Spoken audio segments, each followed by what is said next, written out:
here. As Joe said, we have a tight schedule and we have a lot of things to discuss, so that's why I don't want to take too much of time. And I also urge all my fellow panelists to stick to the time, and otherwise I have to. Power and reliable energy based company, founded in 2016, and I hold the role of Chief Product Officer, defining the product's roadmap, strategy, and taking care of the business development. And to tell about myself, I'm a computer science engineer with a long history in automotive. So recently I switched to the clean tech, or I would say the maritime electric vehicle segment. So ensure we started our journey with smart meters. So we transformed and converted the analog based meters into a digital and IoT based smart meter, and then eventually we get into the LFP cell manufacturing, which was the need for the day. And Ensure is one of the privately held company to start the energy as well as the cell manufacturing business in India. So right now we are into the gigascale capacity. So we started with a pilot facility which was about 5 megawatt, and then right now we are scaling to a couple of gigawatt our capacity. And then once we have the know-how of manufacturing the cells and building the pack, we got into the BESS, that means the battery-based energy storage system, so wherein we store the excess of solar energy and store it, and then use it when the power is on demand. And then we realized, okay, so we are into the power and energy sector, so why don't we get into some useful product? So after a lot of discussion, having coming from automotive, I know the challenges in being a startup, getting into the market. So I thought, let us get into the maritime segment, which is having more potential, and then it is more polluted than the road as well as the other transport segment. And then also we developed a product which takes care of the battery backup, power bank, and these are our product lines, and I'm managing all these product lines. And with all these things put together, so we are in the process of becoming a company to get into the circular economy. So I don't have to talk much about circular economy, where the experts know many things about what is circular economy. And more than a circular economy, we are a vertically integrated company. So when I say vertically integrated, we manufacture the cells, we put it into a pack, we make as ESS, and then we develop mobility products, whether it is maritime or the road safety vehicles. And then also we transform and then monitor and monetize the energy in the form of meter, smart meter. So with our giga production, so we use the first life of the cell into the products. So that could be the BESS or the maritime, and then the second life goes into the inverter backup or the telecom backup, which is widely used in lead acid batteries. Now we are transitioning from the lead acid to the LFP based safe as well as the more efficient way of storing the power. And then finally we will retire the cell with recycling it, and then take the necessary part and bring it back to the manufacturing. So I would quickly talk about the interesting maritime project, which is specifically requested by Jan, my best friend and mentor, and then as well as the curator, Jose. So when we started, we didn't have any clue about how depth and how breadth of the sea. So when we want to develop a retro kit, we did a lot of market analysis. And the alarming factor is people are talking about the carbon credit, and then the greenhouse gas emission in the form of aviation, in the form of transportation vehicle. But the maritime is the biggest contributor in terms of millions of metric ton is contributed in the form of emission. So most of the ships, I would say 90% of the ships are driven by the diesel, and then some of them are hybrid. So no matter whatever the drivetrain, so the emission coming out of the ships and then for the fishing boats, it's quite enormous. So as per the data, in 1960, the Indian Ocean, or I would say the Indian Peninsula, contributed 0.3 million metric ton of the CO2 emission.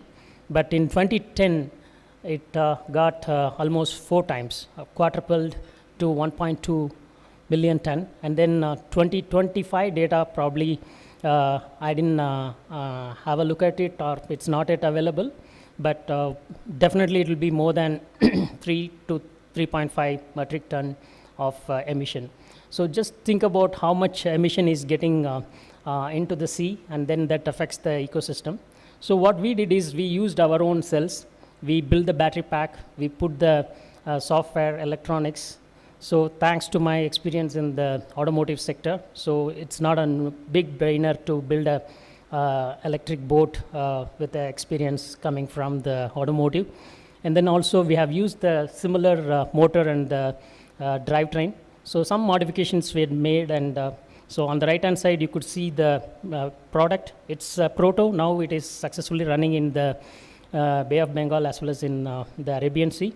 So by mid of this year we are going to the series production. So we are in discussion with a couple of government agencies, wherein we could contribute the I would say not only the CO2, and also we could decarbonize, but at the same time the fuels saving. So in terms of just take an analogy of one boat, they consume roughly I would say 3,000 to 4,000 liters of diesel on a fishing day in a year. So usually the fisherman goes to 150 to 200 days a year.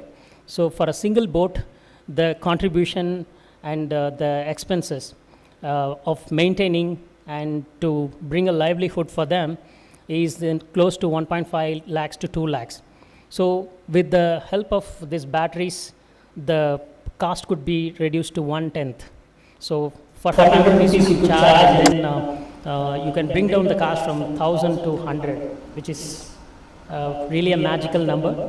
So there is a social feasibility, there is an economic feasibility, and then with governance, so we could comply to the ESG. So a lot of people are talking about the ESG, but we are really getting into the economics of scale, and then social costs, and then also with proper governance. We are trying to decarbonize the maritime sector.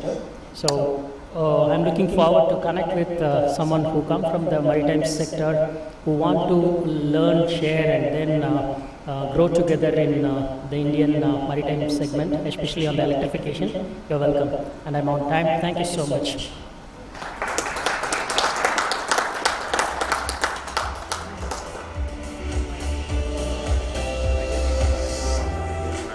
Very much appreciated, and a very insightful talk, and a very fantastic and exciting solution. Why did this only on small boats? To just add something to the maritime sector and the contribution on the emissions. 40 of the biggest cruise ships in the world have more CO2 emissions than the whole fleet of cars in Europe. And believe me, there are much more than 40 cruise ships out there. So with that, we will go to a, as I said, we shuffle a little bit the agenda. Why do we shuffle the agenda? Because all the speakers are stuck in traffic. Why are speakers stuck in traffic? Because of the traffic problem here in Bangalore, which we try to solve. And one solution, or one contributor to the solution is Namayatri. And that's why I'm super, and they have also a long-standing history with this event. That's why I'm super excited to have Shan here to tell us the latest developments on Namayatri, where do we stand now, and what are the plans for the future. Shan, please join me on the floor, and I'm excited to hear what you're going to tell us.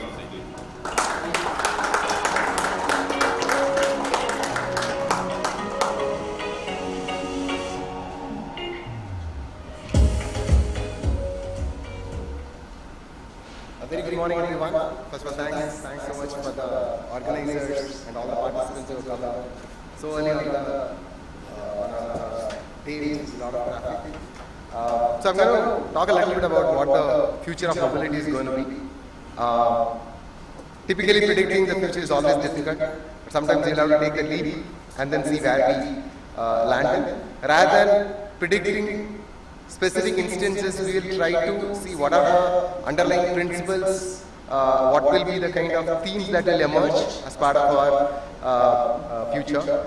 So, what kind of technologies truly enable us? This being a ICT conference, we talk a lot about technology as well. We also talk about the future. But if we sometimes we look back at the past, there will be a lot of learnings. If you look at it, internet just truly enabled. The Android phone, which has made mobility or the mobile a lot more accessible, and today it's making a tremendous change in the way people live their lives. And if you take India as an example, how the digital payments through UPI has transformed. So what's common between all of them? Why does it enable so many people? Why does it enable everyone? Because it's all open. It's all based on an ecosystem approach than a very closed platform approach. So the first and foremost thing that we believe, the future will be open. When we say open, what does it mean? The software will be open. Linux is a great example of last 30-40 years. It's been driven by the community. The entire software is open. And 90% of the servers, the cloud servers today run on Linux. 80% of the phones globally used has Android, which is a form of a Linux. So one is the software is open. The protocols, be it your SMTP or email protocol, etc., or internet itself is the open protocol. So the specifications and how various entities talk to each other in the context of AI, blockchain, etc., it's very important that this become an open protocol so that everybody talks the same language. And most importantly, for us to drive mobility forward, an open data is also very, very important. How various entities within the city, within the ecosystem, within the country talk to each other to make things a lot more possible. So our first pillar is embracing open, and this also brings in a lot of trust in a trustless society as well. So I want to talk about the second pillar. I'm going to talk about only 3 pillars. The second pillar, I want to start with the story of Nagalakshmi. The video is in local language, but I think we have subtitles to do that. Can play the video.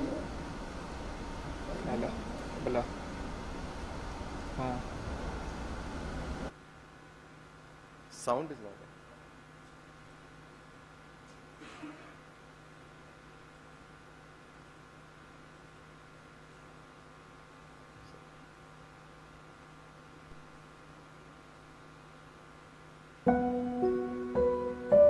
Unlucky ஃபெயிலியூர்ன்ற பட்டத்தோடவே நான் என்னோட childhood கடந்து வந்தேன். என்னோட கல்யாண வாழ்க்கையும் ரொம்ப மோசமான நிலைமையில இருந்தது. அப்புறம் திடீர்னு ஒரு நாள் ஆக்சிடென்ட் இறந்துட்டாங்க. மொத்த குடும்பமும் சரி, ரிலேஷன்லையும் சரி, எல்லாருமே என்னை இக்னோர் பண்ணாங்க. இந்த நிலைமையில தான் எனக்கு 2 பிள்ளைங்களும் இருந்தாங்க. என்ன செய்யறதுன்னு கூட எனக்கு தெரியல. யாரிடமும் போய் எனக்கு இது தேவைன்ட்டு கேட்கவும் எனக்கு பிடிக்கவே தோட சன்மானம் போயிட்டு என்ன பண்ணுறதுன்னு தெரியாமல் ஒரு 3 முறை நான் ಸೂಸೈಡು ಅಟೆಂಡ್ ಮಾಡಿದೆ. ನಮ್ಮ ಯಾತ್ರೆ ನಮ್ಗೆ ತುಂಬ ಇಷ್ಟ ಆಯಿತು. ಹೇಗೆ ಇವರು ಡ್ರೈವರ್ನ ರೆಕಗ್ನೈಸ್ ಮಾಡ್ತಾರೆ, ಚೆನ್ನಾಗಿ ಮಾಡ್ತಾ ಇದ್ದಾರೆ ಅಂತ ಹೇಳ್ತಾ ಇದ್ದಾರೆ ಅಂತೆಲ್ಲ ಇದು ನಮ್ಗೆ ತುಂಬ ಇಷ್ಟ ಆಯಿತು.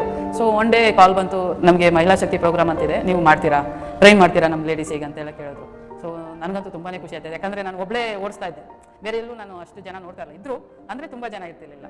ಸೊ ನನಗೆ ತುಂಬ ಇಷ್ಟ ಆಯಿತು, ನಾನು ಬರ್ತೀನಿ ಕಳಿಸ್ಕೊಡ್ತೀನಿ ಅಂತೇಳಿ ನಾವು ಸ್ಟಾರ್ಟ್ ಮಾಡಿದ್ವಿ. She started by finding her own first 5 people. So Tabusam, Soundarya, Rosie, they were all amongst the first 5 people. From there onwards, she trained them, they found vehicles for themselves, and that's how the program has started. The program has grown mainly by word of mouth. When they see women driving around, the first point of contact is them. They are the ambassadors for this program.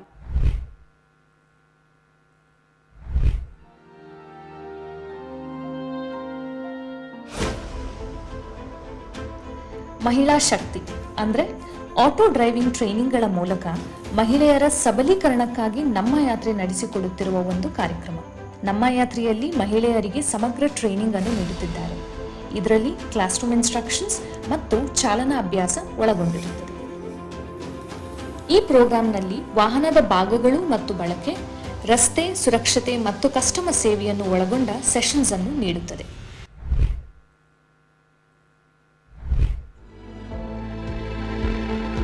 ಒಬ್ಬೊಬ್ಬರದ್ದು ಸ್ಟೋರಿನೂ ಒಂದೊಂದು ಥರ ಇದೆ.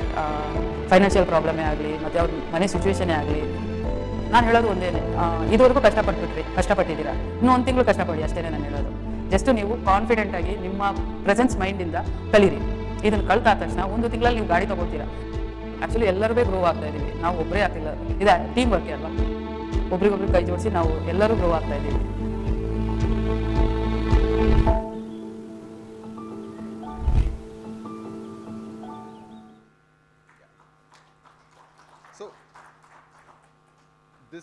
This is just an example of what a technology can truly enable an individual, and that individual can enable a whole lot of community altogether. So the enablement spiral, as we call it, it's about putting the technology in the right manner with the right kind of people, and then you see the story of someone who has been calling herself as a victim to becoming an empowerer to an enabler. Today she is an inspirer for so many other trainers as well.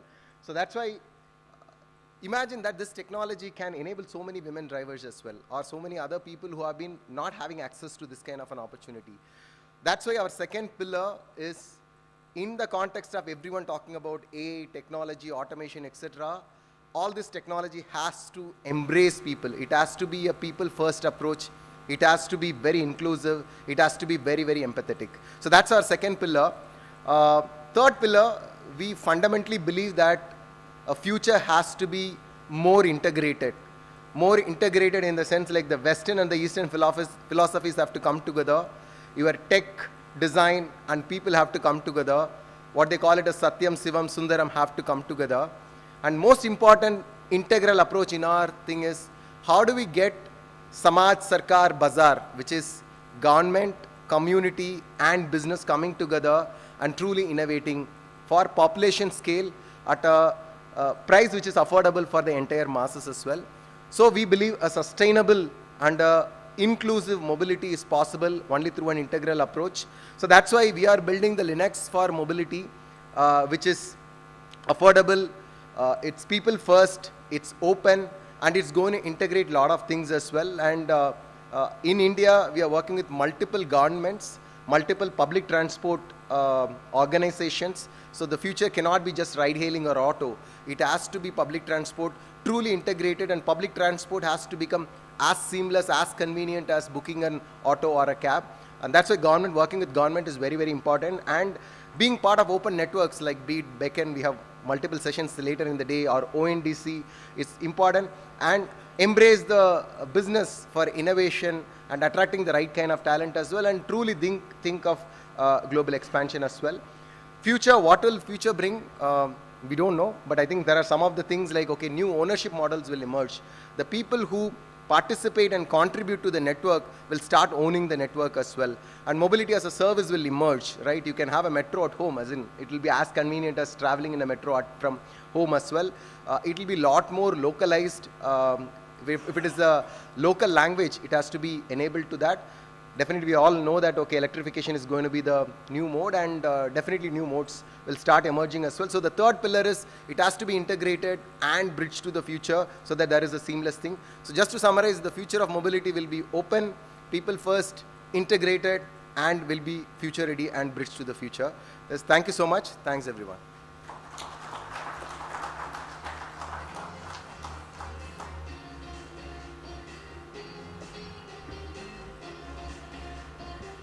Thank you very much, Sean. Some very interesting aspects you mentioned, and I think with rising urbanization, urban mobility is a key challenge for any city in the world. And I think Namayatri and the whole ecosystem is doing a great job in trying to bridge these challenges and also connect it with the public transport, because that's a key feature for any city. We will only have more people here, and people will still move around. That's a key aspect, and that's why we have to see how we manage that in a good way. One way to manage this is by flying, and that's I would like to invite Professor Satya on the stage, because he's developing a autonomous e-plane, and I remember some 10 years ago, I was at a conference in Hong Kong, and then CEO of Airbus, Mr. Enders, was saying autonomous flying is possible and is the future and has a big advantage, because if you look at the infrastructure, again, for the city, you have all these roads, these artery roads, and we use it only in 2 dimensions. We drive on them. But what if we add a 3rd dimension on top of it? How much more benefit can we have from the infrastructure we have already? Now, we're still not there yet, but thanks to Professor Satya and his team, they might do a very valid contribution to get there at some stage. Professor Satya, floor is yours.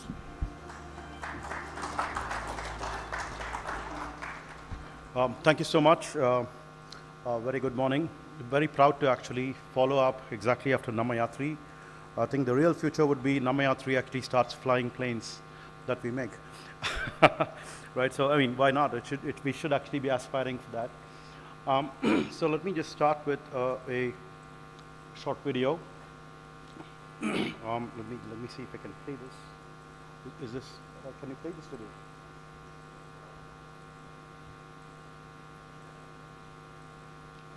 Who is this?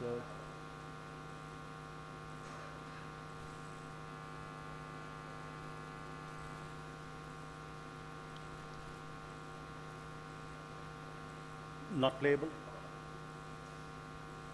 We can't play this? Okay. It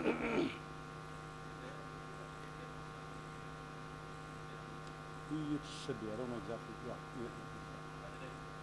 Yeah, let's just move on to what I have to talk about. So we are building something called the E200X, which is the code name for the aircraft that we are building.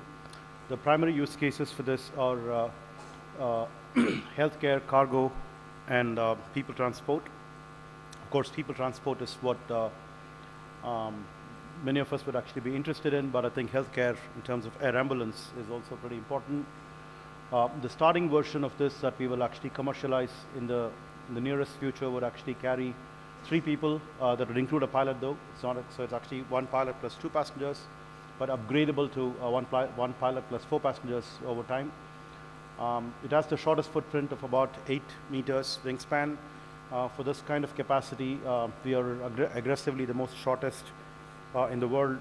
The next nearest is about 12 meters, and then 14 or 16 meters or other renderings that are happening in around other parts of the world. The reason why we want to actually obviously be aggressively the shortest wingspan is to be able to land on rooftops of buildings and so on. So a fairly spacious cabin that can actually expand to include 2 more people, fairly slow speed so that we can actually do multiple short trips in a single charge, and so on. We recently signed order books with ICAT or Empire Aviation, ETAC, Modair, and as well as we have an MOU with CSIR, NAL in Bangalore. And all of these are actually worth more than about $1 billion in revenues that are potentially can happen. What you might be interested in knowing is what do I pay? And we've done calculations for a typical 30-kilometer trip that might be somewhere in the middle of Bangalore to the airport, for example, or maybe middle of Bangalore to the electronic city on the other side, and so on. You might actually end up paying something like about 2,300 rupees, which is maybe about 1.5 to 1.8 times a Uber fare for the same distance, but could actually bring down the time of travel to about 8 times less than what you would actually do on the surface. And of course, with a good amount of profit per trip for the operator. So it's good for the pocket on both sides is the potential proposition. It's also good on the planet is the point that I would like to make in this particular audience. So we did these calculations that basically saying if all of the Bangalore's taxis were to be actually replaced by the air taxis, potentially each taxi is actually getting stuck on the road with the traffic and could do about maximum of 10 trips of 30 kilometers each. Typically, most taxis do much less than 30 kilometers distance, so they may end up actually doing about 20 to 30 trips. But if you were to actually think in terms of 30-kilometer trips, it could be less than about 10 in a day. But the air taxi is capable of doing something like about 50 trips. And many of these taxi travels are actually single passenger rides. Considering all of those things, the sheer throughput that's possible with getting these air taxis to ferry around people, taking into account charging times, all of those, we could actually show that the carbon dioxide emissions out of these would actually be much less. And this would actually be the starting point for us to push into the aviation CO2 emissions that we will want to tackle going forward into the future in the next 10 years or so. We have a certain IP that allows us to actually fly slowly with a very compact wingspan, making use of the vertical rotors, taking inspiration from NASA's distributed electric propulsion for forward flights. This has actually been filed in about 30 countries as patents, and we've actually got it granted in 6 countries, including India, published in 5, and expected to be granted in other countries as well. And there are more more patents to be filed, of course.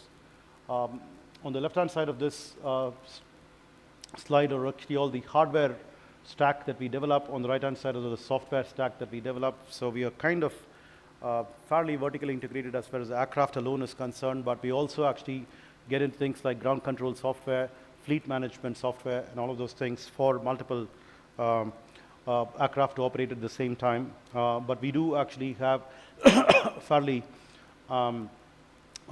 marquee supply chain people so that we will be able to get our certification fairly easily. What I would like to actually also highlight is the safety standards that we uphold on these aircraft. That's something that must be uppermost in the minds of lots of people. We have about 5 levels of safety, and this is something that we have not really seen any other eVTOL company in the world put out. So we are a lift plus cruise configuration, which means that we have an independent way of holding the weight of the aircraft with vertical rotors. We have an independent way of holding the weight of the aircraft with the wings, and we can actually do a conventional landing if required. We can glide to safety. We have parachutes and inflatables for soft landing in case all hell breaks loose on board.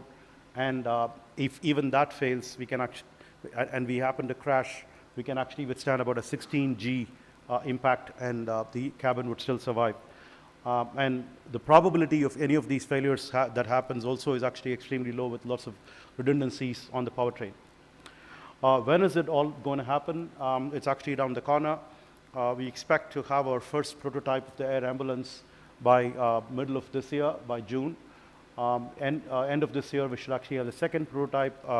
Beginning of next year should be the third prototype. Flying all of them cumulatively to clock the hours required for certification. We expect to get our certification by end of 2026 as the first version. But we will also actually now look at the air taxi. Keep in mind the first prototype is happening by the middle of this year.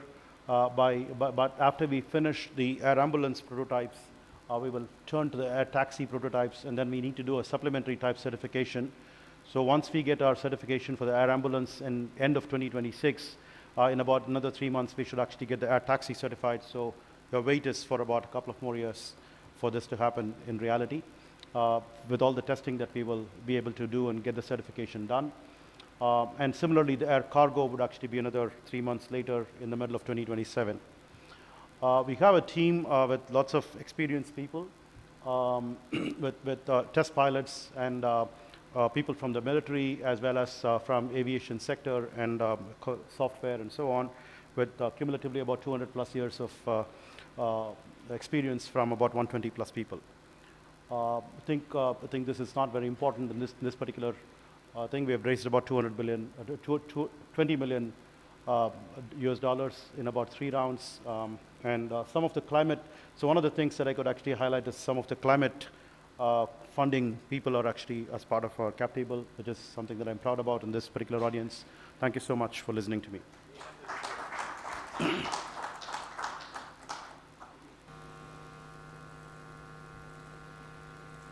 Incubated at IIT Madras, the E-Plane Co. is building India's first and the world's most compact flying electric taxi with a vision to make flying ubiquitous. Founded by Professor Satya Chakrabarty, we're the first private Indian company to receive DGCA DOA.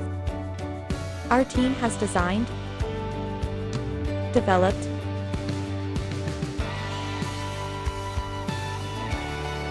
manufactured,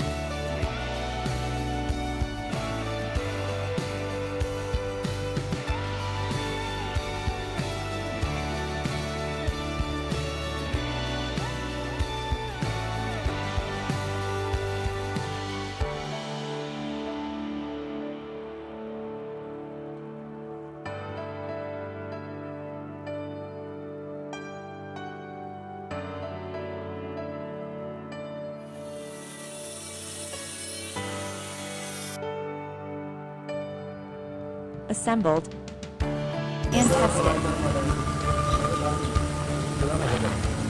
ATVA, India's most sustainable fixed-wing hybrid eVTOL drone. Optimal for imaging and logistics applications. Now ready to be commercialized. E50, the subscale prototype of the flying taxi, has been tested and successfully flown. It's India's largest drone, 3 by 3 meter size, now building the passenger flying taxi first prototype. Further prototyping and flight trials for certification, we've built autonomous flight paths for collision avoidance. We'll set up autonomous ATCs for safe landing. On vertiports, on vertihubs, and on vertip stops, you can fly on demand by booking the E-Plane on your phone at accessible pricing. Fly in the world's most compact air taxi soon. Built in India for the world.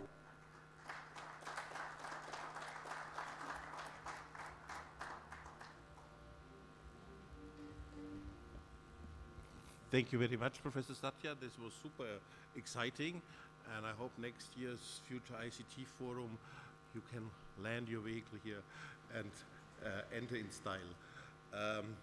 This brings us straight away to the next mobility partner, so to speak, which is Pulse Energy. They are helping us in charging vehicles. I think a big problem with EVs is not only the range anxiety, it's also the convenience factor. One thing is for sure that a different propulsion system needs accommodation from the consumer side. I also think we should sell EVs more as an aspirational vehicle and not so much from a green aspect. But Pulse Energy is trying to help us to solve at least one problem in finding the right charger at the right time for my vehicle. And I hope we get some new updates on what you guys are up to. Please join me here on the stage.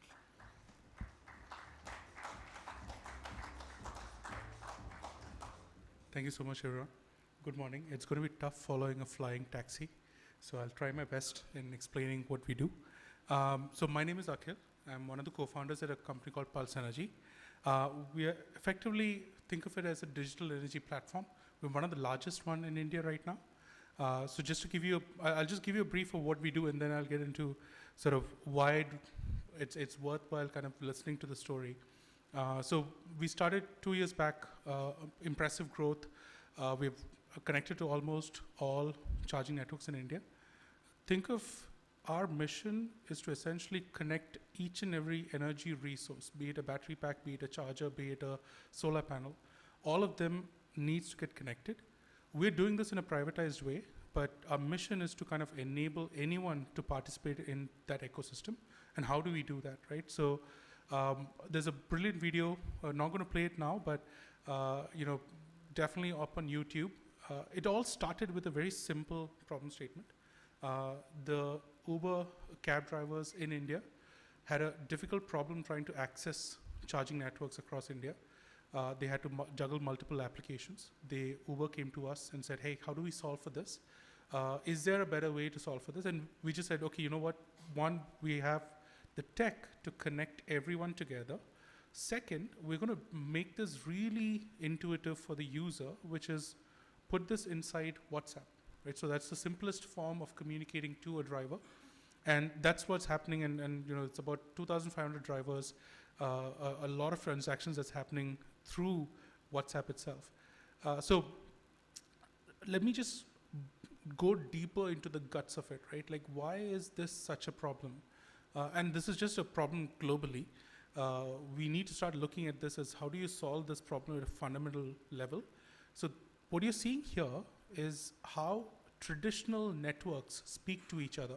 So if there's one particular charging network and another charging network, how do they traditionally talk to each other? There are protocols written for them to communicate peer-to-peer, one-to-one. And then there are protocols where one party signs up with another party, and then that party allows a third party to kind of access it. So there's a lot of daisy chaining happening. What we decided is we said, look, if we as humanity needs to unlock access into a network level, like something like HTTP, which essentially enabled all of us to connect our laptops and access any website on the internet. So how do you fundamentally build that kind of structures? And that's where we started thinking about these as networks. So assume each and every energy resource across the globe spoke the same language. So be it a solar panel, be it a battery pack, be it a charging station. So if a charging station wants green energy from an adjacent battery pack that has been recharged using solar panels from a neighbor's solar rooftop, how do you enable that to happen? In the traditional world, that's the before picture, you would need to have 3 different protocols, 3 different specs, all of them implementing that, having a handshake, having that conversation. What we're doing here is essentially removing all of that and saying, look, what if all of these things speak the same language straight out of the factory line? Can these devices independently negotiate and make money for us or save us money? How do we enable that? And that's the true unlock that we're looking at. So what's the use cases, right? So I'll just give you an example. So this is a live charging hub at Uber's charging hub in Mumbai. The red line that you see on top is the capacity of that particular hub. So this is contracted load, right? So if you go above this, transformer starts blowing up. And what you're seeing here is the blue line shows you the actual demand or the peak demand, and the independent, rainbow colors, the lines there, that shows each car that's charging and what's the output. Now, what's interesting here is that every time it comes up and down, that's happening during the night. So 6 o'clock, 7 o'clock in the night, and then goes down during the morning. Here, a Discom, when that peak goes up, our Bescom essentially pays a coal plant or a gas plant. Because of too much of demand that is happening, it has to supply enough amount of energy. They end up paying a lot of money to procure that energy for you. Now, what if, and this is where the unified energy interface comes into play, which is, imagine if I can give access to that red line to Bescom. And we are in fact working with them on this today. We're essentially saying, look, whenever you feel that the demand's low, demand's too high, I have given you access to this red line. You can tell me where to draw this line. So today it's at about I think it's about 850 megawatts, 80 megawatts. If I tell them, you know what, do you want to cut this by half? Go ahead, do that. You don't need any prior agreements. You don't need to sign up anything. Just give me an economic incentive in this. Maybe reduce my rates when I'm charging at that point. So I would effectively then load balance my hub to do this. And we have effectively 3 megawatts of demand. That's about 1,500 air conditioners that I can control at any point in time, any hour of the day, right? So that's the amount of demand that we have, and it'll continue to increase. And that's just not the case for us. It's for multiple parties. So that's, and like, how do you take from charging and then map it to how do you save the grid operator? And this is sort of the last part of it, which is, think of this as, okay, how large can this get from an implementation point of view? So one of the things that we're trying to do is we're essentially enabling peer-to-peer energy trading. So the vision is, if you open up an EV charging app, today you just get one kind of energy. The question that we asked is, okay, can I allow any retail user access green energy whenever they want it? Can we actually do that? It's difficult to implement in today's world, but with a unified network, with every resource speaking the same language, is possible. And that's what we're doing with Bescom. So just to give you an idea of how this looks like, so you have a vehicle that'll be accessing a charging station which is manned by Bescom. And Bescom essentially speaks, or that network speaks to a bunch of rooftop solar folks and says, okay, this user has come in, he wants X amount of green energy, does the transaction, cleans it up, and then in some other point in time, like let's say 15 minutes or 30 minutes after, it essentially offsets that amount of energy. So the goal here is, again, not to show you that, hey, this is possible, but the idea is for you to kind of think about what are the different use cases that you can think of if you could make each and every energy resource out there speak the same language. This is just one aspect of it. And if for the folks who want to kind of go a little more deeper, this shows the kind of implementation. So it's an interplay between hardware and software. So the software is completely on the interface layer. So what you're seeing here, there are the homes here that's connected to like our smart meters. The smart meters essentially sends out information saying, hey, I've dispensed this much amount of energy, and here's the consumers who will consume that energy. So it's essentially bringing in the old generation tech together with the new generation software, and that's how the interplay works. So that's the idea. I'll end my conversation with just one small takeaway. If you haven't read this, I would highly recommend reading this. You can just scan the QR code and get a document. It explains the potentials of this unified energy protocol. So it's called Digital Energy Grid, just got recently launched by FIDE and International Energy Agency. I think it's a great way. I look at it as the HTTP for the energy world, and the next 10 years is going to be really fascinating on that. So that's my time. Thank you so much.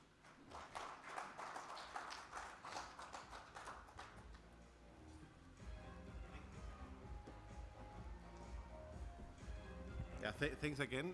Super exciting time, as he said, and super important, at least to control the software side of it.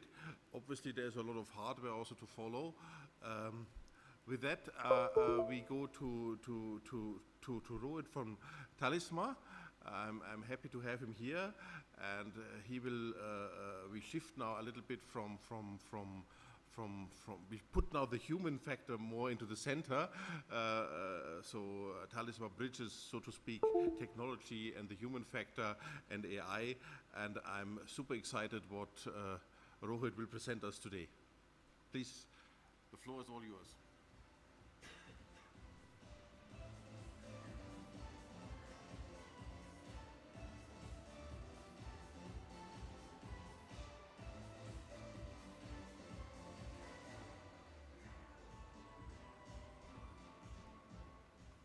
Quick mic check, you can hear me? Yes, perfect. Good morning. Thank you so much. I think that was the perfect way to put it. Let's bring the human element into this. I'm Rohit. I head the academic business for Talisma, along with marketing. And obviously everybody's talking about AI. We've had 3 wonderful presentations before. Extremely tough act to follow. Namayatri, E-Plane, and Pulse Energy. But one thing that is common across all of this is you need talent, you need the right people, you need people who, come out of college and just hit the ground running, right? And as Talisma, what can we do about this? And you'll see that I've started about AI, but AI is not a band-aid, it's not a quick fix, it has to be used as a precision tool, and that's what we intend to do. Just a quick introduction about Talisma. We've been in business for about 25 years, and AI has enabled us to make changes that we've been dreaming of for a very long time, and that is hyper-personalization, right? Everything is about how do you create a personalized experience for your customer, how do you create a personalized learning pathway for a student, right? But it's always been something that's Personalized to a certain extent, yes, but not, every student in a university having a pathway. Every one of your customers, when they call for support, they get a customized, personalized response that goes beyond, hello, Mr. or Miss so-and-so. Right? And we're using AI to do it. We worked with about 200 companies globally. Our customers or our clients have about 1 billion customers that have been served using our platforms and our technologies. And we've been in education in different capacities, but as Talisma now for about a year, but our experience spans over 20 years. So I want to talk about how we can bring the right change in the way that the students that are coming out from universities and colleges and align it to what you want as industries, right? Sorry, I was pressing the... We've spent time, right? We've spent time, we've iterated, we've understood, how to use this in the right way. We've brought in experts from industry, from academics, which is why we're here. We want to hear from all of you. You're the experts who will consume the output of our efforts. So we want to hear from you about what you think. But we spent a lot of time running validation groups and understanding how this works. And what we've come basically up with is that what you really want is an outcome-based approach, right? You don't want somebody who says, I know MATLAB, or I know programming, or I know how to design a component for a plane, or I know how to do materials engineering with composites. You want somebody who comes in and says, you want a light plane so you can extend your range? Sure. I know the problem. Let's work on it to figure it out.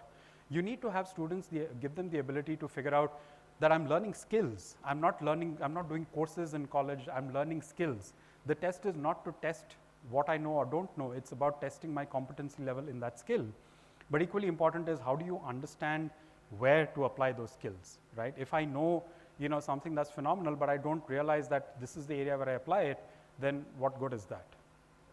So we've, and we have a vast portfolio, and I'm not going to talk about that, but I'm going to talk about one piece of it, which is our professional clubs. All of you have been to universities, you have your clubs, an incubation center, as that incubated Professor Satya's brainchild, is a club in certain form, but in a more organized manner. And we want to bring this element here because if you look on the right, what your industry or what you're demanding is the ability to know things, how to apply it. You want a holistic candidate, they must be a team player, they must know how to do conflict resolution, do critical thinking.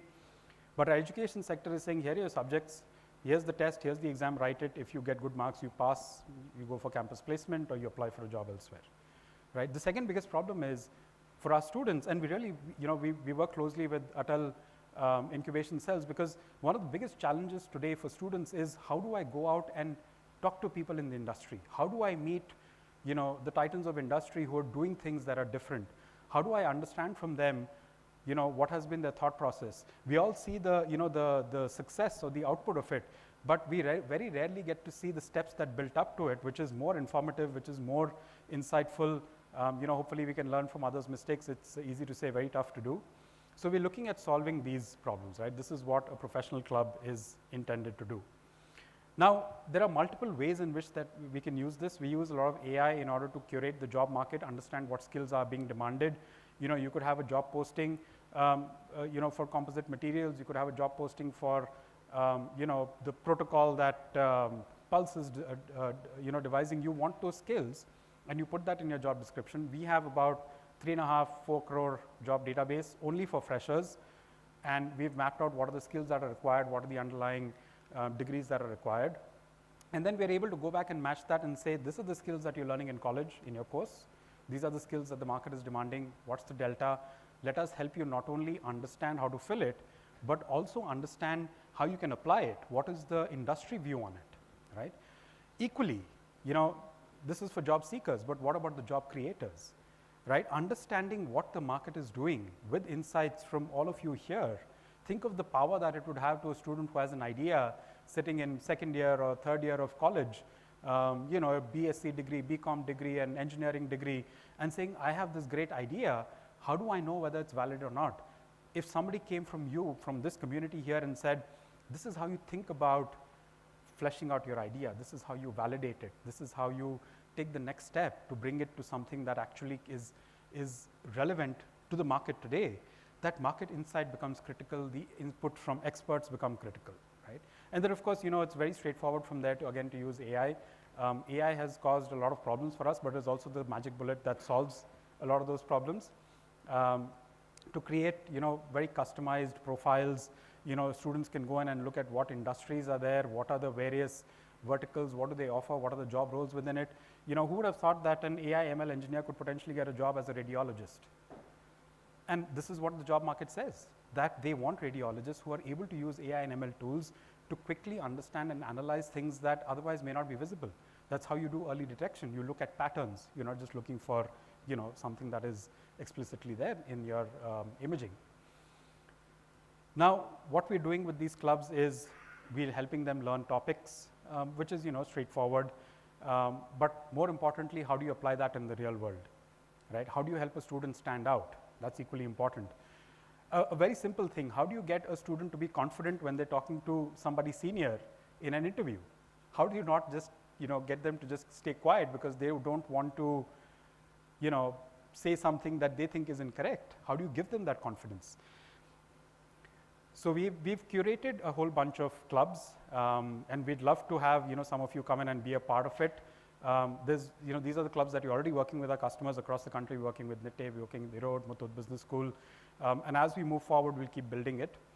And the last thing that I want to leave you with is that this goes beyond a typical course, right? We are aligning this to the market. We are helping them focus on real world challenges. We're working with them to help them understand the value of collaboration, the value of teamwork, right? None of these startups would be possible if there wasn't a way to do, conflict resolution, managing stress, working with a team. And most importantly, we'd love for, people that we have in our teams to take the initiative, look at the big picture and move forward. And we'd love for all of you to come in as industry experts, come and help us, come to colleges, talk, to students for an hour, remotely, in person, depending on the city that you're in. We are here around. We'd love to talk to you and see how we can leverage your expertise. And, the output is something that will eventually benefit you, because these are the graduates that you will hire in 1, 2, 5, 10 years. Thank you so much. We are around, so if there are any questions, we'd love to hear you.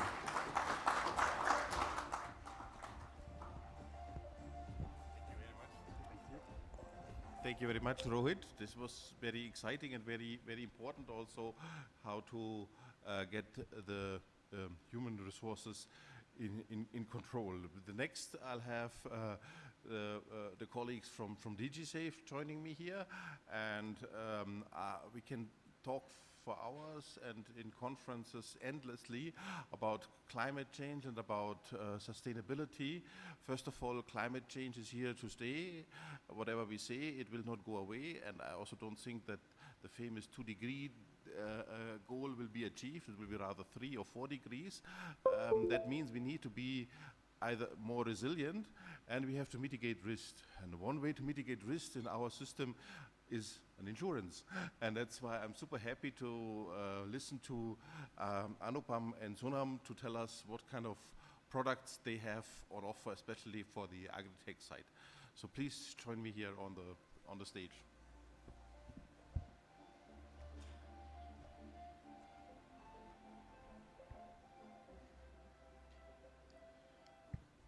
Good morning, and I hope I am audible. So before I start, I am Suman, and with me Anupam is there. We are representing DigiSafe. It's an insurtech, and we primarily working on climate insurance. So before I hand over the mic to Anupam, I will share one data which I learned yesterday while traveling to Bangalore. It says that the global protection gap, which means the difference between the insured and uninsured losses of across life, health, catastrophe, crop insurance, agriculture insurance, it is like 1.8 trillion USD. It's yesterday's data, and I think the numbers are very huge. And I think the rising of climate-related risks and economic losses that's mounting, the insurance industry is under tremendous pressure to address this problem. And we belongs to insurance industry. I've worked for more than 15 years in insurance industry. I think it's the right time that we should come here and solve this problem at least address this problem, because I think the climate risk is risks which is right now very underrated, that we doesn't sees that is a risk between us. But if I give you an example, might be many of you have seen a movie called Oh My God. This movie has started with a typical problem that a person who incurred loss because the loss was by hand of God, which is not in his hand, and his insurance has been rejected because that is not covered in his insurance policy. So whenever I talked, I say that this movie should not come because if DigiSafe was there. So we are addressing this climate risk, and I think that always we have read that nothing can stop God's plan for your life. So I think the climate risk is not in our hand, it's hand of God. So I think that's why when we discuss this problem, we thought that we should come up with some idea that people like all of us who are right now working or who are right now present can easily go and buy climate insurance like we do for our motor insurance and health insurance. So that's the idea I think we discuss, and I will ask Anupam to highlight the solution what we are building. So thank you, Suman, for this. So my name is Anupam, and I am in this insurance sector from the last 15 years. Prior opening this DigiSafe as a startup, we were working in the climate insurance part only for different insurance companies. So when we have worked with insurance companies and with the farmers, we have found that there are many farmers who are not able to cater their financial needs due to the climate risk. And that's why we have come with a solution. There is no platform right now available in India which can cater a real-time underwriting where a policy can be generated, a real-time policy for the farmers, for the customers, and for the real-time claim generation. So suppose if due to the climate change, if there is some changes in the triggers or the whatever the data is being provided by the IMD weather data, if there are some changes and suppose we are not paying the claim, and when this occurrence has happened, then it's of no use to that farmers or to that customers or to that people. So that's why we are changing this perception with a real-time underwriting, real-time claim generations, and real-time policies. So we have just built a systems where we can choose like that if a customers or a urban city can select a PIN code. We have created this PIN code with 19,000 PIN codes available in India, and every PIN code there is a product available. So it's as configurable as that. If a customer wants to choose a product of its own, they can create their products on their own. If an insurance company wants to choose a product that for a single day they want to create a product, they can create a system where they can create, where they can offer a system where for a customer on a single day payrolls also. And we have built on the basis of 30 years claim data, an AI based system we have built, that 30 years historical data taken from IMD. We are calculating the payrolls from that, and from that payrolls, as soon as the triggers happen, the claim has been generated the T+1 day. So when we have discussed this with manufacturer, we told them that this will be the main features of this platform, that if the claim is triggered on the T+1 day, then this platform will be a great success for the customers. So whoever is that, like as Namayatri was there, this is for the customers also, this is for the enterprises also. If there is a business losses due to the climate change, if there is a loss of wages for the customers, it can cover all those things. And it's a very simple platform which we have created. You choose the industry, you choose the date range when you want this period. It is available on all days. You can choose the product for 7 days, you can choose the product for a single day, and you can choose the sum insert whatever you want. We are giving you the 3 types of premium: silver, gold, and platinum. Whoever wants, the customer wants to take the best of that use, you can choose that product, and then the policy can be created. And you don't have to do any claim settlement. You don't have to submit any paper for those claim parts. Whenever there is a claims triggered, automatically my system will be calculating the claims, and the T+1 day claim will be generated and claim will be given to those customers. So this is the platform which is the need of the hour right now. There is no platform right now available. We are just connecting with different manufacturers. Like we are going to launch this product in the next month with a very biggest manufacturer of a private sector insurance company. And soon we are launching this product in the market. For the heat wave, first we are launching, then we will come for the rainfall product. One second. So these are the industries which we can go for that there are many clinics are there are many retail stores, the electricity, these are the use cases which we are talking. Suppose due to heat wave, if a common man electricity rises, he can take that climate insurance product and he can go for that product, because the extra usage, because suppose I am going for, I will go show you one video, a use case, how a customer can claim the product for this. So these are the industries which we are catering for the customers, for the cities. This is a small video, like that climate disasters are not a distant threat. So how it is going to manage? Suppose a person who is going in a office and his vehicle is flooded with that, like Bangalore flood was there. So his vehicle was stuck in that. He does not, the claim, the motor claim will be there. That's the traditional part of that. But suppose if he gets a single payout of some climate part to call that customers, to call those truck drivers who can tow those garages, and his amount is coming into his account the next day, definitely this is going to be the game changer for the industry. So there will be no paperwork, no delays, instant payout. And this, the risk manufacturer is going to handle all these things, and they are going to provide you this with a simple solution that yes, there are many different players in this industry who are going to provide this. So we have to be very resilient regarding this climate change, and this is going to be the future of country. So that's it from our side. Thank you. Thank you.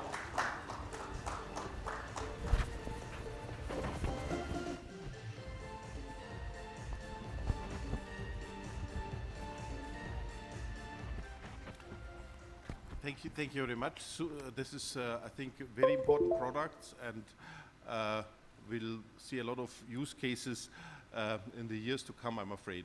Now, in future ICC Forum, we want to keep the audience always alert. That's why we take the liberty to change our schedule to keep you all excited. And I have the great honor to invite Mr. Anuchet, the Deputy Commissioner of Police, on the stage for his keynote speech. And yeah, I'm very excited to listen to him, to the latest developments. I know they're doing a great job.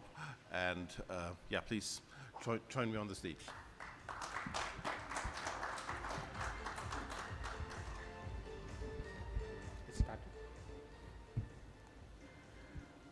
Good morning, everyone. Sorry to crash into somebody else's this thing, but I was hard pressed for time, and thank you for accommodating me in such a short time.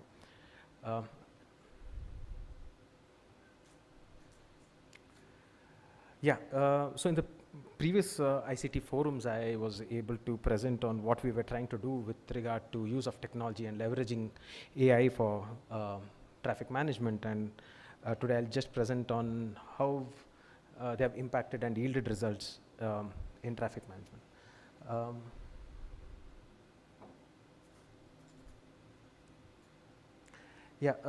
So basically the talk will be very short. I'll just give you this brief overview of the challenges we face, how we responded to it, the transformation we have been able to bring about, and the impact and what we look forward to in the future. Biggest problem of Bangalore, population growth is at 3.74% CAGR, whereas vehicle population is 10% CAGR. From 2013 to 2023, we doubled our vehicle population from 56 lakhs to 1.112 crores. Declining speeds, high fatalities. We report the second largest number of fatalities in India for a metropolitan city, whereas our average speeds are coming down from 14 in 2023 to about 12 in 2025. So we have low speeds, high fatalities. So that's like a oxymoron in itself. And the other impact being the higher vehicle density and the lack of public transport to meet this growth of population. Right. So how we responded to this was basically we brought about this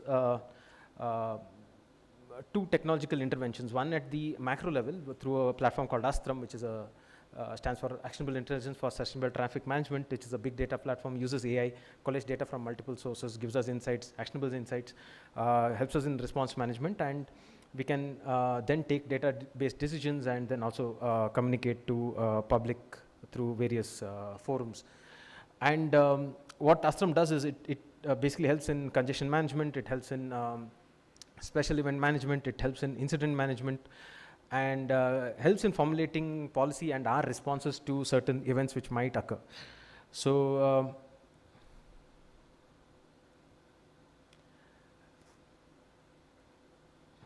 yeah.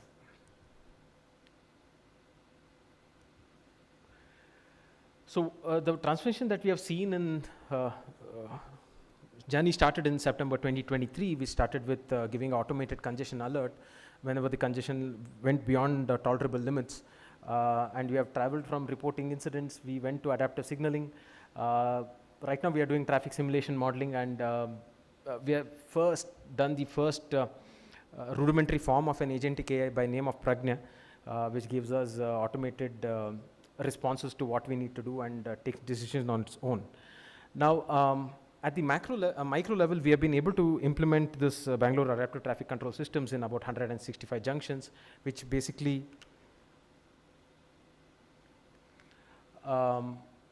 uses AI to analyze the traffic load at each arm of the junction and gives preference to those having the higher traffic load.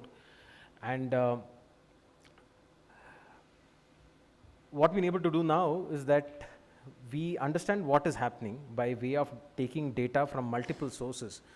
Data sources include the 9,000 CCTV cameras that we have available as the Safe City project. There's the AI black box at the back end which is calculating the traffic count and classification at about 1,500 of these camera locations. We take data from map-based services, from mobility aggregators, from our own ATCS signaling systems, ITMS systems, and from some private sources, and we try and understand what is the congestion level, what is the traffic speed, what is the traffic movement. Then we collate it and analyze it in our big data platform using discriminative and Gen AI to understand understand what's happening. And if you want to take some measures, we do a simulation and prediction of traffic. And right now we have been able to simulate about 3,200 kilometers of 14,000 kilometer road network that we have. We have included all the high density corridors, the arterial roads, as well as the collector roads. And we have been able to give priority signaling to emergency vehicles. We have about 3,200 ambulances which are onboarded. We are able to give priority signaling. And we have been able to engage with citizens in a better way through, again, the use of Gen AI and avatar videos and whatnot. Right? So what has been the impact? We have been able to, on New Year's Eve, we implemented certain measures. We had 0 fatalities. This is the first time ever we had 0 fatalities on New Year's Eve. Generally, we report about 10 to 12 fatalities on New Year's Eve. The congestion reduction in these high-density corridors where this BATC signaling is there has been reduced from 8 to 30%. In about, out of the 165 junctions, in about 110 junctions, we have completely removed a traffic constable. So we used to have 2 traffic constables working in 2 shifts of 8 hours, right from 7 o'clock in the morning to 10 o'clock in the night. And we have been completely able to remove traffic constables in these 100 junctions. Fatalities in these ATCS junctions in the last 6 months has reduced by about 13%. I'm happy to note that Bangalore is the only metropolitan city to have reduced accidents by 4% in 2024 and pedestrian accidents by 18%. So long way to go to achieve the goal of 50% reduction by 2030, but I think we are taking steps in the right direction. And reduction in response times has reduced by a great deal through the help of Astram and the way we are able to generate incidents and reporting. is now open to public, when public can report incidents now, especially accidents. And I'm happy to say that nearly 20 to 22,000 people report on a regular basis regarding violations and accidents. So our response time towards incidents such as vehicle breakdown and vehicle off-road and especially accidents has improved by about 30%. In the future, we are looking towards creating a digital mobility digital twin. It's a very ambitious project, but we are on the right path. We are trying to integrate data from BMRCL, which is the metro, and the BMTC, which is the bus fleet of the government. And we are trying to analyze how we can integrate this and help towards moving from the thinking that how will we move a vehicle from point A to point B and go towards moving a person from point A to point B, right? We'll move from traffic towards mobility. That's what we are trying to do in the digital twin, and it's a very ambitious project because it involves simulation and prediction and calculation of the highest order, especially for a city like Bangalore. But I'm happy to say we have created the first step of creating a network of 3,200 kilometers out of the 14,000 kilometers. We are starting our Operation ROPE. ROPE stands for removal of obstructions and encroachments. We feel by doing this, we'll be able to get about 30% improvement in the traffic because of the encroachment happening on roads during peak hours because of vehicles parking illegally. We have created an AI assistant which makes data easily accessible to us and gives us insights. Ideas go towards a true agentic AI, which by the end of the year we should be working. And obviously we are using AI for enforcement and safety in multiple places in Bangalore city. In 50 locations we have this ITMS cameras that is now expanded to 250 locations. We are using the AI-based signaling at 165 junctions. Ideas to go towards 510 junctions of Bangalore city, and obviously use insights towards improving safety in our roads. Right. So thank you so much for patient listening.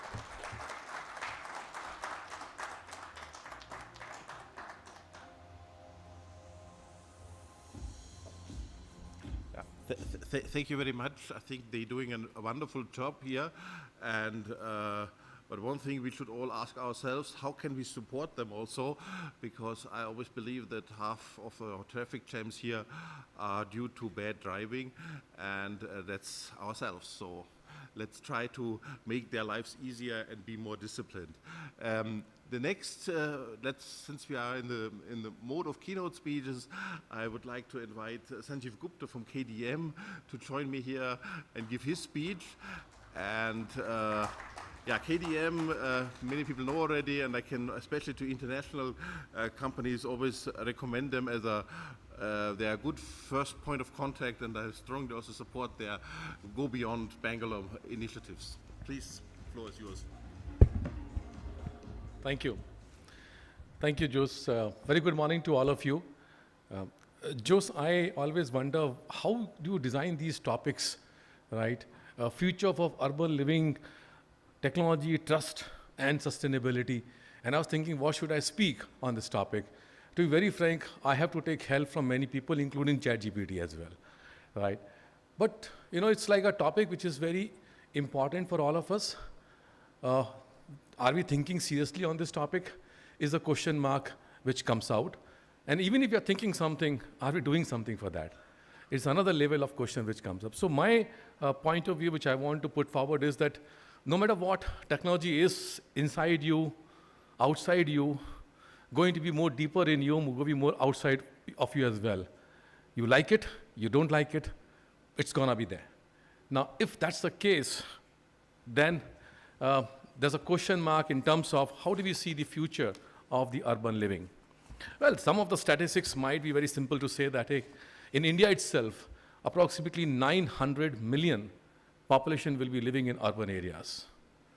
900 million population in urban areas is a huge, huge one, almost 3 times of what US population is, right, in urban areas. So imagine the way that we are thinking about, as a good thing to say, oh my God, we are urbanizing ourselves in a big way, but a challenging situation is how do we handle this? Are we going to look forward for a sustainable model for urban development, or still we live in in a format that whatever it is, we live it. Or we're going to do this in a different manner. Well, just imagine a day in 2050. A person who is living in urban area in 2050. What his life would be? Can you imagine what the life would be of, I don't know whether I will be there in 2050 or not, but some of you definitely will be there. But in 2050, what will be the life of individual? At 8 o'clock in the morning, your AI-powered morning Aryan, the Aryan is the name of a character, who wakes up in the morning and says that, hey, adjust the lights and temperature based on your own sleeping habits. It's a time for you to wake up so that things will change in your room automatically. And you will find a sunlight coming inside you. That's the way the morning will gonna start with you. And his smart mirror will display real-time health data of suggesting a nutrient-optimized breakfast from his automated food dispenser sourced from local vertical farms. This is 8 o'clock in the morning of an individual. Even if you want to start with his self-driving electric pod, powered by wireless road charging system, takes the fastest route using AI predicted traffic patterns. Anucheji was talking about how Bangalore is doing that, right? And then Aryan is actually using AI workspace of an AR/VR workspace methods to connect the global holographic meetings via quantum computing going on and helping him to go for quantum internet available for him. That's a ride of 8 o'clock to 9 o'clock that he's gonna do while he's out from it. So 6 o'clock to 8 o'clock. When he goes to the workspace, his office is a net zero energy. Wish it could happen. Amen. But it will happen. Adjust lighting and air quality using a real time of IoT systems and sensors. His digital twin, AI, has preoccupied and has done some of his smaller jobs where he's not required to put his mind. The twin has already done this job. Now he's reading an article in which he wants to think about a future perspective. That's the life of an individual is going to happen. And when it's 3 p.m., the smart governance models comes into place using the blockchain technologies, and you want to transfer a property to somebody else using a blockchain technology, sitting in his office somewhere and doing it exercise easily. He's buying certain stocks at this point of time. All things can be done by AI on his twin as well. 6 p.m., a sustainable shopping, fitness, his zero waste retail store purchases. Wish it could happen, and it will happen. But it will happen in the sense that this is the life of 2050, a person who is living his life. 8 p.m., going to a dinner, AI teaches sustainable cooking. It teaches you while a nutrient-enhanced storytelling sessions along with it. And it reaches to show that at 10:30 p.m. when you go to your smart home, wind down, his bedrooms is auto-regulatory air, sound, and the light for optimal sleep, while the city's AI ecosystem ensures energy efficiency, seamless services, and real-time security monitoring. The life starts with technology. This is what is going to happen. If you see the education, how the education will look like in 2050, it's going to be very different. You don't require any confined classrooms. The AI, virtual reality, quantum computing, neurosciences, redefining how students will be able to acquire knowledge, making education more personalized, immersive, and accessible. And if these are the areas when you look at, imagine what is happening. I'm not going to give any exams. Why? Because what will happen is the blockchain will take care of my entire professional outcome in my 1 year period of time, so no requirement of any examinations. This is giving me a performance appraisal every time. So you've gone out from your class, you're having an holographic teacher sitting in front of you doing a personalized discussion with you and giving you a very important part. Your entire lab is in front of you. You can do a testing of your various product line on a twin labs that you can do, so no failure mode. Kuch bhi karo, koi fark nahi padne wala. At the end of this, the twin simulation needs to be done. You're still using that, and the knowledge is coming back to you. The systems are going to be changed very drastically. This is the life of the education system that's going to happen. You think the primary schools will be different? The primary schools will be also be in a similar kinds. My son today says that tomorrow I'm not going to school. It's a wastage of time. Today, my son says that. Imagine that tomorrow, the school will have it's a virtual school and a virtual staff. Everything is robotics. So if that's the scenario of urban living in 2050, there are many challenges which comes in front of us. And that's where we have to address this issue and discuss. So your topic was very great, but it took me a lot of time to go through it and understand what I should talk onto this topic. In healthcare, can you imagine what is going to happen? A twin of Mr. Aryan, a twin of Mr. Jose is sitting in front of you, and you are just a medical student. You can do any experiment on this twin. And see how you can change his diseases. So it is not about cure of the disease is going to happen. It is preventive method of whether you will hit by a disease or not. And that is going to be shaping your healthcare. Imagine you're doing amount of a care. You're reaching in a hospital. You just enter like a scanning system. It just scans you, gives you the entire piece of your diagnostics done. And then the robot comes and talks to you. 99% of the success rate from the robotics is done. 99.99%, just to be precise.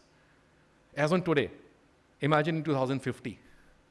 And that's what is happening, that you will find less number of doctors, only the specialists who are coming and talking to you as and when required. Otherwise, everything is just going to be a technology-driven ecosystem. And it's going to be real. We are seeing this, and it will be done. These all things gives us the three important questions: technology, trust, and sustainability. What is the technology then? Can we just delete this word from our dictionary? We cannot, as I said. The question comes of, if we embrace the technology, then you need to find answers for trust and sustainability. Now that comes to the question of trust. How you develop a trust? Trust on a technology. You can only develop a trust on a technology while two ways.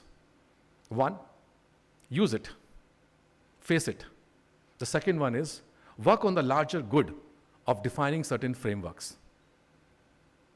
The frameworks might be challenging for X, might be good for Y, but for the larger good of the community, those frameworks need to be put in place. The question that you can ask me is, regulation is the right word for the trust? In my personal view, not from a government view, no. In my view, regulation is not the right word for developing a trust. The developing of trust works on only two methods, I repeat: use it, face it, find it. Second one is develop certain frameworks which can be adopted by the larger good. And keep on modifying those frameworks as you start embracing technology and a movement of technology keeps on place. That's the way I look at developing our trust. Sustainability is the second question which comes up. Can this growth of technology be sustainable, or it's like a balloon which will burst sometime? Well, in the history of planet, the technology has always been evolving. It's like a car you're driving, but your leg is always on the accelerator. So your speed is increasing. And technology is this. You cannot, in the life of movement of species in the planet, the technology and you are accelerators of this part. You're putting your leg there, you cannot remove. If you remove this, the life goes standstill. It's just not possible. So that means the sustainability question comes is, it's going to be a bust? No, it will not be bust. As I was sharing, net zero, we are looking at in Karnataka. Can you imagine? The largest EV charging stations in India is where? Bangalore. Are we moving in a sustainable direction? Answer is yes. Are we moving enough? May not be. But we are leading.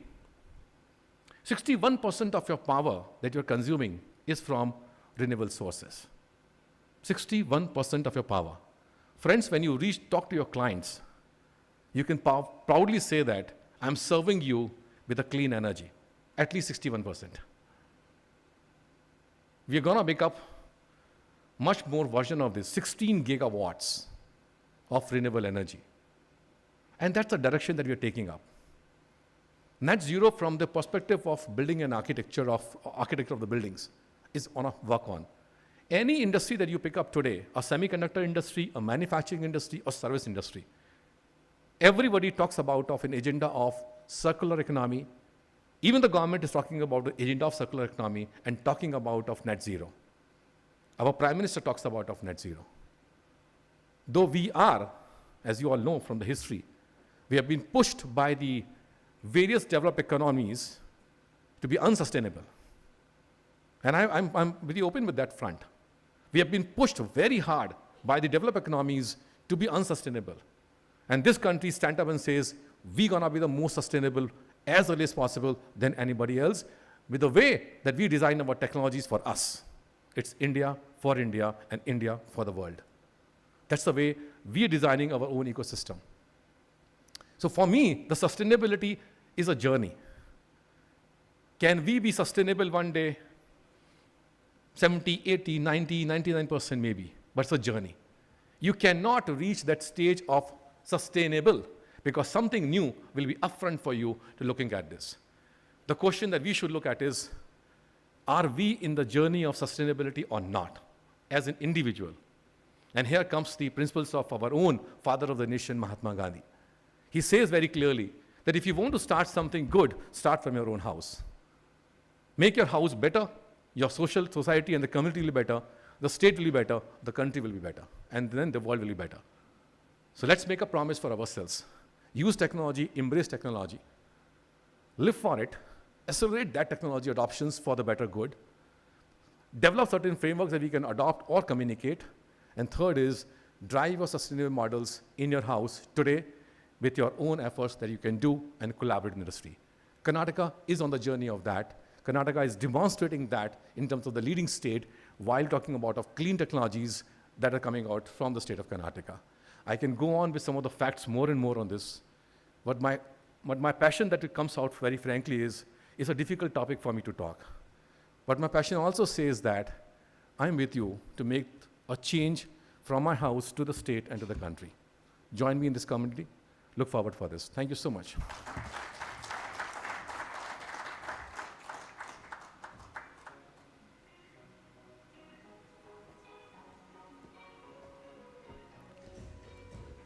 Thank you very much. What an inspiring and passionate talk.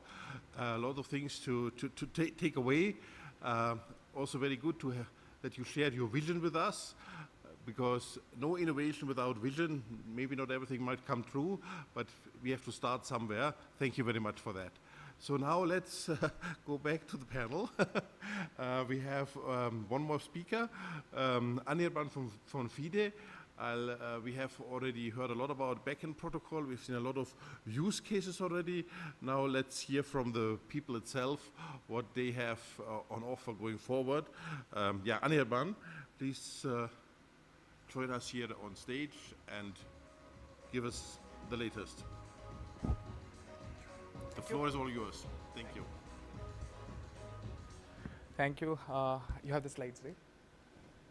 Putting it up. Good morning, everyone. So, a very inspiring talk by Mr. Sanjeev. Thanks a lot for that. And not only inspiring, aspirational, as well as very energetic. I will carry on with the notion. So, instead of starting with an introduction, let's start with an imagination. And let's imagine all the appliances that you have in your house comes with a different style of a plug. You have a toaster in your house, you have an AC, you have a geyser, you have a mobile adapter, and all these things. What if all of them had different type of plugs? Okay, GPT became very, imaginative and started with 5 pins and stuff, but what if it comes with a round pin? What if one of the plugs come with a, square pin, some comes with a flat pin? Just imagine the chaos that we will be in. There has to be a different socket for every plug. There has to be a different type of an input-output for every plug. We generally ignore and kind of overlook these small efforts that have been there for the last 50, 60, 100 years. But because somebody created an interoperable standard for this all hardwares, today we can create a toaster or an AC without thinking or worrying about how the power is going to come. So it looks like we have somehow cracked the hardware side of things in terms of standardization and interoperability, but today I'm going to talk about something called digital energy grid, which is more about how we can bring interoperability in the world of digital side of things. So if you look into today's energy world, you have one DISCOM who is supplying power to you. if you have to pay the bills, if you have to, you know, ask for a new solar connection, the procedures are not as easy as it is in other sectors. Imagine a telecom world, imagine buying a new SIM or buying even a new AC. It's very easy for us, right? We go to the website, we put an order for a AC, the AC is delivered to your household by evening. The installer comes in the next day, comes with the right accessories and equipments, install it, and you are basically live by the next day. But I'm not sure how many of you have tried, but if you have tried to buy a solar panel, if you want to become green, the aspiration, the journey that we should be in, it's very tedious. You have to go to probably 5 or 6 different orgs, institutions.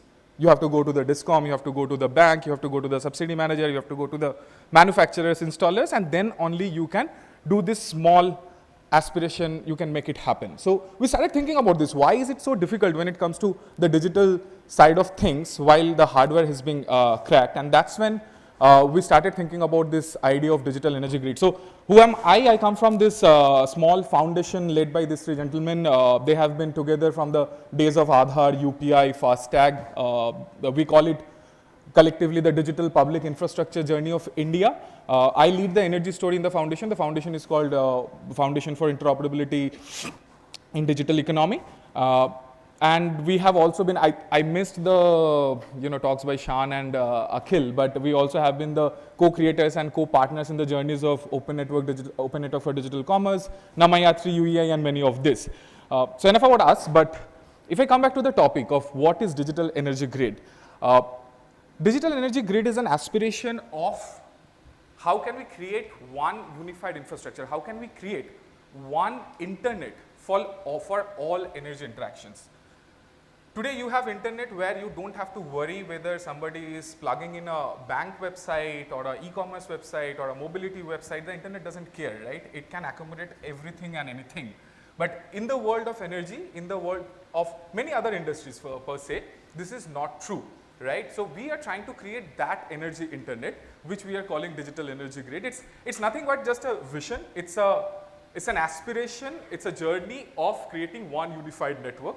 This is a vision that we have jointly published with IEA, who are in the industries. They will know International Energy Agency. They generally talk a lot about the how we are in the how we are doing in the world of energy. They are not they don't do a lot of visioning per se. They do a lot of reports and numbers, but they found too much of interest in this idea, and they said that, okay, we want to co-write this vision with you guys. So this happened in this February. But what does it mean for us? The bigger question is, okay, you can access the vision paper in this QR code. The website is also very simple. It's basically energy.beaconprotocol.io. But what I want you to imagine is, and this is where you have to kind of jog with me and kind of imagine it, because the slide is not going to do justice of the story that I'm going to tell. So imagine Arjun, maybe sitting in Delhi.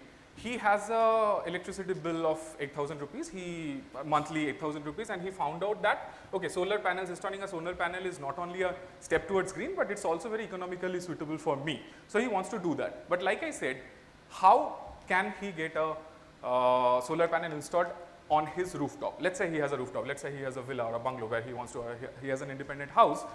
He has to go to a manufacturer, he has to go to an installer, he has to find out all the accessories, then he has to go to the net metering provider, the distribution company, say BACS Rajdhani in Delhi, and ask for, can I connect my solar panel? If I procure my solar panel, can I connect it to the grid? They will give you an in-principle approval. With that in-principle approval, he has to go to PM Surya Ghar Yojana if he wants to get the subsidy. With that in-principle approval of the subsidy, he has to go to a bank if he wants to finance his buying. There will be certain set of NBFCs, there will be certain set of banks who can give him some offers. It's a cumbersome journey. Generally, it takes almost around 60 to 90 days in India from intent to delivery. There are many people, I'm sure many of them are here as well, Solar Square, Vikram Solar, who are trying to solve this problem. But imagine if there is one network where all these providers can connect themselves. Imagine an energy internet where all the manufacturers, all the installers, the person who is providing the subsidy, the NBFCs, the banks, the DISCOMs, everybody can connect. And from the other side, a Arjun or a me or a regular you can go and find a one-stop shop, one place where you can get all the 5 or 6 things together. Imagine it like an e-commerce where you get the item, you got the delivery, you got the installation and everything at one place. So that's the thing that we are working towards. It's this vision is now currently being manifested by a company, 2 companies called Vikram Solar and Solar Square. They are trying to create one network for all these providers, all these different kind of providers. Now imagine Arjun installed, or Ashanti, because there's a woman, a lady, she has installed the solar. Now she is going for a relative's house for next 3 or 4 days, and she has extra units of energy. She knows that the solar panel is going to produce 15 units per day, and she's not going to use it, but the solar panel is not going to stop, right? It's going to produce. So what does she do with that energy? One of the options is to send it back through the net meter or the gross meter and sell it to the grid at 2, 2.5 or 3 rupees, but it's not very attractive. Current frameworks don't allow you to sell it to anyone else, right, other than the grid. But imagine if I can sell that energy to one of my neighbors. I can sell it to a neighbor who wants to charge his or her EV with green energy. I can sell it to a green building in the vicinity who has the aspiration of become NZD in 10 years. I can sell it to even a flour mill who is looking for a better rate because the commercial tariffs are too high for him. So this type of things are only possible when you can bring all these interactors, all these actors together in one common network, and that's pretty much the vision of DEG. Fortunately, India has now come up with the policy of this we call in technical terms peer-to-peer trading. So we have come with the policy of peer-to-peer trading in 4 states, namely Kerala, UP, Delhi, and Karnataka is also one of those states.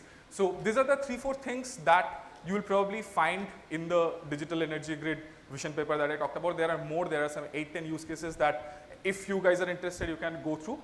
Question is, are these only visions and ideas? No, these are already happening. Like I said, the first story is being done by Vikram Solar.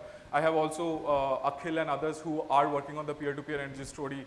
There are companies like Trelectric, Cripsy, who are working towards that. All these guys have come together. There are almost 50 plus companies who have come together to make this vision and into action. So Unified Energy Interface, UEI, which probably Akhil has also talked about, is a manifestation of this vision.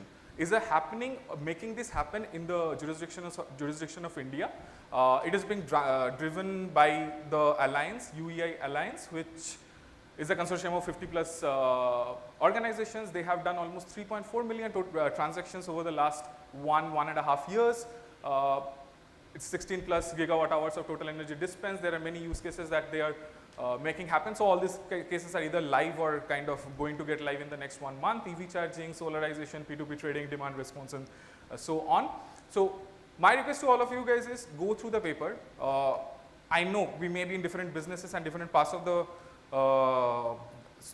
economy, but all of us in some way or other always are guzzling energies. We are always producing, consuming, storing energies. Knowingly or unknowingly, even the cell phone that you carry in your pocket is a store, is a battery for energy. So read out the vision. If you find it interesting, feel free to join us, feel free to pick up the idea and run with it, because Beacon Protocol or the DEG, all these things are basically open source. It's not hoarded by us, it's not an idea that we are carrying, it's basically open source out there. Anybody wants to build on top can go ahead and build on top. Or you can of course write us, we'll be more than happy to guide you and work with you. Till then, cheers. Thank you.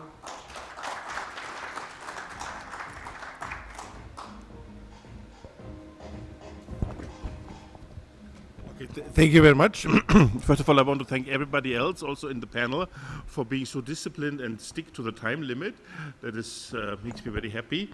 Now we have a little bit time left, and for that I would like to invite everybody from the panel to join me here on stage again and have a final round of final thoughts. So please come on up again.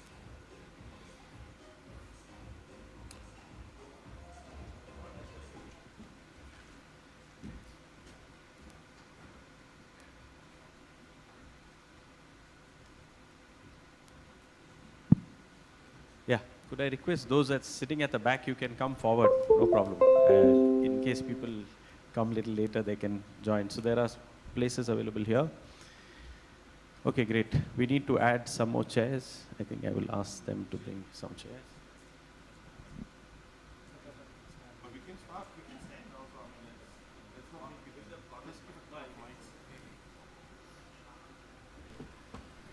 We can pass on.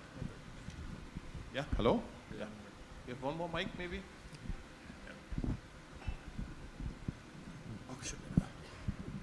Okay, since, yeah, thanks for, all for joining me here again.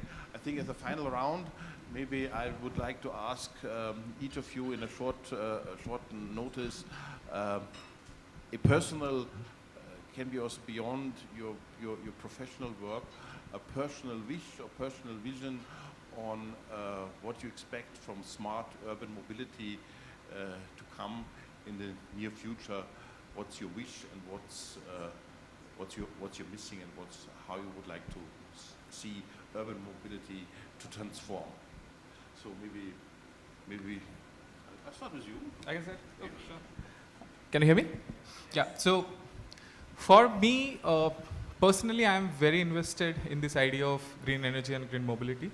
I think, and I was really excited to hear that number of 61% of the energy that we are using, that mix is coming from renewable. So that's really a good leap in the overall journey. But for me, it's not anymore an aspiration or an intention that I want to be sustainable. It has also become very economic for us. If you see the numbers, a renewable energy is now way cheaper than coal energy. So all we have to do is kind of create the right avenues, right pipelines for people to access. So I imagine kind of a 10 years journey for India and of course the world, where it can be either as low as 50 paise per unit or maybe free in the next 5-10 years. Green energy is going to be for us. So that's my aspiration and journey. I think this is very aspirational, and I don't want to spoil the party here, but I have my doubts that that's gonna happen for various reasons. But I think one point is definitely important, that we need to have business cases around it, because that makes sustainability even more attractive. Maybe Rohit, you can share me your views on. Firstly, thank you for managing all of us so effectively. It's a tough task, so you've done well. Personally, I think the fact that we're talking about making such aspirational things a reality. I mean, look at everything that we've spoken about so far, and is just going to get better. We're talking about flying around in the air with renewable energy, with load balanced. It's just incredible, right? And it is all possible because people are able to put their minds to an idea, take it to fruition, right? And it's a tough journey. It is a really tough journey. And it's amazing that we're able to do this. Personally, I believe that the silver bullet that will take India leaps and bounds ahead of anybody else is education. We have a fabulous system of education. It has a few flaws, as does any system. It's going to get better, but with technology, we can just make that giant leap and just go past everybody else in order to create more e-planes and more of what you're doing. And what you're doing is just incredible. Thank you very much. No, I think first of all, thanks. A great panel, so inspiring to hear from so many diverse areas. So I think there is no doubt that technology is going to play a massive, massive role. The kind of ecosystem and the support that we have to fuel innovation, to drive through AI, and the pace at which things are happening in the exponential way. The trends are happening at much faster than every previous trend as well. So there's no doubt that all of that will change and transform the way we are living in our cities. The one thing we would like to add is, whenever we're thinking about it, how do we make our cities, our systems, etc., a lot more empathetic? I think there is going to be a little bit of a digital divide if we don't include a vast significant portion of the people who have been part of the global ecosystem. So whatever we're designing, whatever we are doing, whatever technology that's coming up, if it can work with a lot more empathy, a lot more inclusiveness, then our cities will become a lot more sustainable. Yeah, Sorry. I have. I was just worried that the phone goes too far away from you, so maybe your vision next. Okay, everybody is talking about technology, and so even I did the transformation from conventional to the new age, and then probably the future is really, I don't know how it would be, but from my point of view, so now these days you don't have to learn anything from scratch. So you have everything. So the only worry I fear about the future is, are we losing our values? Are we losing our culture at the cost of technology and coping up with the digital trend? So my sense of advice or expectation to the future citizens is the values cannot be taught, so it need to be instilled, and then it should come from the home. So someone talk about the change should come from the home. So as technocrats, as entrepreneurs, so we need to leave some values and don't forget the root, because at the end of the day, whatever happens, so the life starts with 0 and then ends with somebody for 100, somebody for 50, for 70, 60. So no one knows, and no technology can predict how long one can live. So it sounds a bit philosophical, but I think we need to strike a balance between the values and the technological transition. So that's my takeaway. Thank you. Very, very important, very inspiring. I think one important factor also when it comes to sustainability is, which we sometimes don't consider, is that there are studies that the awareness of sustainability and of environment starts only when you have a per capita income which is at least higher than $5,000 per. And right now in India we are at $2,500. That means a key factor to raise awareness and to tackle the issue is to elevate people from poverty and to give them more prosperity, so that they can not only afford but also have the educational level to take sustainability and environmental issues forward. So with that, your vision, please. Yeah. So personally, I think that I also believe that what we think today will happen tomorrow. So I think the present should be so productive and it should be so unbiased that what we think today, it has to be so powerful that it will happen tomorrow. And what we have learned in our early years, and I think we all were talking that we should not forget our roots.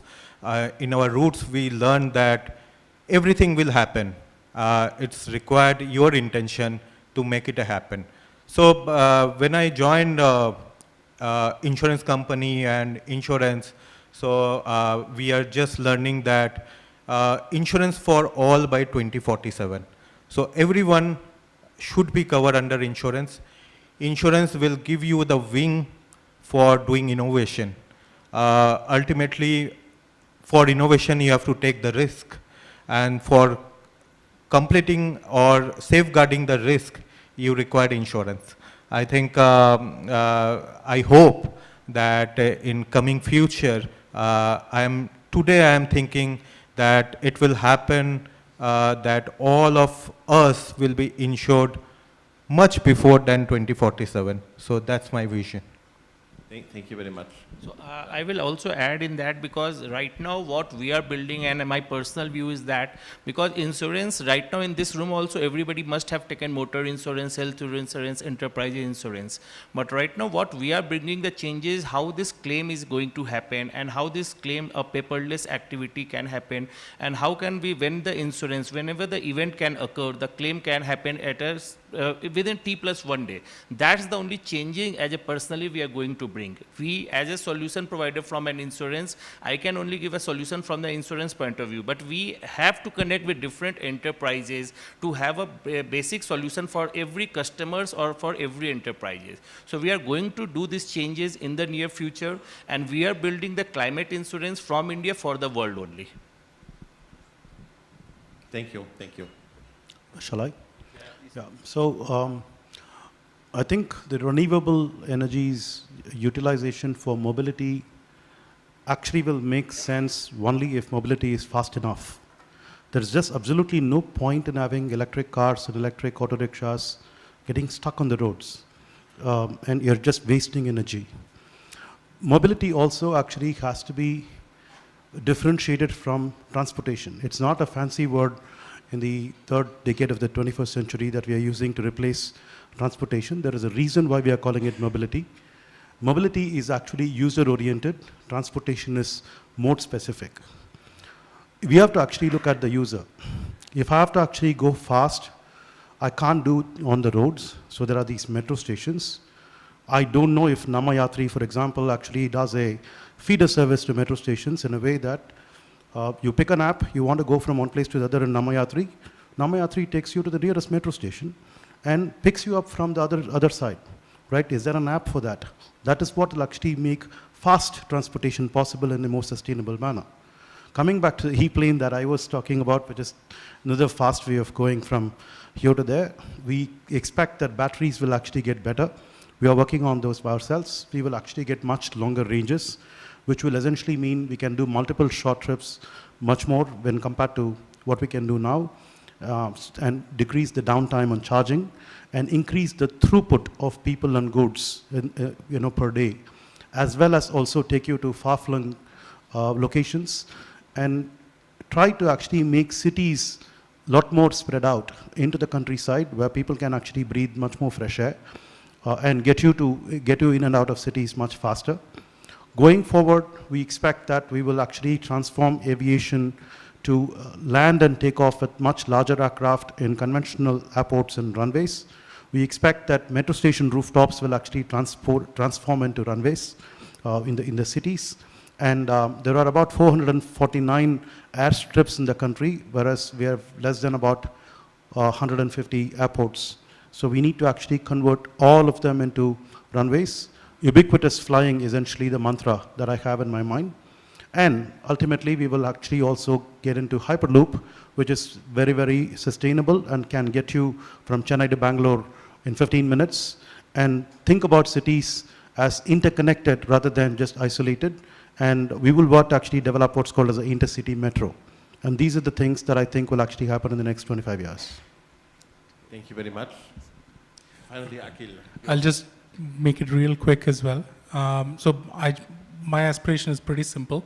For the next 10 years, if the PMI levels in metro cities in India drop to precipitously low values, I'll be more than happy. Our mission is to enable that. So whenever I look at a problem statement, I look at it as how do we reduce pollution? Because I think I visited Delhi recently and I was like, I stepped into a smoke chamber. It was just horrible.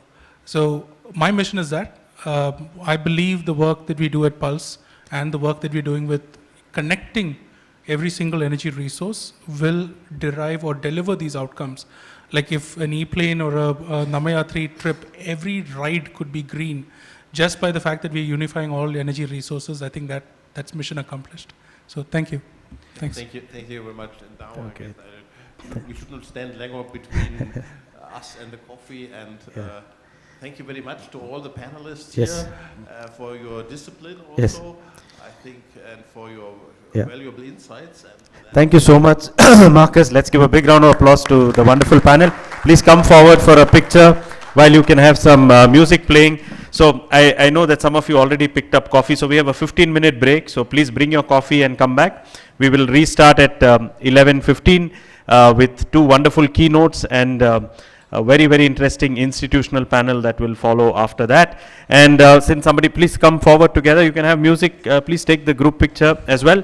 So just to give you a highlight, we'll also have a very interesting presentation on health. A startup that recently presented at Shark Tank is here, so you will hear from them as well. So please grab your coffee and come back by 11:15. Thank you very much. You can have the music.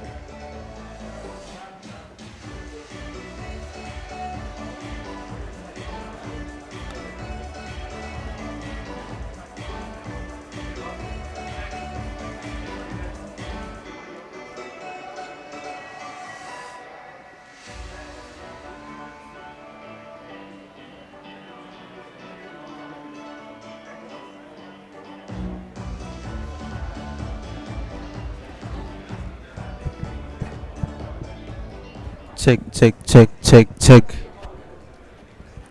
Check, check, check. Mic check, check, check, check, check, check. Check, check, check. Mic check, check. Mic check, check, check. Check, check, check.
Bangalore, but nonetheless, we are here, and all our online audience also continues to follow our proceedings live.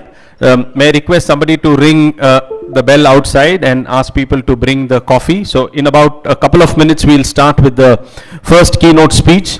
We are delighted that we will have an excellent person who is in the digital space, Ms. Arundhati from HP, who will give us a wonderful overview, link many different themes of how digital will transform the future and how digital will help to build a sustainable future with speed, scale, and impact. So that's coming in a few minutes. So we'll have music for some time while I try to get most of the people inside. So those watching online, in about 3 minutes, we will start with the 2 keynote speeches and one special showcase of a health startup that managed to reach India's Shark Tank, and just after that they are here, and they will make a wonderful presentation of connecting tech, preventive health, or what we call sustainable aging. So these are the 3 wonderful talks that will be there, and after that we have the institutional panel. We have multiple stakeholders from the VC area, from the Consul General, from different countries. We have North Rhine-Westphalia, one of the country partners. You can see NGB, how they are scaling. You will get to know some of the stories that are happening around the world from these perspectives at the institutional panel. So yes, keep your seatbelts on, and in a few minutes we will start the first keynote. Yeah, you can have some music.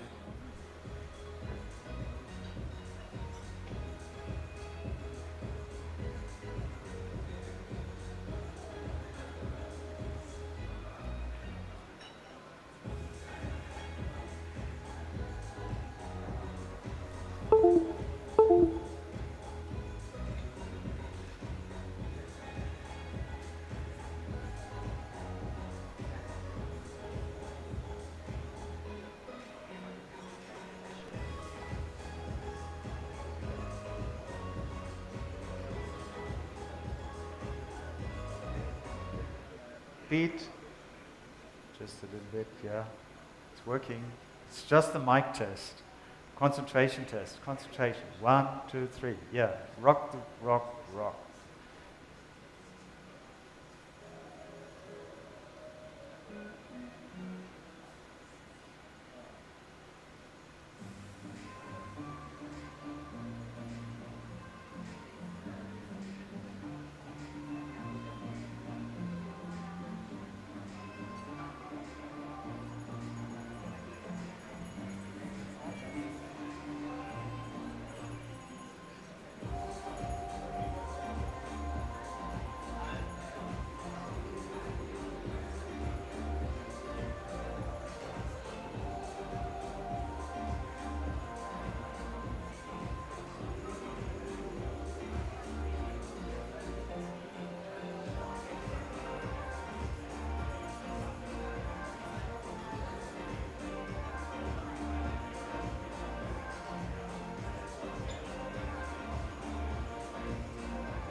All right, like we promised, in a few minutes we are back. I'm delighted to introduce and welcome in a few minutes onto stage Ms. Arundhati Rao, who is Vice President Global IT and for HPE. She has been working in the tech space and leadership related roles for the last 39 plus years. She started her career as scientist at DRDO. So today we had another scientist in the first panel, Professor Satya from the E-plane. Now we have another person who started from a scientific organization, DRDO, and thereafter, she was involved in development of the radar transmitter and controller systems. Then she joined HP in 1996. And during her 26 plus years career in HP and HPE, because it became HP Enterprise, she has worked in multiple roles, heading different business units. And under her leadership, HP rolled out multiple market leading internet service related products and solutions. You know, for me, basically to have a women leader, you know, we just celebrated Women's Day, especially in tech, because this is something really sensational, and we at Future ICT really believe that women leaders will define a sustainable future. And therefore, we're delighted to have Ms. Rao with us here to give us the keynotes. Let's give us a big round of applause and welcome Ms. Arundhati Rao over to stage.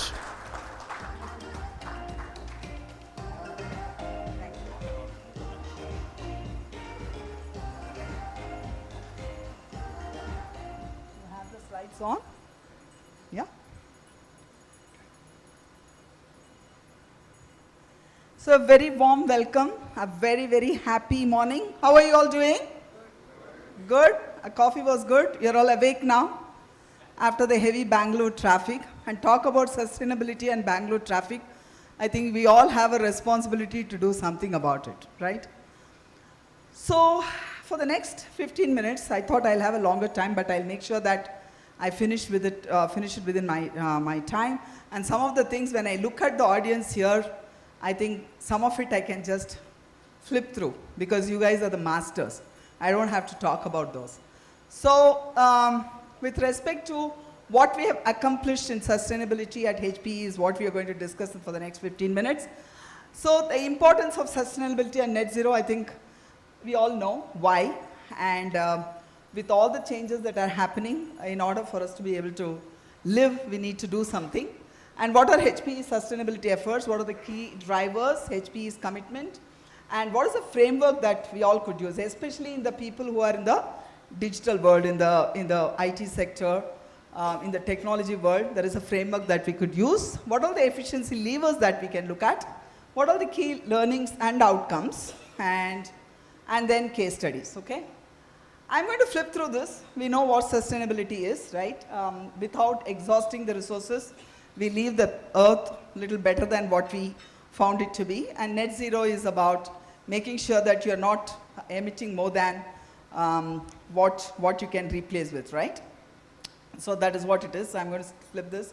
So these are the efforts that we have done in terms of environmental issues. There is you know, by 2040, we want to be a carbon neutral company. So there is a lot of carbon reduction footprint as we speak. There is a continuous activities towards carbon reduction, energy efficiency. We have so many patents around cooling systems to make sure that the consumption of energy is not too high. And also a circular economy, because we also have HPFS, the financial services part of it, which we give our servers and other equipments on lease to small and medium businesses, and they can use those. And then when their lease is over, they return, and how we use it again so that it doesn't go to the landfill, right? So there is a circular economy. We do a whole lot of social responsibility. I heard a lot of talk about health here. So there are e-health centers, around more than 300 plus e-health centers across 20 plus states in India, benefiting around 7 plus million. So that we have a lot of ethical practices and community engagement. Governance wise, we have a very strong process with making sure that there is a sustainable procurement and transparency. In terms of innovation, I'll discuss more about what all the things that we have done. There are a lot of rewards and recognition that we have as well, but the latest one, which came just a day back, was the Clean 200 list. We are part of the Clean 200 list, the global list that has been created for the globally traded companies. Okay, so the key drivers are simple, right? One is our own sustenance. How can we live, right? And HP's motto is advancing the way in which we live and work. So it is so aligned to our purpose that sustainability is part of our core philosophy and core belief. And there are a lot of legislative compliances that you need to adhere to. Otherwise, you cannot be in the business.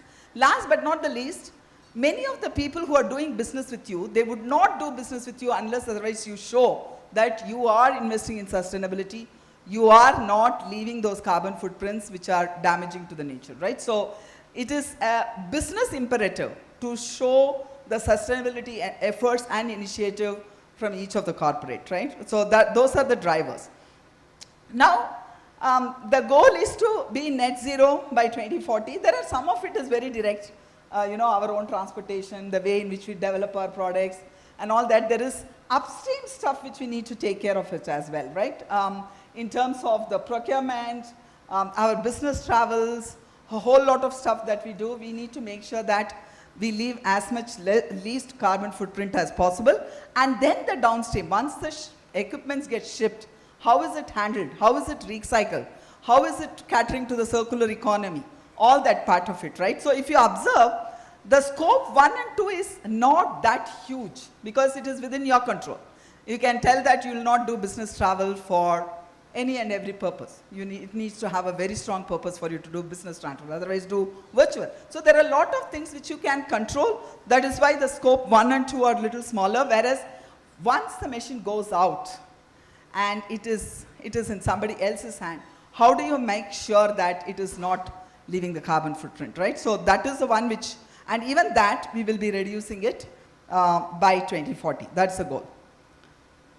The next one, these are the framework, right? For example, you know, there is around strategy governance, around applications, around DevOps and operations, right? For example, virtualization. I'll show you data around, instead of having your dedicated machines catering to your business, if you go for virtualization, how much of savings, not only in terms of total cost of ownership, it's also in terms of your energy efficiency, right? How much of, you know, as per the workload you can bring on or bring off, so you don't have to spend more money. So there is a whole lot of things that you could use that in terms of KPIs and metrics.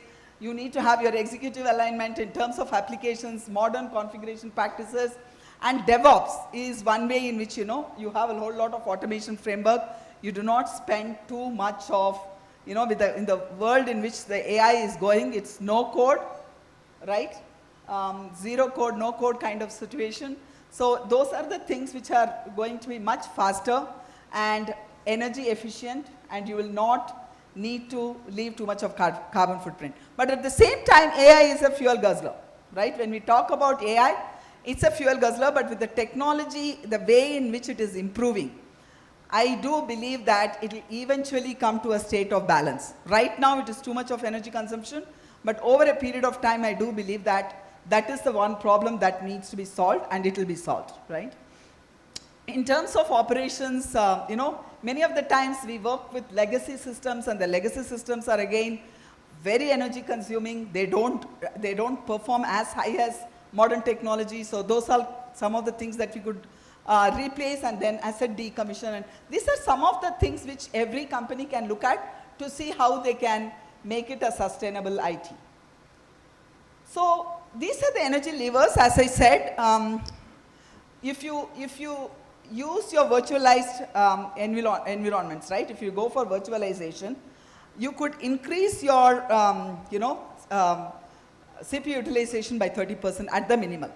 40% of your servers which are over more than 5 years old, that is the industry average. More than 40% of the servers are over 5 years old, and they do only 7% of the work, and they consume 66% of power. Look at the crime, right? So it's better that the industry, the corporates replace their legacy systems. And the total cost of ownership reduces by 45% because, you know, in terms of with virtualization, you scale up and scale down based on the load. And 70% of the software which the so-called in cloud are not cloud-based, cloud-enabled. They are just lift and shift somebody has done. So we have a lot of work there to do in terms of making sure that the applications are truly cloud native so that we get the benefit of operating in a cloud environment. What are the learnings? Right size your IT with increased utilization. Adopt the latest and the greatest in technology. This is going to serve you 30% cost savings in terms of total cost of ownership. Reduce energy consumption costs. There is a whole lot of way in which we do it. Retire assets responsibly while funding future innovation, because we cannot just let them go to the landfill. It has to be recycled in a particular way so that it does not leave too much of carbon footprint, right? So what are the outcomes? Number one, in terms of supercomputer leaders, 7 out of top 10 supercomputers in Green 500 belongs to HPE. 20% less power using optimized model, and we have 300 plus patents in the liquid cooling technology. 15% less power using liquid cooling technology, and we have 300 plus patents in liquid cooling, and 86% of the servers are given a second useful life. They are just not thrown off. We take them, we refurbish them, and then we configure it so that somebody else can use it, right? So that it is circular economy it creates. India is very well known for that. Nobody throws stuff. When I go to US, I get so annoyed. You see on the road, suddenly some sofa will be dropped. So that is not the way we do, right? We make sure that somebody else can use it, and it is always a circular economy. So you use it, give it to somebody, they will use it, and it will get upcycled, and somebody else will use it.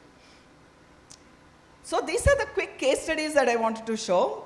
With a 2.35 billion investment in R&D, the supercomputer frontier is one of the fastest and most energy efficient, powerful supercomputer that has in terms of time's best inventions.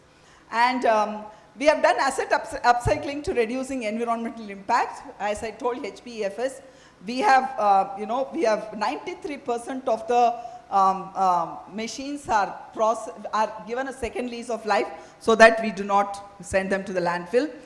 There is a huge customer benefit for GreenLake. If people are buying GreenLake as a service, right, as a service platform, 36% fewer servers, 53% lower infrastructure energy, and 26% lower energy cost. So these are the ones which you will get when you use HPE's technology. In terms of in the Bangalore site, there is a whole lot of things that we do in terms of, we have invested in a solar farm, we have invested in a wind farm so that we do not create any energy bills, we do not draw from the grid, we only give to the grid, right? We make it balanced, we make it zero, net zero. There is a whole lot of waste processing unit, the water recycling unit, everything established within the site. And if you come to HPE office, you will not see paper cups. You will have to only see the steel tumblers for water or ceramic cups. Every small thing, right? You get your biryani, it will be in a, the palm leaf kind of stuff which is hardened so that people can eat food in that. So you will not see any plastic at all when you come to either cafeteria or to the floor. So there is a whole lot of things that we do. So with that, I would just want to leave you with a couple of thoughts, right? In my own home, from June 2019, I have not been paying my electricity bill. My entire house is solar enabled.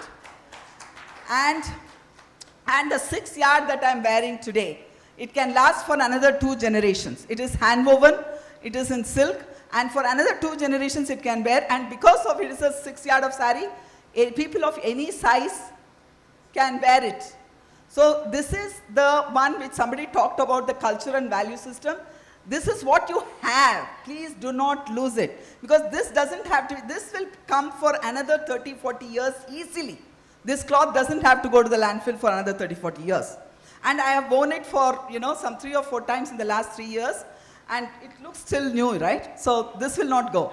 The third thing is, every of my furniture in my house, which houses I built, I have a house by the beach and I have a farmhouse and I have a house in Kanakapura Road here. Every of the houses, 98% of it is old furniture. Everything is 50, 60-year-old. I went, hunted them down. They don't cost much, but the quality of what you get, you will not get with the new furniture, which will occupy space. These are so sleek. They are so beautiful aesthetically, and we can live a very sustainable living at work and at home by doing some of the things. Hope you go and replenish your wardrobe at least with 40% hand woven with silk or cotton, and don't go for those plastic synthetic ones. Okay? Thank you so much.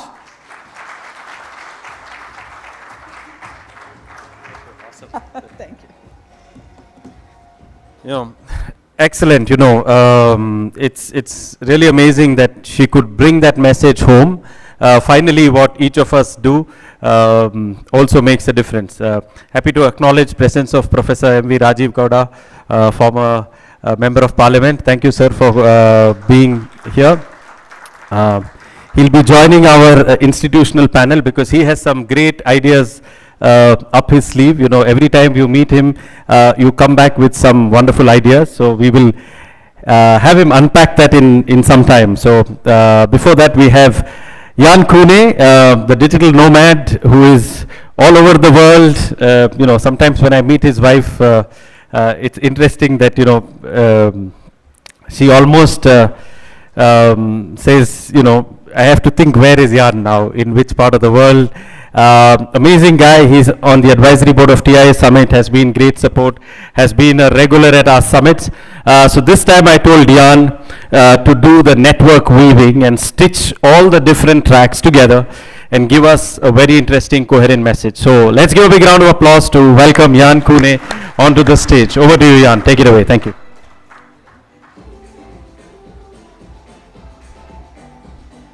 All right. Thank you, Jose. And when my wife asks, where are you? I can say, I'm at home. I'm at home in Bangalore. So Sanjeev was just introducing what Karnataka is doing, and I'm really pleased to be back again, because this is a place which it feels like home already. A home where ingenuity meets needs. And that's what we are about here. And I would like to take you along on a little journey on you, I, we are. We are here to recreate the world we are living in. So U stands for understand the underlying signals and practice hard empathy. So when we talk about mobility, practicing hard empathy, it's pretty easy to do in Bangalore. I stands for imagine the unimaginable. So step out of the box and think differently. Be crazy at the beginning. We wonder how we can solve the problem together, because there is no silo approach. And R, recreate the world we're living in, but really do it. Get things done. And that's what I really love about the ICT Future Forum. We had so many actions done on the ground. So I would like to invite you, after all the talks and all the discussions, get together and get things done. Now, every day somewhere in the world, this is happening, and that's why we're here. I'm from Silicon Valley, California, and you know what happened in Los Angeles. And when I talk to the people in Los Angeles, they say it's like 9/11.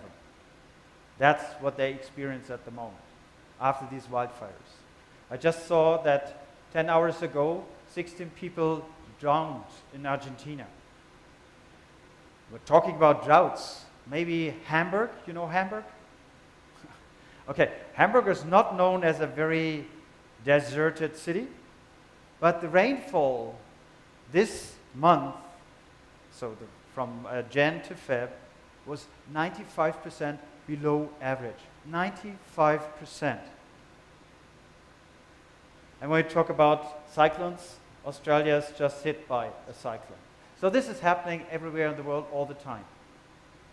And why is this happening? This is exactly because of that. The GHG curve, the GHG emissions to the atmosphere. And we are riding on an exponential curve. And exponential thinking, Anuja, is hard to understand. For us humans, it's sort of step by step we can get that. But exponential growth, it's very hard to get grab on it. And Marcus, you were saying something about the climate goals we are having with this 1.5. Actually, France just released yesterday, they're getting ready for 4 degrees plus. Because we can't really get to grips what has to be done, even though the technologies and the approaches are there. So we need to draw this curve down. How? Well, imagine the unimaginable. Be crazy at the beginning. Turn the world upside down and think it crazy. Let's do that. Now let's check where it is coming from. Electricity production, the percentage which is attributed to the climate change is by 25%. And talking about ingenuity, thanks, Jose, that you invited me here to one of the conferences. I got to know a system. So imagine the unimaginable. What if the energy is produced where you need it? Exactly there.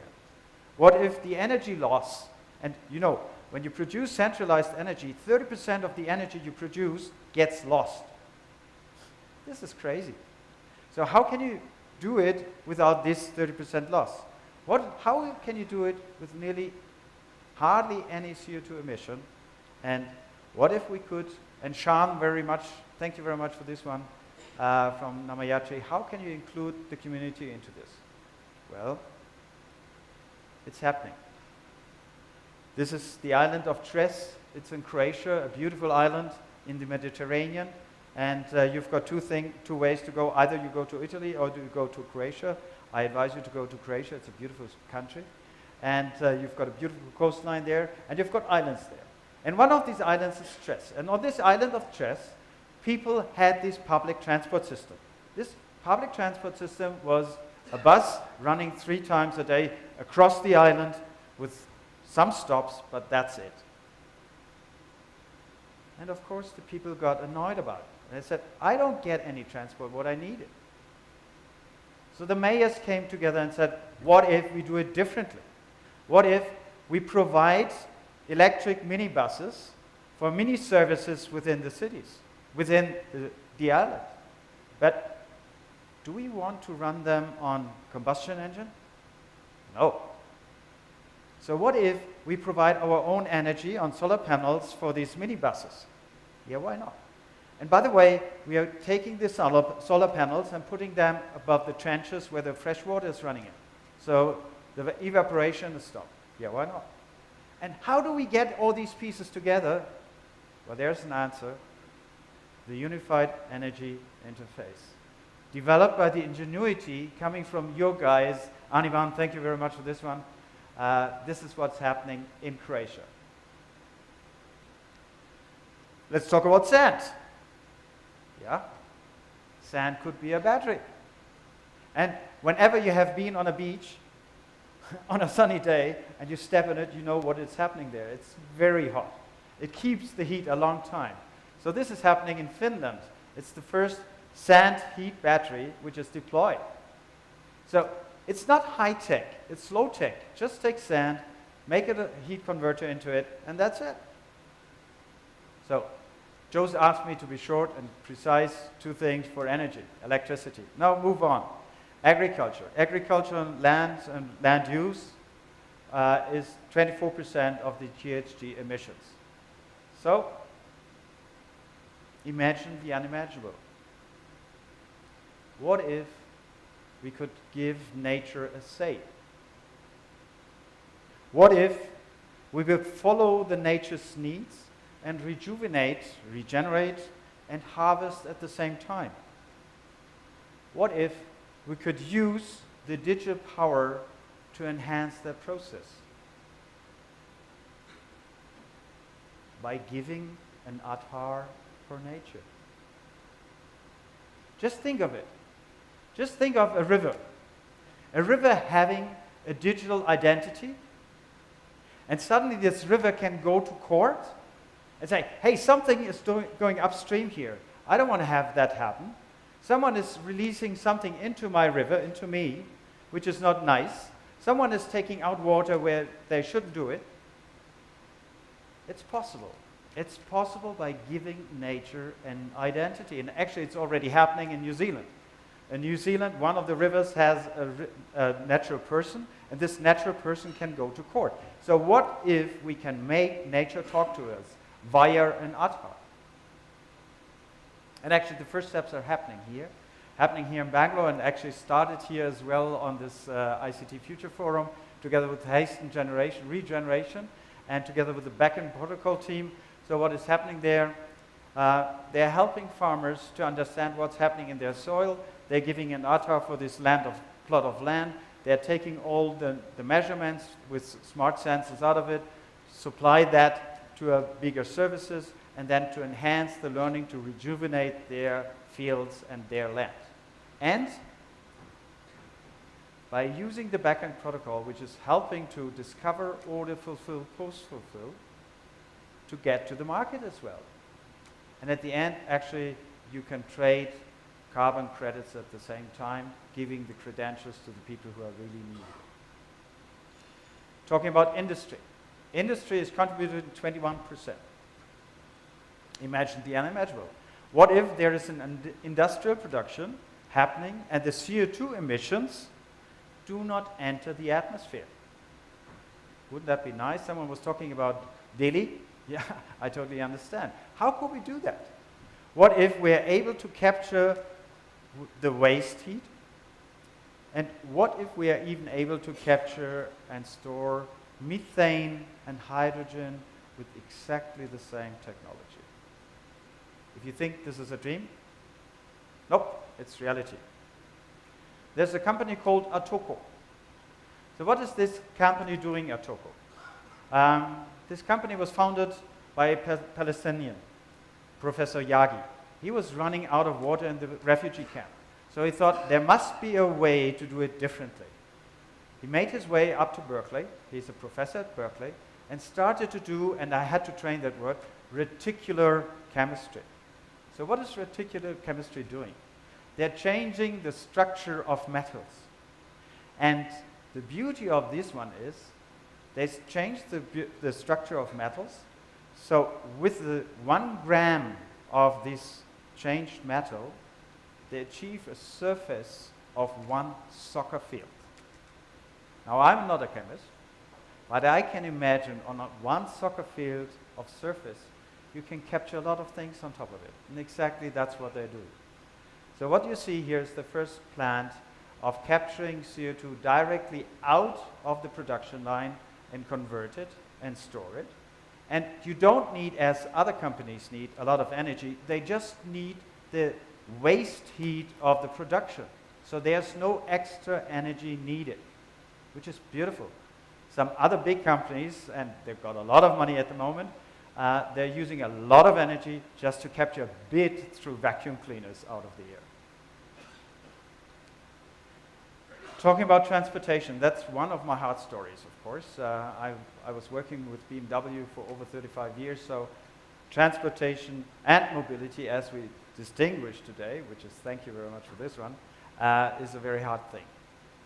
So imagine, what if we could fly over it? And we had E-plane here, and I might add now another little spice to it. What if the costs are relatively low? What if we increase the delight of transportation, because that's the core issue why we don't use public transport? And what if we reduce the CO2 emissions at the same time? And what if we can use Indian-born ingenuity to do that? Well, we combine it. So what you see here is cable cars. Cable cars are a very easy implemented way of having public transport. Not supplying, not doing an asset for the metros, no, but connecting to the assets. And I was just at Electronic City, sitting in one of these compounds and trying to get out at 5 o'clock. You all know what's happening there. So all the buses are stuck there and everybody tries to get out, there's no way. So just imagine you just go into a cable car and fly over the traffic, come to the metro, get out there. And then at the end of the station, of the metro station, again, this cable car comes there, you jump into it, you fly over the traffic, and you come to your real estate development, your living area. And what if, at exactly that point, as Leitner does, it's an Austrian company, the cable car cabin gets out of it, put on a skateboard, and this skateboard drives you autonomously home to your living area. Well, when you talk about autonomous driving in India under Indian roads conditions, it's happening. It's happening. So this startup, Swoyard Robots, is in Bhopal, and they're going to be there again on Thursday. They reached level 5 autonomous driving in India on Indian roads and under Indian road conditions. Tuk-tuks, bikes, dogs, cows, not taking any traffic rules, it's happening. So what if we combine the cable cars with this autonomous technology? What if? It's there. Building on site 6%. So what if our buildings would last longer? What if the energy balance on site would be fantastic? What if we would feel more at home, more comfortable at home?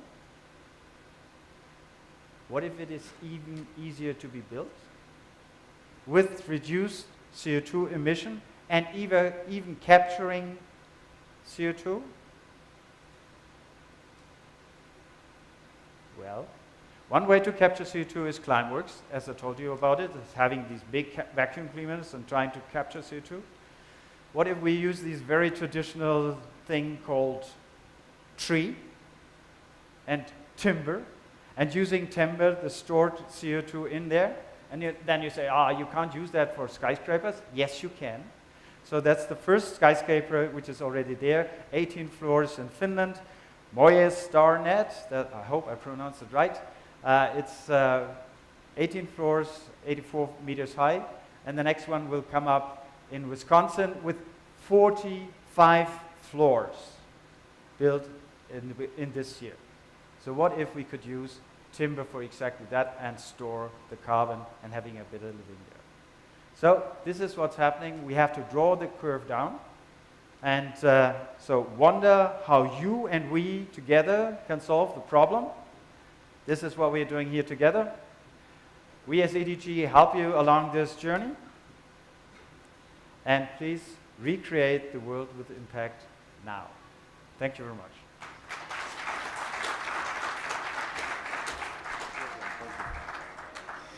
Thank you so much. Thank you so much, Jan. That was wonderful to cover all the different tracks in few minutes with those examples. I'm sure some of you would have taken notes, and please look up some of these companies. It's really interesting when you know that the solutions are there. It's just about connecting the dots that might make actual impact-oriented solution on ground. With the Future ICT Forum, our objective is that actually to connect those dots. So we will soon move after one more talk to a very interesting panel, which I call the institutional panel, and that panel is actually going to connect dots. That's the idea of that panel. So it's coming up in a bit. Before that, we have a wonderful speaker. Isaac, are you here? Yes, Isaac is here. He has a great company, Ivory Health. They were recently at Shark Tank and ended up getting the good news and the check, whatever that means. But nonetheless, he's going to speak about something that's relevant to all of us, and that is sustainable aging, and how tech can use to solve some really important problems. And it's really great to have Isaac do that. I don't want to reveal anything. So over to you, Isaac. Take us away, 8 minutes, and then we move to the main panel. Over to you. Good morning, everyone, and kudos to the organizers for having really pushed the boundaries of our thinking. And if I were to just ask everyone around the room about what sustainable living means, it obviously means that what if, and just taking a cue from Jan's presentation where he really posed a lot of questions around what if we could live, longer, forever, right? And I think as you think about that question, one of the things that will strike you is that you may or might not want to live forever, but you definitely want to live with a high quality of life, with a very high quality of independence around movement and things like attention, memory, reasoning. You don't want to outsource these things for anyone else. You want to be the one that's taking those calls. And our early stage startup, Ivory, essentially looks at cognitive health, which is brain function screening. And the reason for us to exist is basically just like how a lot of you, how many of you did your annual health checkups last year? Just a quick, almost everyone, right? Did you test your brain? No, right? You got your creatinine levels done, you got your LDLs done, you got your, everything else done, right? But you did not get your brain function tested. And unfortunately, given the fact that India is a very young demographic country, this bit of cognitive testing is not very mainstream, and that's what we are here to change around the world. So my co-founder and I come with about 45 years of combined experiences in a bunch of different companies. I'm happy to share that our neurocounselor, who's from NIMHANS, has joined us today. Mino, if you can just identify yourself. She's also an author of a paper on cognition, works with a lot of our clients on a one-on-one basis to help them, work on their strengths as well as their improvement areas. So please do catch her, during the break. We have a very strong scientific background. All of you are from Bangalore, so I don't need to introduce Manipal Hospital to you. Our neuroscience and clinical team brings about, another 30 years of experience in fields as diverse as, functional medicine, neuroscience, and neuropsychology. And today, I'll just probably spend maybe, 1.5 minutes on cognitive health, and then we'll go down this journey of what you need to do to sort of have a great quality of life as you hit your, 50s, 60s, 70s, and later. But to begin with, how many dogs can you see on this image? No answer is right or wrong. Spend 15 seconds on this, and I will ask around the room. But first, show of hands for people who see 4 dogs. Okay, no one sees 4, okay? 5. How many see 5? Okay, great. How many see 6? A lot of you see 6. That makes sense. How many see 7? Okay, and how many see 8? Okay, at least nobody is fibbing. There are not 8 dogs in on this puzzle, right? Research says that optical illusions make us exercise what is known as pushing the boundaries of your brain, right? You guys really focused, and then you went from 3 to 4 to 5 to 6 to 7, and 7 is of course the right answer. And this is just a gamified version of seeing that. And a lot of you are very rational thinkers in the room. Don't get carried away by the word old-fashioned. That is not what I'm here to say. But the point is that rational problem solvers, like probably 99% of our rooms, will actually extend, to the higher end of seeing 5, 6, 7, right? And that's something that is, again, proven by research. Now, in a nutshell, what is cognitive health? It's our ability to pay attention to things. It's our ability to, remember, some of the most cherished memories that we've had in our life. It's our ability to reason, to exercise great judgment, in times of crisis, in times of when we have to make choices. It's an ability to actually visually perceive things and make, decisions based on distance. Is the red light, too close for me? Can I cross it? Not cross it? Make that judgment. It's really, really a very, very scientific way of, putting together all your skills together and testing. And this is essentially what we as a company help test. Now, why is cognitive health in vogue today? How many of you have heard of a gentleman called Dr. Peter Attia? If you're in the space of, sustainable living and healthy, sort of aging, please look this gentleman up. He's a Stanford doctor of medicine, has been working in the space of longevity and healthy aging for about close to a decade now, featured on some of the biggest podcasts in the world. And he recently wrote a book called Outlive. Outlive said that there are 4 killers of humanity. Cardiovascular, which all of you know about, cancer, which again all of you know about, metabolic health, which is, gut dysfunction, etc. And then the 4th one is neurodegenerative risk, which we think that until we hit our 70s and 80s, it's not going to affect us, so, why not worry about it then?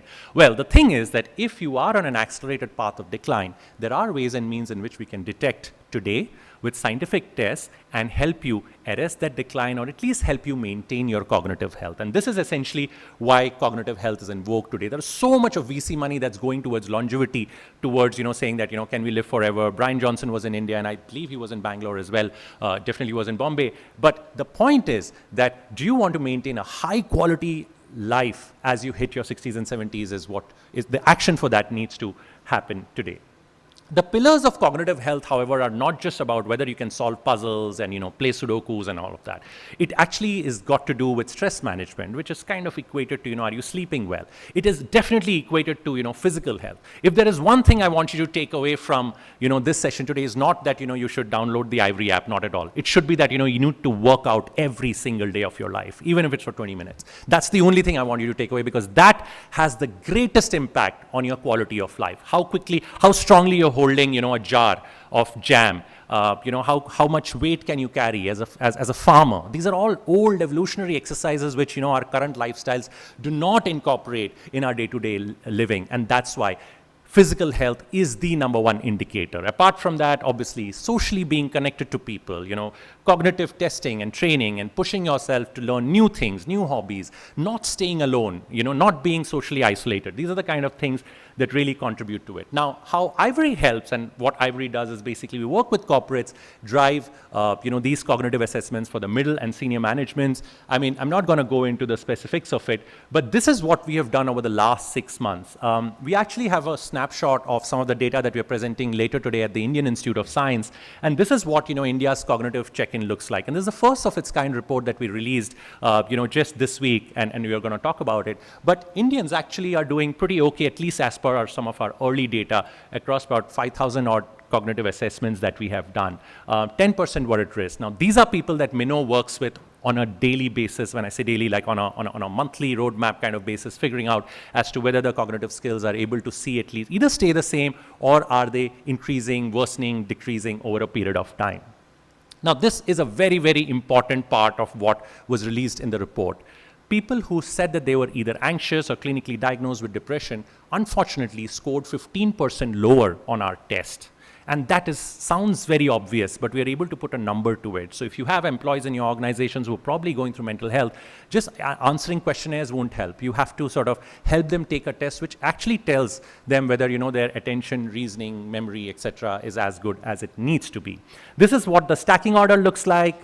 This is a report that is publicly available, so I'm not going to spend much time, but in a nutshell, our assessment is about 30-35 minutes.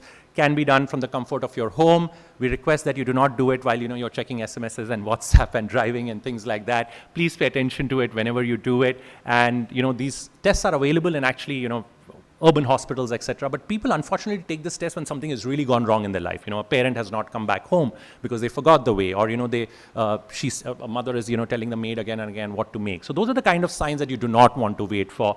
And with that, I'll leave you with a few snapshots. These are AI generated images. We are a GDPR compliant company, so we cannot put out real names and images. But the situations that we have mentioned there are very real, and those are things that you can actually actively take correction. So with that, my time is over. Thank you all for a very, very patient listening, and look forward to interacting with some of you. Thank you.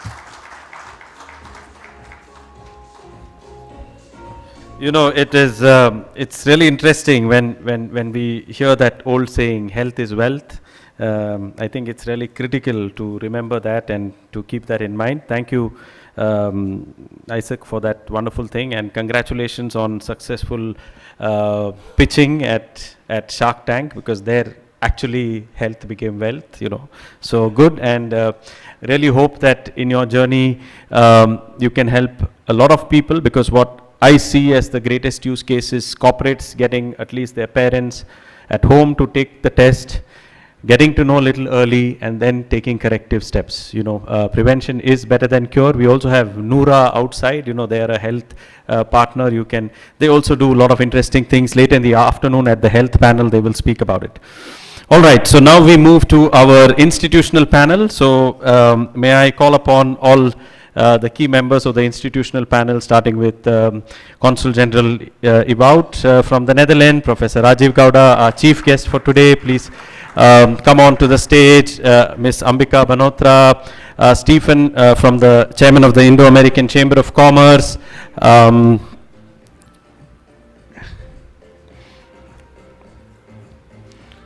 All right. So please come on stage, and sir, you can sit down. I'll give you. Okay, sure. I'll call you up in a minute. Tanaz from IDA Ireland, Raj from Talisma, also former chairman of Indo-American Chamber of Commerce, Martin from Mycelio, Vinod from Java Capital. I think the really tech-breaking deep tech investor in the VC ecosystem. If you all take stage, then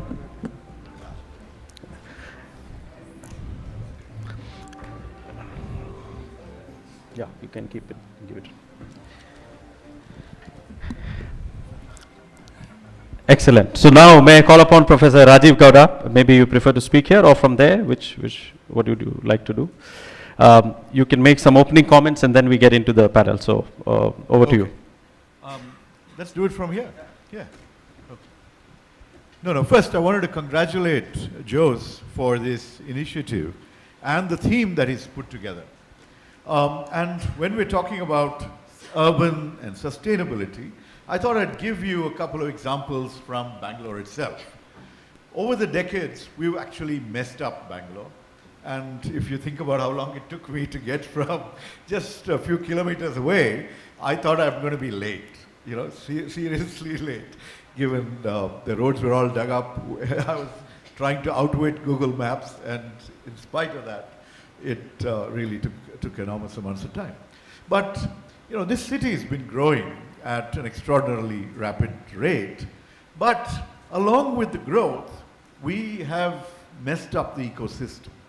So actually, if you were to go across the road and walk, you know, a few hundred meters, you will run into something called the Karnataka Golf Association golf course, right? That was originally a lake, the Challagatta irrigation tank, okay, belonging to the village and the farmlands around there. As the city urbanized, the lakes didn't make any sense as irrigation tanks. And so a lot of them got converted to other uses. But in the process, what we did was that we destroyed the natural pathways for water.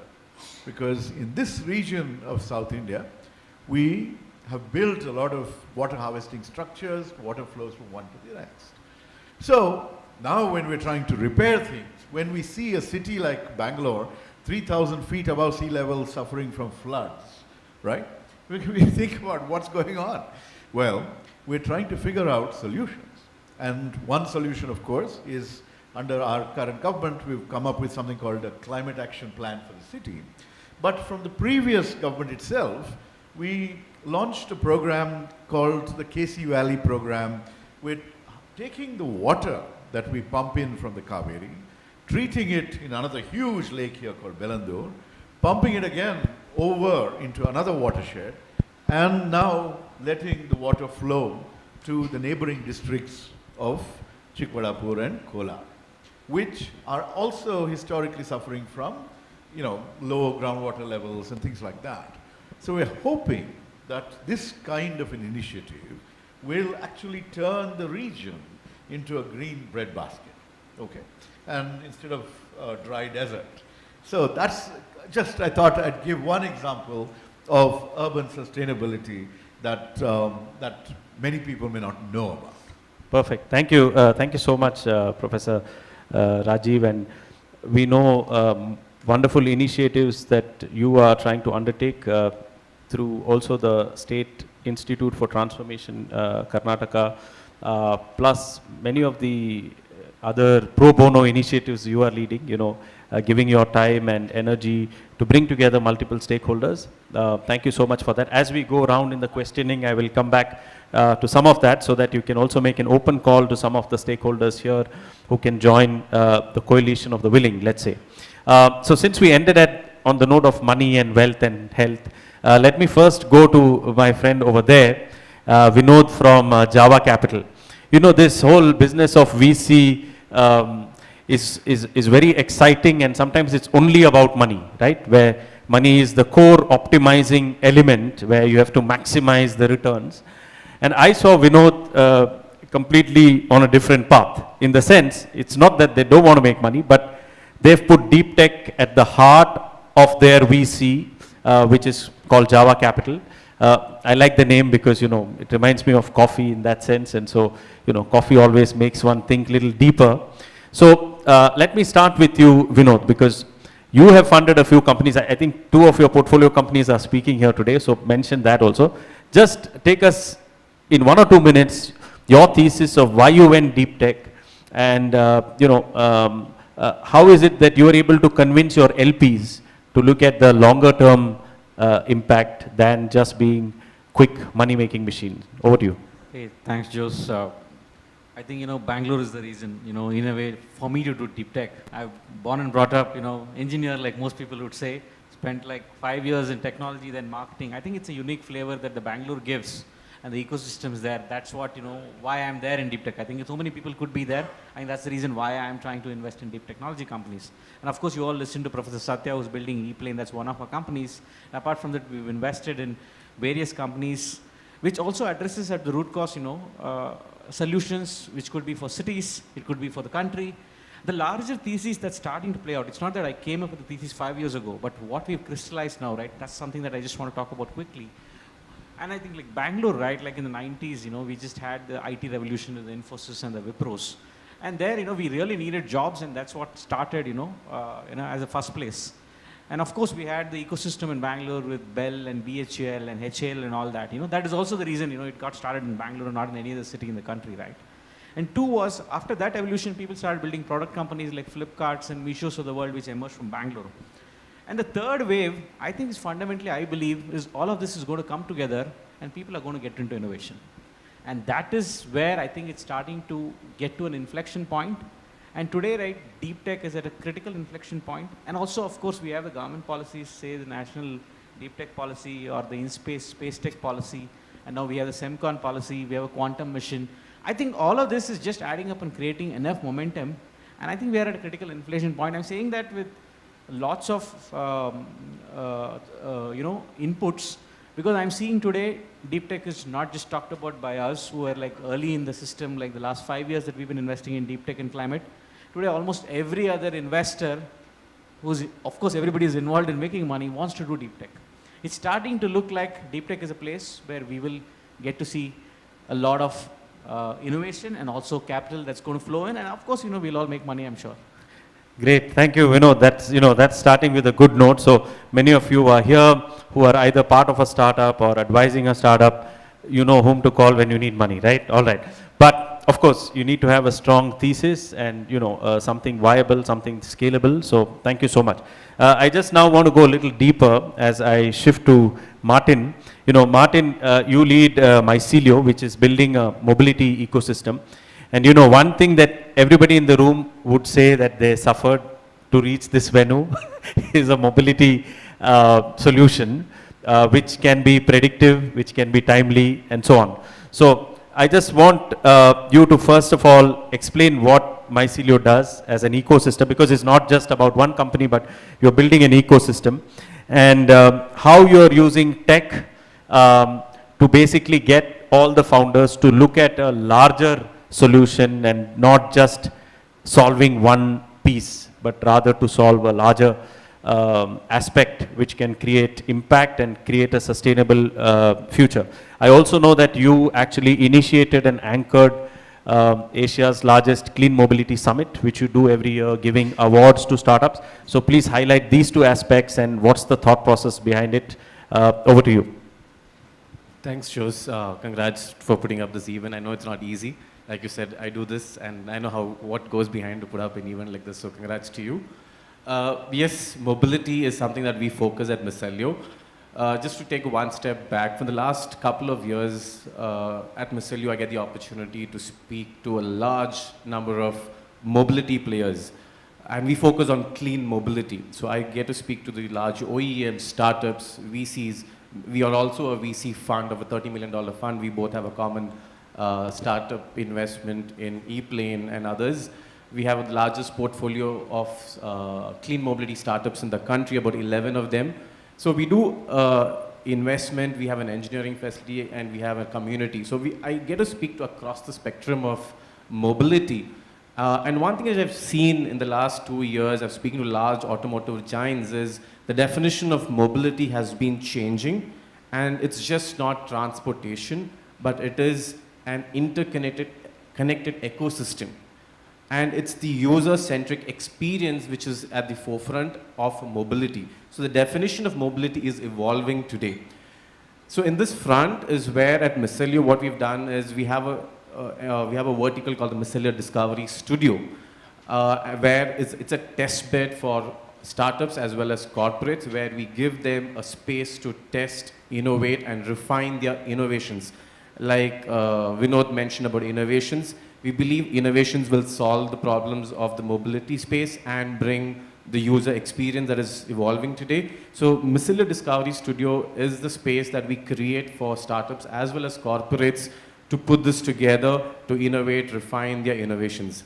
In this regard, we've partnered with AR/AI, which is the numero uno of certification of mobility in the country. We partnered with them and we've invested together to set up a digital twin facility, which is a state-of-the-art facility. And we convinced ARI and back to the government of India to move out of Pune, which is where they were for the last 50 years.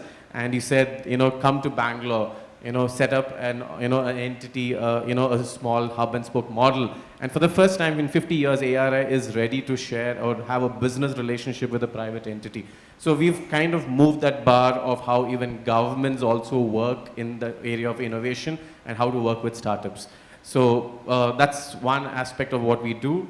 And to touch upon the summit that Jos mentioned, yes, we believe in collaboration. So we said we need to have a platform where we bring global players who look at India as a market and have cross-border innovation stories being exchanged. So we, for the last 3 years, we have a summit called the Global Clean Mobility Summit. We organize it usually around the month of November.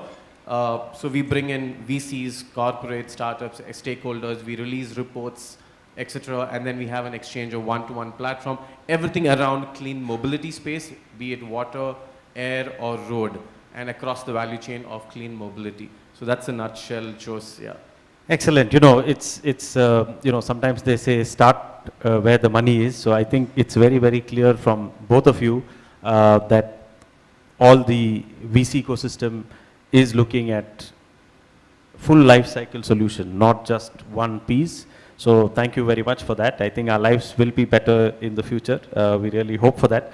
I just want to bring now Consul Ewout de Wit, who is from the Netherlands here in Bangalore.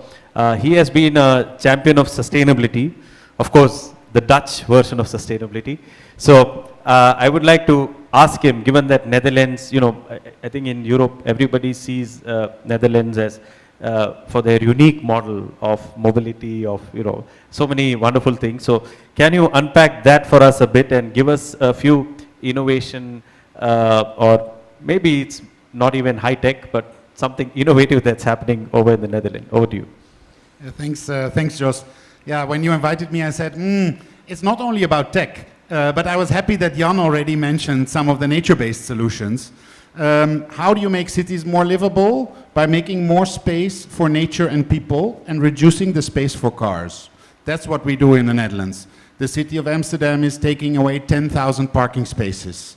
The city of Rotterdam is turning its biggest traffic circle into a park where there is space for trams and bicycles and a little bit for cars.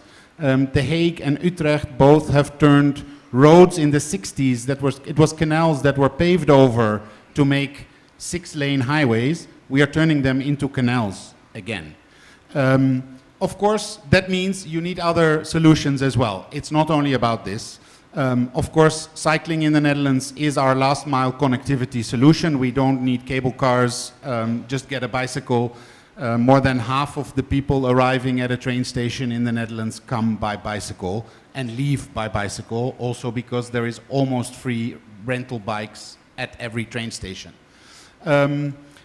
We also look, of course, into electric mobility, or as we say, decarbonization of transport. So yes, electric vehicles, we have companies working on battery technology, organic batteries. The example of the sand battery doesn't work in a car, but there is the University of Groningen, a company called Leidenjar, Zionvolt. These are Dutch companies working on a new battery technology that is sustainable. And also, for example, sustainable aviation fuels. KLM is a leader in that, trying to also make aviation more sustainable. And then, of course, the whole circular economy, recycling. Fairphone, a company that's making high-quality phones from reused materials, and if your phone doesn't work anymore, it can be reused and turned into a better phone.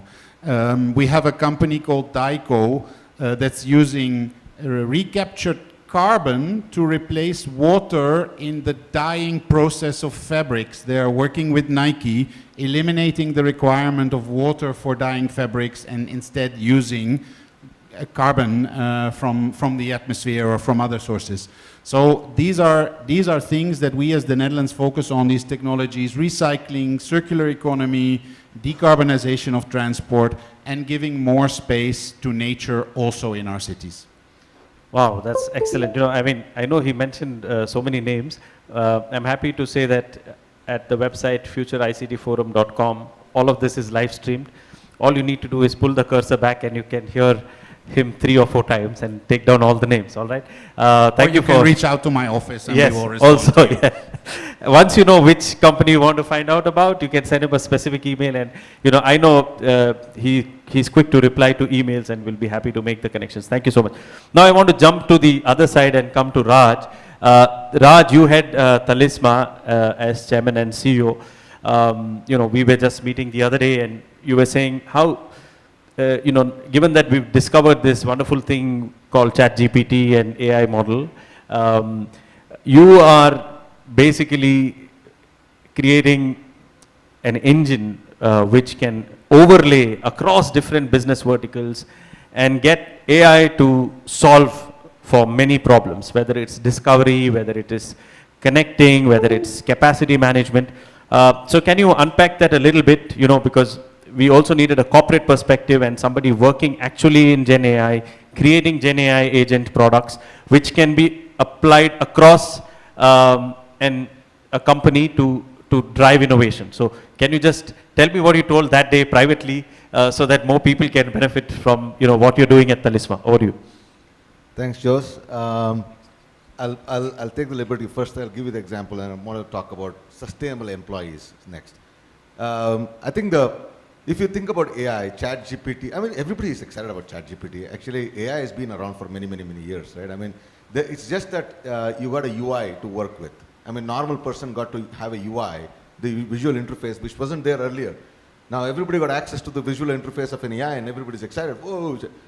Well, let me unpack it. What you do with it is more important than what it can do, right? And I think that's the most important part of it. So I'll unpack this by actually telling this. I was 30 years ago, I did, you know, I'd say my age comes out when I say this. 28 years ago, I was a customer support engineer at Microsoft working in US, okay?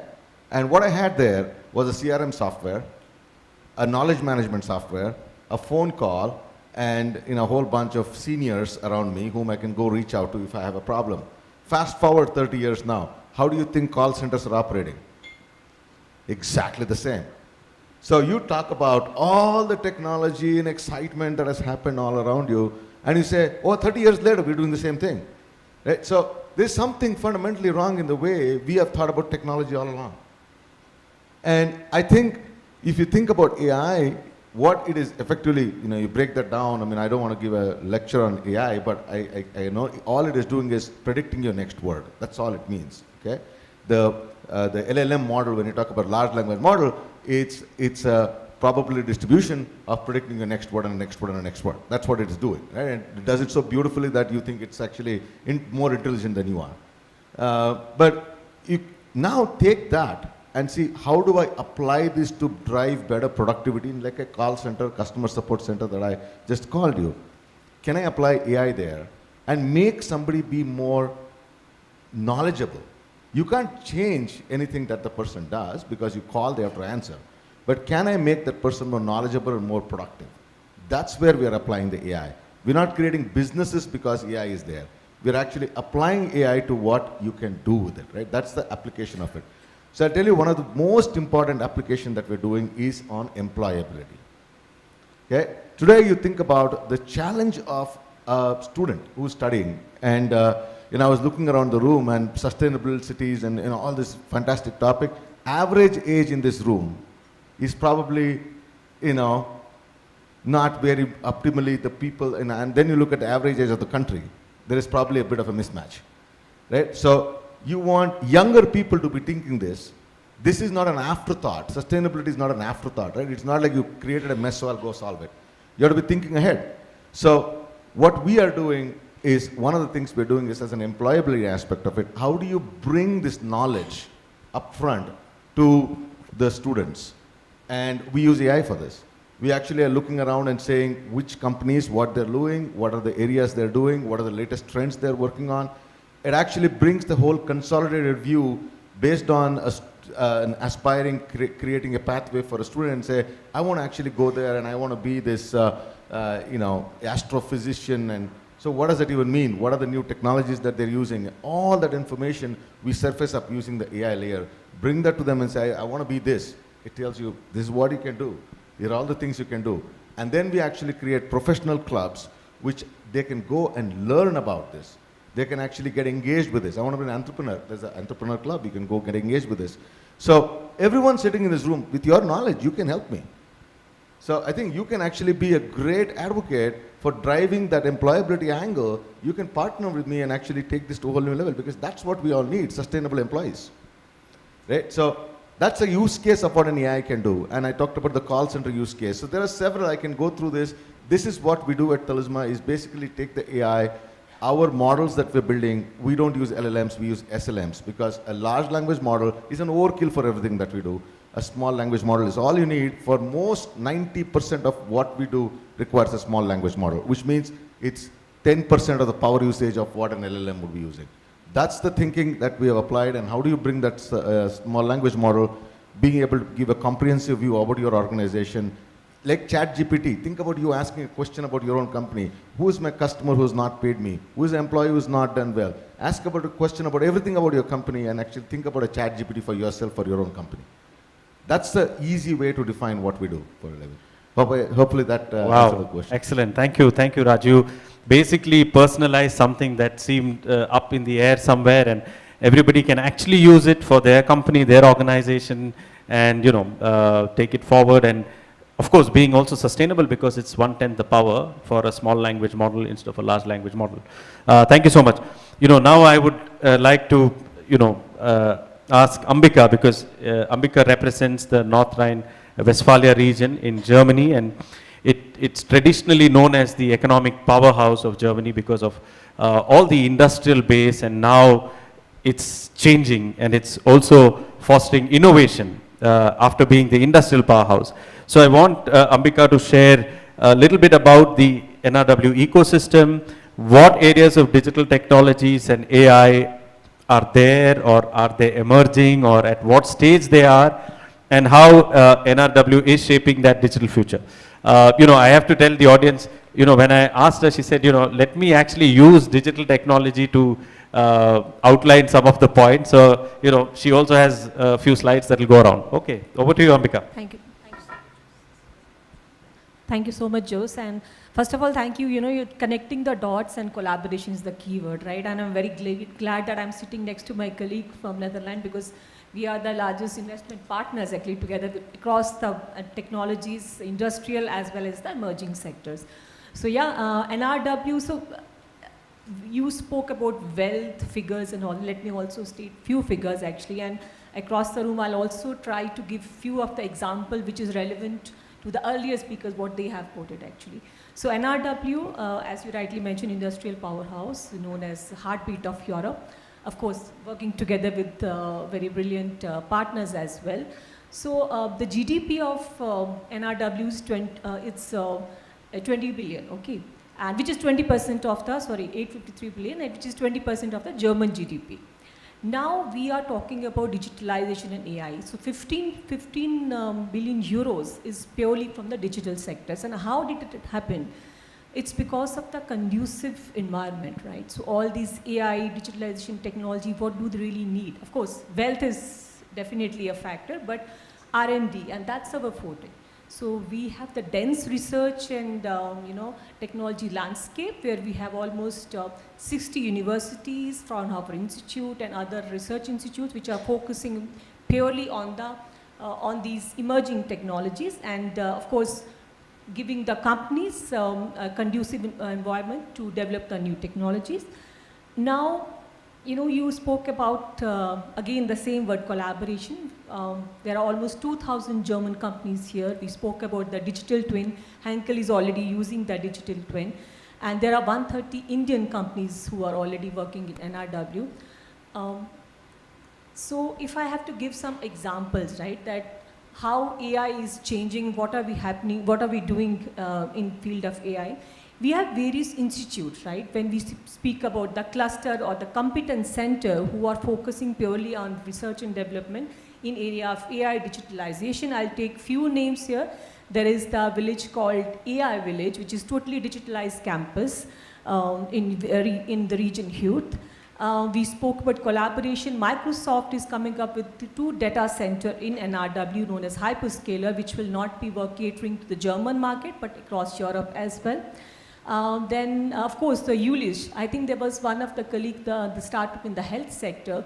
So Ulish and the University of Aachen, they are working on neomorphic chip technology, right? So these are certain examples, which is not only for the German ecosystem. I'll encourage all the Indian companies and Indian startup also to benefit out of that. And of course, how to reach to me or to my colleagues who are present here, and I'll be happy to help. So these are the few examples. AI is, as you mentioned, we take pride in our industrial sector, but how to evolve, right? That is the main question. So I'm happy to say that, you know, there are almost 7 lakh SMEs in NRW. So, you know, we cannot change the world in a miracle way. But yes, as R&D is our forte, and almost 12% of the revenue is being utilized in R&D. So AI is changing the the future across sectors. In manufacturing, for example, there is predictive maintenance, which is already being used. As I mentioned, the Henkel is using the digital twins. We were speaking about the health sector. DeepEye is again one example of a startup who are using again the neomorphic technology to detect or to predict the age-related blindness beforehand and giving the right judgment. So there are many more examples. I'll also want to mention that, you know, so these are a few examples which are across the sector. Somebody mentioned about the renewable energy and the grid technology best practices between India and NRW. So there is one company from Gujarat region, and now they are giving their services in the area of solar manufacturing and working together with the energy hub leaders, RWE and E.ON. So yeah, these are few examples, I would say, which are paving our way to the digital future. Excellent. Thank you so much for that very detailed outlay. I think many of you could see, you know, the slides up there as well. I am interested next time when I am there to visit the AI village and, you know, see what happens. I wonder why they would not call it AI city, but maybe because they didn't have the whole city to go that way. But thank you so much, Ambika, for laying that out. I now want to jump to Stephen, just to change the track a bit. Stephen, you are chairman of the Indo-American Chamber of Commerce, but you are also partner at Kocher & Co., which is a very strong legal firm, and you advise many companies in their ICT aspects. You know, as companies are digitizing, as digital data is everywhere, there are always possibilities of things getting hacked, data getting misused, or you know, things going wrong. So is there some cautionary advice that you can give also to startups and also to our VC friends, how they can put the guardrails for safety, especially given that most of their scaling and success is driven by data?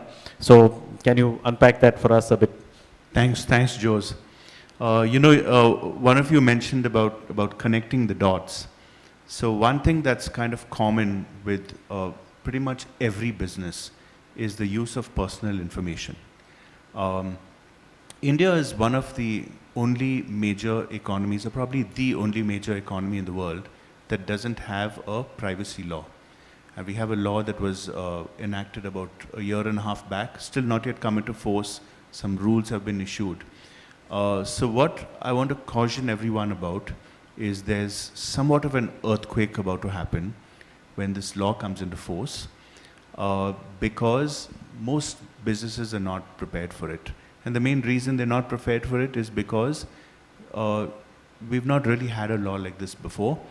If you take, say, the EU, which started on a law like this in the 1990s, and then they had GDPR a few years ago, which is a kind of new law. So what do we need to do here? we need to start with mapping our data, finding out what data we have, what are we using it for, where is it stored, who accesses it. Then we've got to decide how do we want to use this data. Is there data we don't actually need, we are just unnecessarily collecting? Get rid of it. And then once we know that, we've got to draft a policy or a notice which says, okay, this is the data we're collecting, this is the purpose of the data, this is what we're using it for, and these are the products or services which are using that data. You've got to prepare a statement and you've got to give it to every single data subject, and you've got to get their consent, and their consent can even be granular, meaning they can accept one type, one aspect and not another one. And then there are a whole lot of other things like how long you can retain the data. There are rights of data subjects that they can write in and say, what data do you have of mine? Please delete my data, and so on. So it's a whole ecosystem that every single business, small or big, needs to manage. Those who are doing business outside India, particularly in the EU, and who are GDPR compliant, have less work to do. But even there, the Indian law is different from the GDPR one. It's less comprehensive, so less things to do, but in some ways, it's actually stricter than GDPR. So that's my caution to everybody. Please get working on this as soon as possible. Okay. Otherwise, you'll be in a mad rush at the end. Okay. Also, my thing, you meet Stephen at lunch and, you know, try to get as much free advice from him when he's here, right? But thank you, Stephen. I think that word of caution is important as we're all running after the tech brigade. It's also important to make sure that personal right, privacy is you know, protected. Now I want to jump over to Tanaz from, you know, from Ireland, or she represents the Ireland office in Delhi. You know, given that Ireland is a tech leader and, you know, it has been, look, all the big giants have their headquarters in Ireland. Of course, some would say it's tax reasons and otherwise. But given that they have their headquarters there, there's a lot of stuff happening, right? Board meetings, innovation, briefs, and so on. So could you share with us the landscape of tech and sustainability in Ireland and how it has evolved over the last few years? Sure. Thank you, Jose, and pleasure being here. So first, companies don't come to Ireland just for tax. Yes, the corporate tax rate is 12.5%. But if there was no talent, if there was no ecosystem, if there was no government support, they wouldn't thrive and they wouldn't continue to grow. We've a history of multinationals coming and setting up in Ireland, not just for the Irish market, but also to access Europe and then other global markets from Ireland. Coming to sustainability, focusing on the topic at hand, the Irish government and the Irish people are very committed to UN Sustainable Development Goals, not only because they have to, but because they are committed, they are passionate, and they believe that it is important to be living in a cleaner, greener environment.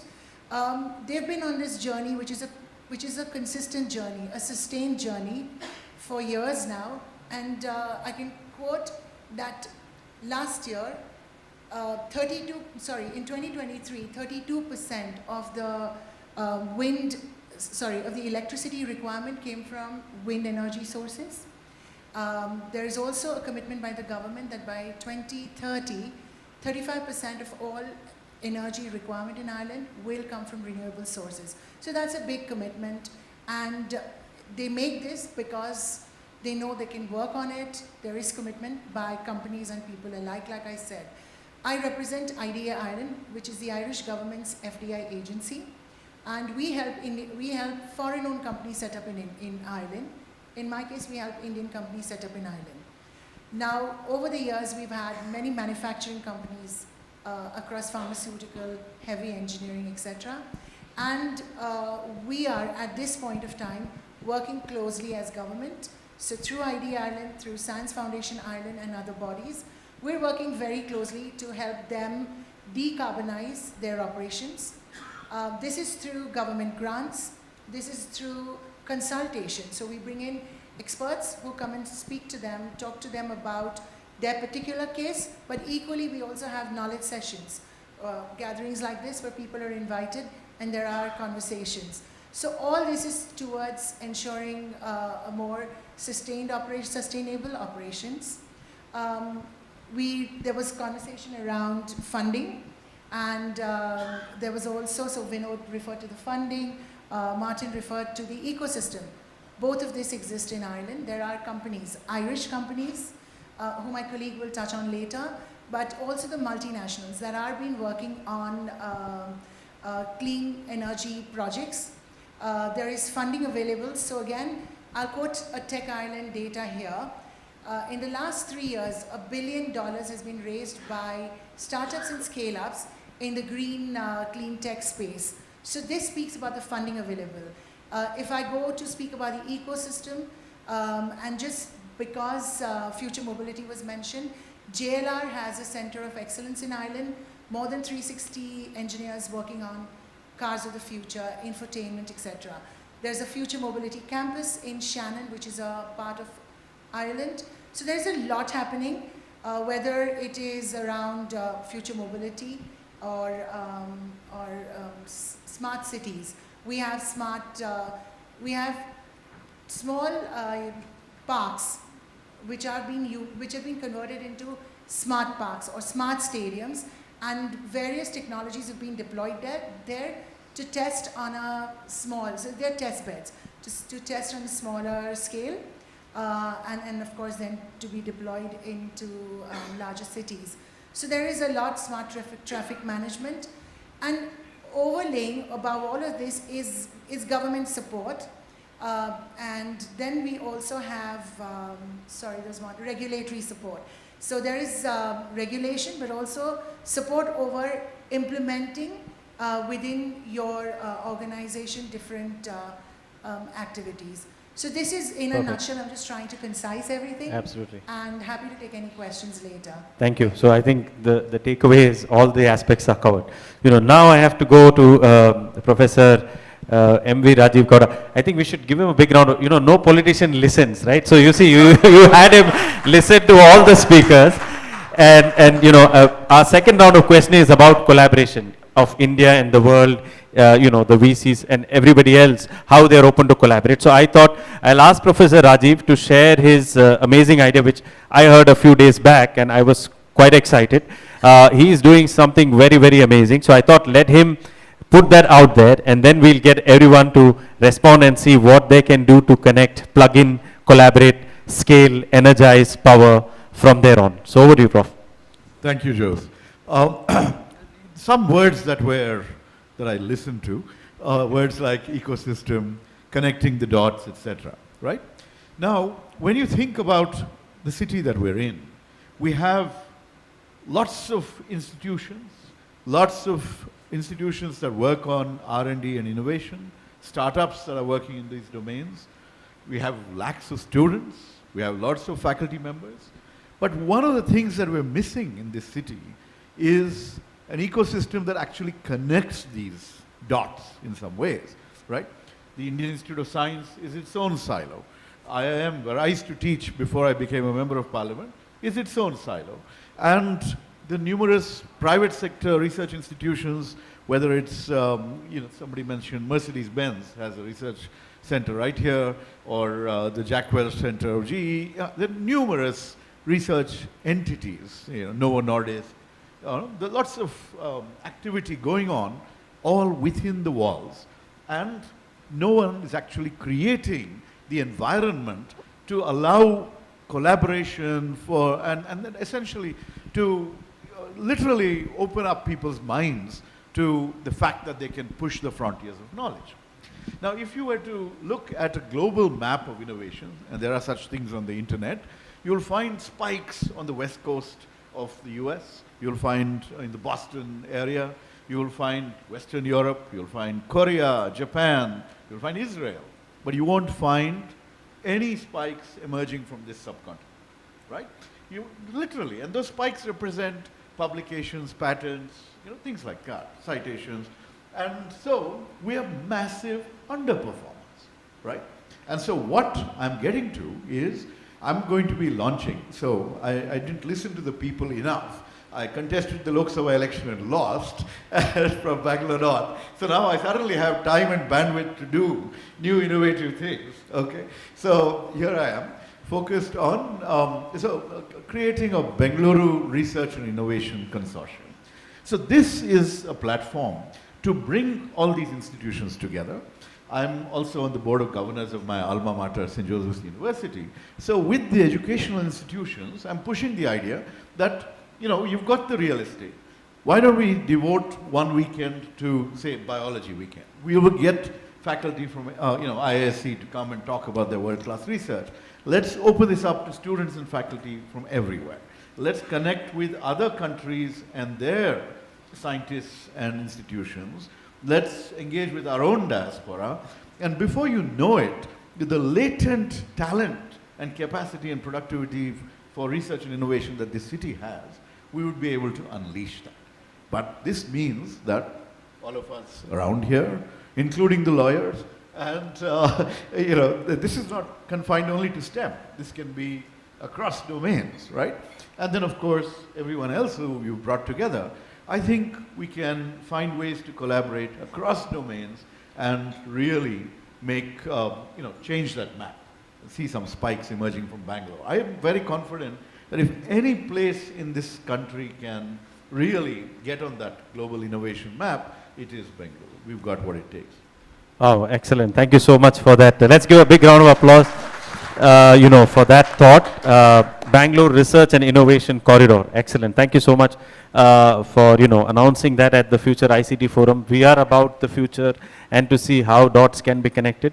So, let me now ask, one round of quick response in 1 minute from each of you. Also linking what you are already doing, probably many of you have things happening with India, and also as a response, would it make sense to just plug into the ecosystem that might emerge so that finally we can be that biggest spike on the innovation map? So maybe I'll ask Consul Iwout to respond first and then we go around. Yeah, thanks. One of the strengths of the Netherlands, I always say, is our triple helix model. Business, research organizations, and government working closely together. On Friday, we had an innovation semiconductor mission here, 6 Dutch companies, 2 of our main technical universities, and people from the government, together in the same mission, looking for opportunities in semiconductors in India. 3 of the things that we are working on from a sustainability perspective that we're looking at India, first of all, green hydrogen. My government has decided that green hydrogen is essential for our energy transition, working closely with Germany, with North Rhine-Westphalia, but also with Belgium. We are looking at India to supply maybe some of the technology, but also some of the green hydrogen. There is potential here. My colleague will be in Kochi tomorrow to speak at a green hydrogen event there, because Kerala is really active in that field. Second is greening of ports and the maritime sector. So we are working, we are looking at India for hydrogen bunkering, but also green ship-to-shore power, but also greening shipping, because shipping is one of the most polluting forms of transport. So ways to do that. And finally, we are working in the India network also on solid waste, trying to see how it can be, first of all, recycled, because that's the main thing. And if there's no opportunities for recycling, then waste-to-energy solutions as a final solution. But these are some of the topics from a sustainability perspective that we look at Karnataka and India to help us with solutions for the future.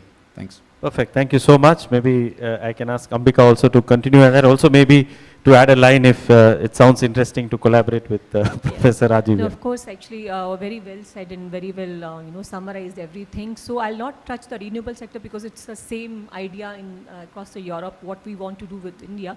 I would say rather that we need to create a win-win situation for both the ends, actually. So, of course, I'll just give again few examples. So when we are trying to get the best practices, if we are supporting some startups, and that we are already doing actually, we already signed a launchpad with NASSCOM, and this launchpad is to support the Indian companies and startup as well, where the free co-working space would be given, provided to these Indian companies, but in specific sectors. So a few of the sectors are already mentioned here, because I don't want to mention each and every sectors, because there are certain these Mittelstand, or you say the hidden champions in Germany. When I say, I'll not say only NRW, across Germany, which are looking forward to work with the Indian digitalized sector, tech talents, and give them the proper solution. So that is one sector. Renewable is, of course, another sectors.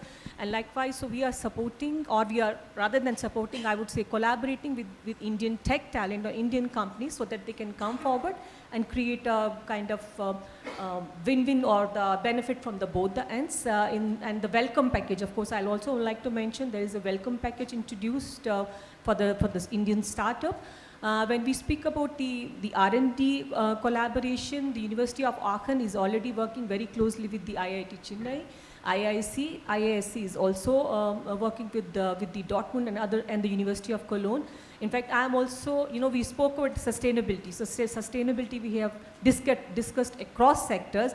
When I say we, the government and the entire ecosystem, we are also supporting few of the startups from IISc, and especially, I'll not mention the name, but yeah, they are in sustainability in space. So this is what we want actually, that there are the unique solution which can complement to the European or the German or these market should come forward and take anybody who's sitting across the panel to come forward and take the benefit out of that. So I think I'll Excellent. pause it. I mean, that's really very, very specific examples. Somebody wants to welcome you with money. It's a great thing, and I can see that welcome package. But I'll still say that R&D is more important Okay, than money. absolutely, yeah. So I think it was really nice to throw out all these wonderful things. So now I want to take a quick line from each of you, since we are running against lunch and there's one or two more presentations before lunch. So just a quick line of thought on collaboration, and what do you think of Professor's idea, and so on. I've already signed up for my professor's collaboration, so I don't know about rest of you, but yeah, this is exactly what we talked about, right? I think I believe everything we talked about here, at the heart of this is people, and those people are people who are ready to actually embrace everything we're talking about. And I think, how do you actually make them better, knowledgeable? How do you prepare them to be having the access to information, experience that they need, so that actually they can be great sustainable employees for the future? So I think this is a very essential part of it. We look at how do we create this kind of an ecosystem at global level. We have partnerships with multiple universities out of India as well, and creating this ecosystem out of India. So there is a lot of opportunity, by the way, and I was not joking when I said all of you can actually we can all join hands in doing this. I'll be happy around here during lunch, exchange cards. Please join me in this mission, and please join Mr. Rajiv Gowda as well. Thank you all. Also, Stephen, before I just want to know what's happening with Trump and so on, because you represent Indo-American Chamber of Commerce. Every day in the morning, people are seeing the news, the markets are falling, all kind of crazy stuff. So maybe you can add one line and then the line on collaboration. Yeah. Sure. So we actually have a webinar which we are organizing in about 10 days on the Trump reciprocal tariffs. Some of what he's doing is hard to understand, especially with Canada. But reciprocal tariffs, I find it very hard to dispute it. Like, okay, whatever you tax us, we'll tax you too. I think the worry for me is what model is he going to use? So my understanding is it's not going to be product-wise, but they're going to take some kind of average and then say, okay, this is India's tariff average, so we're going to slap this tariff on everything that comes from India. But the even bigger worry is, will it cover only physical goods, or could it cover software and services? If it does, we are in deep trouble. The thing with that, though, is physical goods has to come across a border. There's a customs agent there, so it's easier to manage. But with software, we're just sending it back and forth. There's no real check. So the compliance burden for US companies who are procuring it would be crazy. So perhaps it may not happen. But I think that's clearly a big worry. At Indo-American Chamber of Commerce, we basically trying to foster trade between India and the US. We hold a lot of events. We've done about 5 events in the last 6 weeks. We host trade delegations from the US from different states, and we also send trade delegations from India to different parts of the US. And we are really at the forefront of dealing with all the kinds of issues that are faced in India-US trade. The biggest one today, I think, is the reciprocal tariffs. Thank you, Stephen. But you're also open to collaborate for the idea of what Professor said? Yeah. Absolutely, and I'm very happy he mentioned lawyers. Okay. So that everything is kosher, right? All right. Okay, Tanaz, over to you. And thank you. So I'll keep it brief. The India-Ireland relationship actually goes back decades to pre-independent struggle time. There was informal where we cooperated, if I can use the word, on our freedom struggle. And equally, the education system in India, the English education system, was rolled out by Irish missionaries, although under the British, but that is it. So our relationship goes back many, many years. In recent years, there's been many cooperation treaties, agreements signed between institutes in India. So for example, the Trinity College and under Science Foundation Ireland and the Indian Science Academy, they have a collaboration treaty on innovation and research projects. There are a number of higher education institutions from Ireland that have set up in India, and one part of what they do is, of course, attracting students to study at their universities in Ireland. But another major focus is also working on RDI projects between academia and corporates. And there are many and more examples about the same. Happy to share offline more information on those. And also companies. There are a lot of innovative Indian, Irish companies that are working in India, and many more hoping to set up in the near future. Similarly, we could engage with a lot of companies, Indian companies that are looking to access Europe, and we're working with them to see if Ireland can be a solution.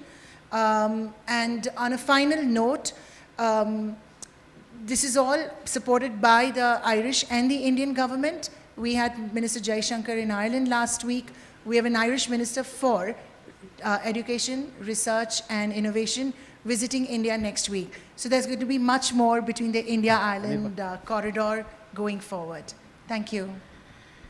Great, yes. So I'll just quickly, since we talked about collaboration, right? In VCs are super competitive, I think my friend knows here, and also of course collaborative in wherever it makes sense. And for we, right, Java Capital have run something called as Climathon for the last 3 years, which has been one of the flagship events where we've seen like 1,000 startups in the climate tech and sustainability space. We shortlisted about 100 companies who presented to us over a 24-hour period. Typically that's across 2 days. And we've invested in 2 companies, Resilience and AgriLeaf. And this year's just happened a couple of weeks ago, and we're hoping to invest. What I'm saying is VCs are generally very competitive, but I think there's opportunity to collaborate.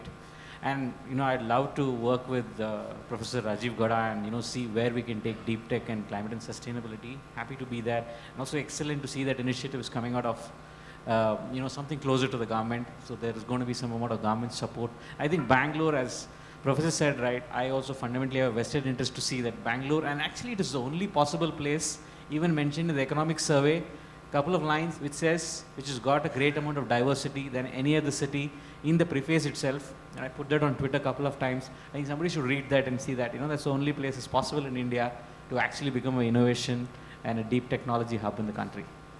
Last words, Martin?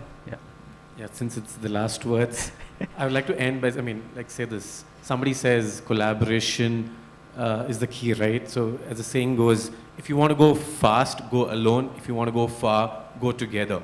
So collaboration is definitely the way to go. We try and we preach at Masilio every day on collaboration, and that's why we even convinced ARI, which is a semi-government institute, to collaborate with the private entity. A couple of things I want to take note from the previous conversation is we also, at Masilio, we try to engage the academia and the corporates. The funny part is, even in the corporates, sometimes they don't acknowledge that the lack of knowledge. But on side, there's a lot of vacuum within them that they also need upskilling on the clean or the new technologies. When we go to the academy, in the last 1 month, we've been visiting at least 15 campuses in Bangalore. they were also saying, why didn't you come earlier with this program? So we launched a program for upskilling from industry readiness point of view, skilling between the corporates as well as the academia. One note, a very large OEM, we went to them, we spoke about this initiative. We just said we were starting this, and they were like, we want it. And they were like, just one layer below the CTO. He's like, no, Martin, you do it for us. If you do it for us, and if I like it, I'll take you to the entire organization, which is about 50,000 plus employees. So that's the gap that is there. So I think the innovation, the gap of skilling, all of this needs a lot of collaboration. And I think one point which I want to make again is, since Mr. Stephen is here, is our country does not have a lot of IP within the country. The patent law, the importance of patents is not there. Most of the patent registrations in our country is mostly by the MNCs. So 2 years ago, I went to Japan. I spoke to some of the corporate attorneys like Toyotas, and I said, okay, can you help in building the patent IP kind of ecosystem in the country? And I came back to Bangalore. We put up a master class. We spoke to a few of them, and we put a master class. Webinar from Japan, attorney of Toyota, a very senior attorney. And then on the day of the webinar, not a single person turned up. It was a sad story. So that's the lack, that's the skill gap, or that's the awareness gap that India has in terms of, we talk about innovation, but the IP drain or the patent drain that India has is significant. We are actually sometimes paying for licenses created by an Indian brain outside outside. Okay. So there's a huge gap. So I think initiatives like Professor Rajiv Gowda's should probably address this, and would love to join you, Prof, on the mobility side of the story for the country. Excellent. Thank you very much. Let's give a big round of applause to the wonderful panel. I think they have inspired us to collaborate. We need you for one more minute because, I told the backend team, Anirban, can you come over? Also, Jan, please come on stage. We have the report or the vision document of DEG. Maybe Anirban can share a line, and then I'll want every one of you to have it, because what DEG does, it creates the network for people to plug in and collaborate. So since our panel is here, we want to collaborate. Let's also have this digital network kind of relaunched at our event. Yeah. Thanks a lot, Jose. Thanks. Yeah. Sure. So I still remember like a year and a half back, me and Martin were sitting in their office and discussing about this whole small idea of UEI. And now we kept on zooming out from that, and today we have this overall vision of DEG. Thanks a lot, Jose, for bringing that up on the stage. Jose, you want a copy?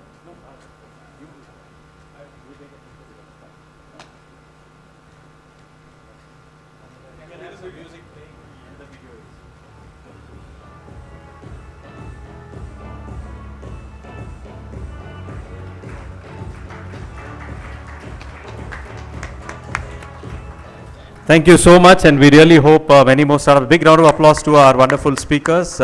So you have the document with you, which was recently launched, a great matter of pride for India. It was launched in Paris at the IEA, India International Energy Association.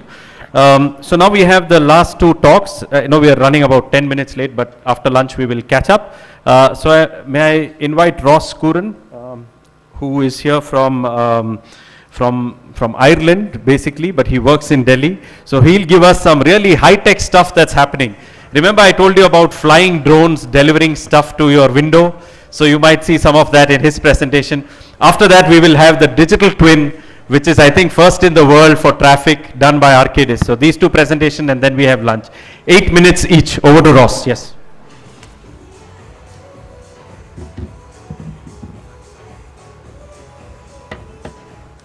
Thanks. Thank you, Jose. That's great, and I'll keep it snappy. If you're anything like me, I know the hunger pains are starting to come in. So, Ross Curran is my name, and I'm coming to talk to you here from an organisation called Enterprise Ireland. So we're the state technology and export agency from the island the Republic of Ireland. So I'll just show you a little clip here very quickly if I can. To your back garden.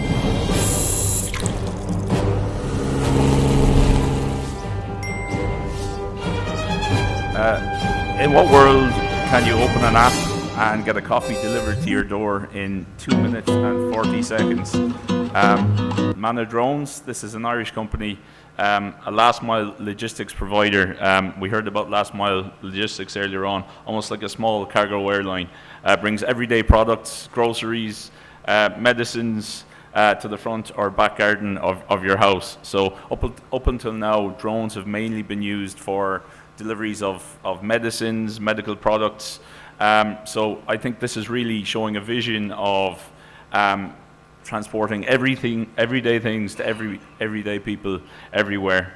And just to give you a little snapshot, so today what I'd like to do is give you a sense of maybe some of the technologies that are being produced in Ireland, particularly around the theme of sustainability, mobility, and I suppose the green agenda more generally. So always good to do a little revisor first. So that's Ireland. So west coast of Europe, we're not the UK. Also not, for instance, Iceland, which strangely gets confused with a lot here in India. We a small country, but with a big innovation mandate and ecosystem.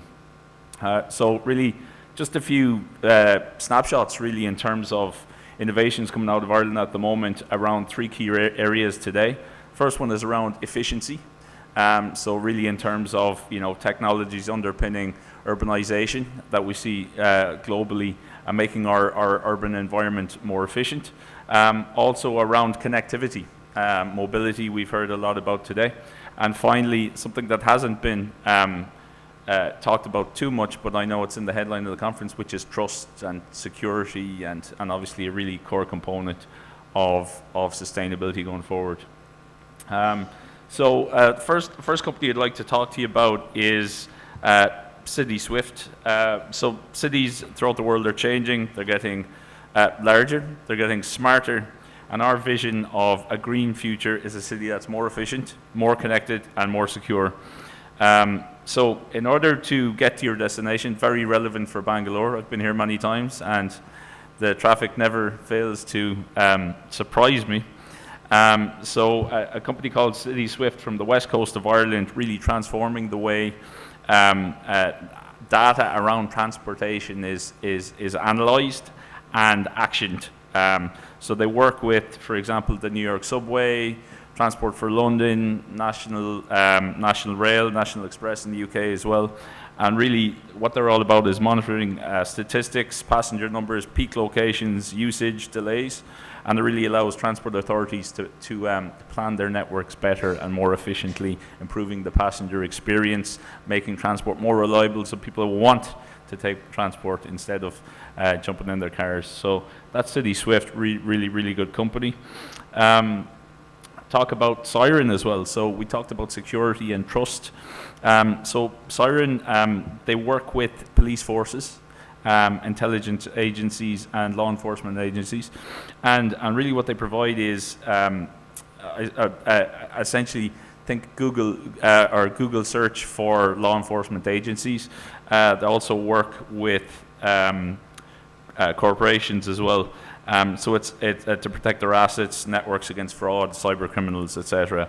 So they've partnered with non-profit organizations like the Anti-Human Trafficking Intelligence Initiative and the National Child Protection Task Force, who used its technology to solve complex intelligence problems, identify hackers, and reduce human trafficking as well. So we see this as a really important part of sustainability going forward. Finally, this is a connected world, increasingly so. Really good company from Dublin called Druid as well, working right here in India, building out the next generation 5G networks all across this country, and underpinning that smart city concept. So really good company to reach out to, and happy to connect if there's anybody here who's interested in doing that. So very quickly, a little bit about what we do. So we're based in Mumbai at the Irish Consulate. We have 50 offices globally, and essentially think of us as conduits to over 5,000 Irish companies who are from startup stage all the way to globally competitive and competing internationally. We do a lot of investments, so we're the #1 organization in Europe by deal count, so we make a lot of bets on companies and startups, and then we use our overseas network to connect them in with innovation ecosystems, investors, partners overseas as well. We've been here since 2006, so we're not going anywhere, and always happy to see you in Mumbai if anyone wants to reach out for a coffee. And I think one of the things we're really excited about is a really massively increasing in the Ireland trade flows as well. All of this is underpinned, of course, by the human connections, and one of the things we're really seeing now is many thousands of Indian students, particularly in the technology sphere, I should say, coming to Ireland, making that their location for work, for study, etc. And many of those are coming back to found companies here in India as well, particularly in the sustainability side as well. That's something we've seen. Just a shout out to Archa now, who's joining us from TTM Healthcare today. Version 1 as well, I think they might be in the room. These are 2 companies, and this is speaking, I suppose, to India-Ireland connections more generally. You know, global capability centers here in Bangalore. I think there's, you know, huge scalability there coming down the line, and there has been over a number of years, the last number of years, and what we're seeing is a huge change in the value of work that's being done here, particularly on the engineering side now here in India as well, where the talent can be so readily found here in Bangalore. So that's my contact details. Take a photo if you'd like. Happy to grab a coffee next time you're in Mumbai in BKC, and I'll see you all over lunch, which I'm looking forward to now. So thank you very much. Thanks. Cheers. Thank you. Thank you so much, Ross. You know, we have a coffee chain in Bangalore that says anything can happen over coffee. So, you know, take his invite. And you saw that, you know, I was thinking sometime when he said many, it sounded like money, right? So meet him for coffee. I think a lot of stuff can happen over coffee. And now we go to the digital twin presentation, which Bangalore is lucky to have, thanks to Arcadis. Over to our good friend Venkata, who actually is trying to solve the biggest problem that everybody faces every day. Over to you, Venkata. Yeah. Thanks, Jose. Good afternoon, everyone. I know I'm between you and lunch, but I would like to make it more exciting for you. So hopefully all of us in Bangalore know what we are all going through. I think I'm also one amongst you. And being a traffic engineer trained in traffic science, this has always puzzled me as why we can't solve this problem, right? So I'm not losing hope, and I'm also requesting you all not to lose hope. And we all contribute to this problem, so we all can also solve the problem, right? So primarily today, what I'm trying to talk to you about, how we are trying to humanize technology, because I know whenever we talk about technology, we talk about being very mundane, very robotic, or very complex, or very cold, right? So what's important in all the scheme of things is to see how technology empowers us rather than being a solution in itself. So we always have been trying to explore how we can actually use technology. So from that point of view, our endeavor has been as to how we can humanize this technology in mobility or transportation. And we see there are 3 core problems that we are trying to solve when we are trying to humanize technology. One, traffic congestion. I think we all face through this part, the kind of stress that we all go through every day. I think Bangalore epitomizes that part. Second is about the pollution, how it's affecting us as per our own health, and we all know how people in Delhi go through this part. And of course road crashes, and very sorry state, we are the highest casualties in road accidents that we have in the world today. So about 1.8 lakh people die every year, and this is only noted statistics, and there are a lot of things that actually go unnoticed, right? So we are trying to see how we can actually solve this, but how it can be done. Like morning we actually heard, trust has been one of the biggest things that we try to build in using technology to try to see how we can build technology to help us solve these problems. I think second important thing is what is important in any of these problem solving things that we noticed is collaboration, right? So any social problem that we try to solve, whether it is traffic or whether it is anything that is actually affecting health or anything which is actually agriculture, any science sector that you take, most important is that collaboration between the stakeholders, and that has done all the magic, whatever has happened all these days. The third important thing is technology has always helped us trying to gain insights about the past and what's happening current so that it can drive our actions the way we perform. So I think that's how we have been trying to use this in Bangalore. I'll try to showcase some of the case studies that we do. And more importantly, technology awareness has actually been one of the most biggest challenges that we see today. Because while we work on these problems, there has been some champions of technology who pick up this very fast at the leadership level, but what actually happens is when it actually goes to the people to use that on the ground, they are shy of using this because they see this as a monster, and then they take away their credibility in the whole scheme of things. So this is how the trust building activities are very important when we try to deal with technology in solving problems. So just these are the few case studies that I thought I should take you through before I jump into the main theme. So we have been trying to do Astram, actionable sustainable technology for actionable and sustainable traffic management for cities like Bangalore. Then we have actually done where we are trying to use this AI and big data to provide more actionable intelligence to traffic police all the while. And now from here, we are now trying to see how we are trying to humanize this through a mobile app. We are now translating this into intelligence for the road users to use. And I would encourage all of you to see how you can actually use this BTP Astram app which actually gives you more insights on your specific routes and customized travel plans. Second, we try to build an e-path where we are now trying to make sure that ambulances are not stuck in traffic. They are given green channel whether the signals are automated or not, but then through the intervention of a mobile app, the traffic cop knows when what kind of ambulance is actually coming, from which direction and which route that he needs to clear off.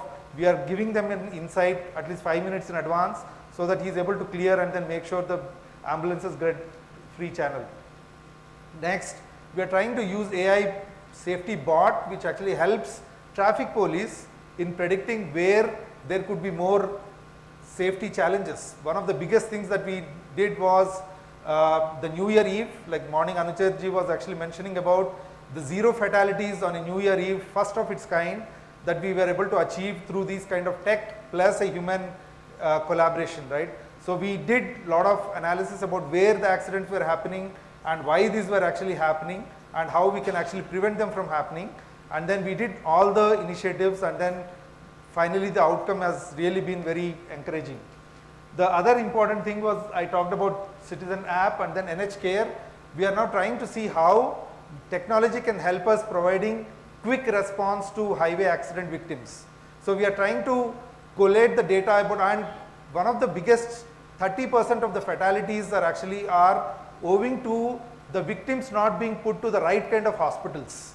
So this is how the data is giving us intelligence to act on those things, right? So we are now trying to map the hospitals and their capabilities and availability of the beds and doctors to address the kind of problem the victim is actually going through, and then that is how we are mapping and trying to make sure that we are trying to put through that mapping and then help save lives. I think these are few case studies that we are actually doing, and this is how the Astram actionable intelligence for sustainable traffic management we have built in, where we have given all curated solutions. These are not standard off the shelf.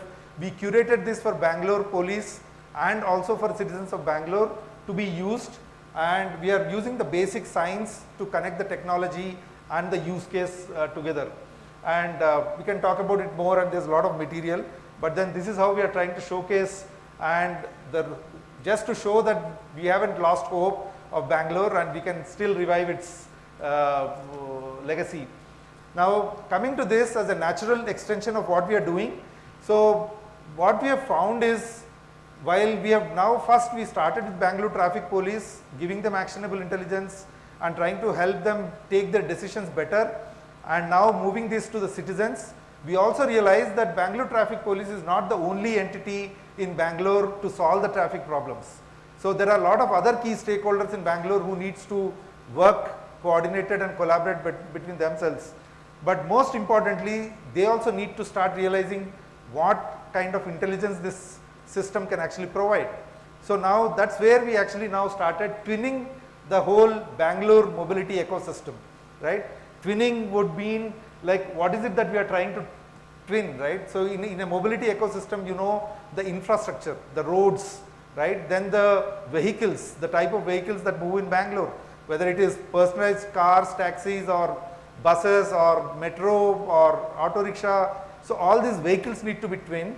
The third phase is actually about twinning the people who are actually moving themselves, right? So that's how we are actually trying to build this one step on each other. So, and that's where the insight that actually came into Bangalore Traffic Police we were able to give. We have digitized the whole network, and we have been able to twin that network in real time. Then we know that there is a 30% of latent capacity that the Bangalore is not able to utilize. So imagine if you are able to release this 30% into the network, free it up, what kind of congestion that we would be able to sort it out. So these are some basic insights that we are able to throw up, and we are able to see how we can actually act on it, try to revive the traffic situation in Bangalore. And now the next phase, we are trying to twin the vehicles that are actually moving. We are collaborating with BMTC, BMRCL, and other ecosystem players in Bangalore, and trying to see how we can actually solve this. So this is what is the final benefits that we are actually looking at, and I'm sure in about 2-3 months time, we will have this twin operating, and then we will have some good experience that we can actually bring to table. We are able to optimize traffic on routes, and then we are able to give you insights about in real time as to how it's going to help, not only to you and also to predict the incidents from happening, and then we are actually able to give them enforcement actionables for the people who are actually providing these services. Then enhance the safety, making sure Bangalore lives upon its commitment of making it a livable city, and then making sure that the safety, we become Vision Zero city in all, slowly starting with a New Year Eve one, we started with events. We wanted to make junctions safer, we wanted to make school zones safer, we wanted to make corridors safer, and in all, we want to make city a safe place to live and commute. And then of course the passenger experience, we are also trying to see how this digital twin can coordinate between the multiple stakeholders, like for example, BMTC and BMRCL, if they are able to come on a common platform, on digital platform, as to share the insights about what sort of people are actually, and what is the quantum of movement that is happening on every railway station, every metro station, and then what sort of movement needs that they would need, and if you are able to provide facilities for them to move away with bulk movements that being enabled through public transport facilities, right? So that's how we are actually looking at that use case, and of course all this would reduce more vehicles moving in Bangalore, and then of course would lead to a sustainable living. And then these are a few use cases that we are trying to work with different stakeholders, and this is a key system architecture that we are trying to build in. This will actually have the simulation tools, it will have optimization tools, it will have AI predictive algorithms which are running across all the three twins and integrating them together. And then we are trying to use agentic AI also built into this, which would perform the duties without the human being intervention on mundane tasks, but then human getting involved at the right interventions being taken up by them for making sure the outcomes are more meaningful, and making sure that we are actually achieving the numbers as a whole. I think one of the important things that came out today was also about collaboration. I think Astram has been a big case study, and the zero fatalities on a New Year Eve is also a big example of how we were able to collaborate with different key stakeholders to get to that outcome. What we envisage, this mobility digital twin is also going to bring people together, all the key stakeholders together with one application and one platform, bringing them together, having common insights and sharing them and using them across for ensuring that they themselves are there. They are reaping the benefit of it, ultimately giving the benefit back to the community as a whole. So collaboration is the key of what we are also trying to promote, right? So with this, thank you so much for this opportunity, and then look forward to collaborating with you all. Thank you so much. Venkat, and with Arcadis Group, you are solving really something very, very critical. So big round of applause for Arcadis, and we will continue to track how it develops, and next year you can share us actually the live digital twin with simulation here at the Future ICT. So in 2026. And I encourage all to visit Traffic Police, Traffic Management Center, where the road network is already digitized, and then we are actually having that in live. Now a lot of government decisions are actually happening. For example, the Kaban Park opening, closing was decided based on this outcome of this. Hebbal flyover is being redesigned and restructured based on this digital infra twin.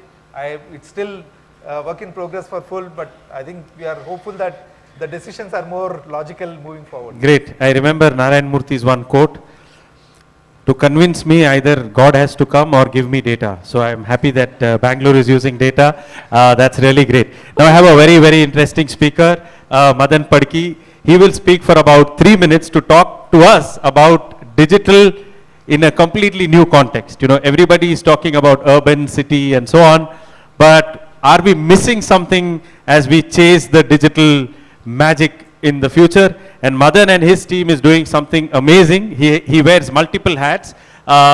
He was recently the chairperson of TIE Bangalore, which managed to successfully pull off one of the largest festival of entrepreneurship in Bangalore. I am really shocked and inspired. Really thankful to have him here because he's a busy man, very difficult to get hold of. So please come on to the stage and give us a 3 to 4 minute dive on what we are missing and what else we have to take into account. Over to you, Madan. Thank you, Jose. I know I'm standing between you and the lunch, but I'll give you some food for thought so that you could mull over it over lunch. You know, India, the GDP of India is in our face every day, 4 trillion, whatever, and growing to 7, 10. I just want to give you a scenario which connects to all the things we're talking about. You know, assume that by 2030 we are a 7, 8, $9 trillion economy. The top 10 cities will contribute maybe 2 trillion. You know, Bangalore itself is about 160 billion of GDP contribution. If $7 trillion were to come from the rest of India, every district, 700 odd districts, give or take a few, every district will have to grow to be a $10 billion economy.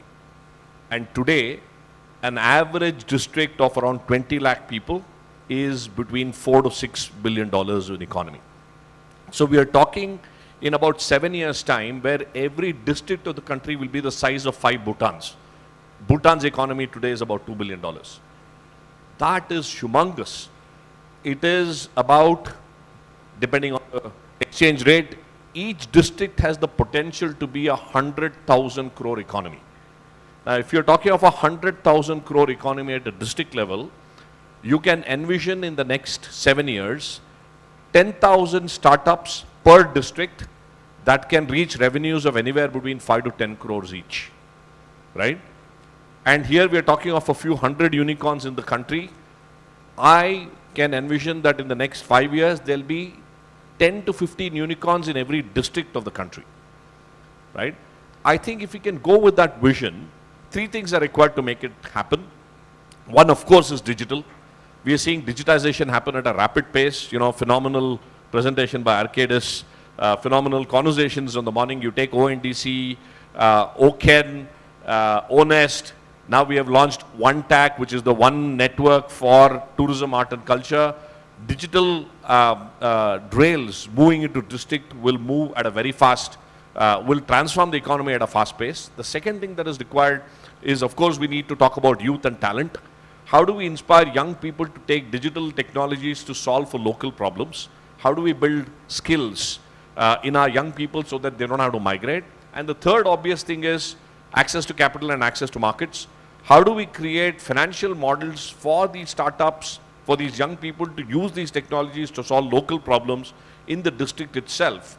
And how do they access not just venture capital money, but angels, debts that's available, fund of funds that are coming out. I was arguing that instead of having a 10,000 crore fund of funds, maybe you should create a 100 crore fund for every district, for district entrepreneurs to solve for the district.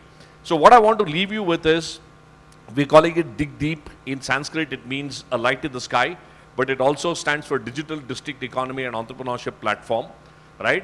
So I want us to think about what will it take to make a Dig Deep platform live and vibrant in every district of our country. We are beginning a pilot in Kalburgi and Raichur with the government of Karnataka. We are bringing in digital rails to women artisans. We already have about 2,000 women artisans identified. We're bringing in AI education to 10,000 farmers, SHG groups and youth.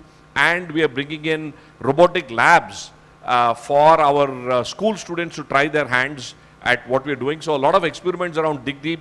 Happy to collaborate. That is the theme of the day, and figure out what we can do together. Thank you. Have a great lunch, and thanks, Jose. Look forward to working together with future ICT Forum. This is what this is all about.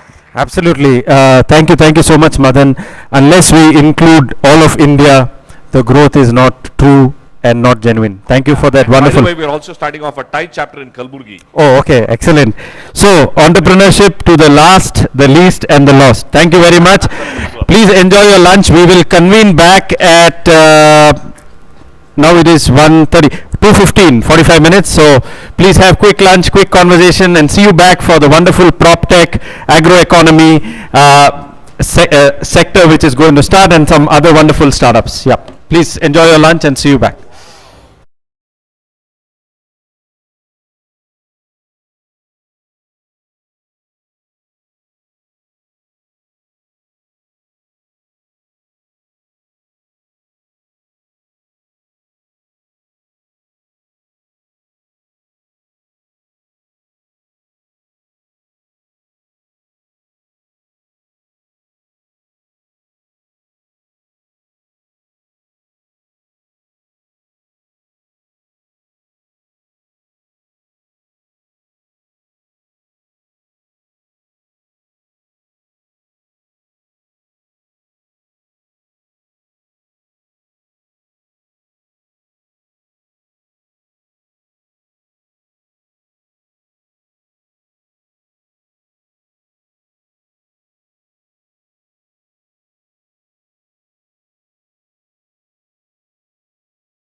we don't have any VIPs. Everybody is important and everybody is equally important. Each person can make a change and impact.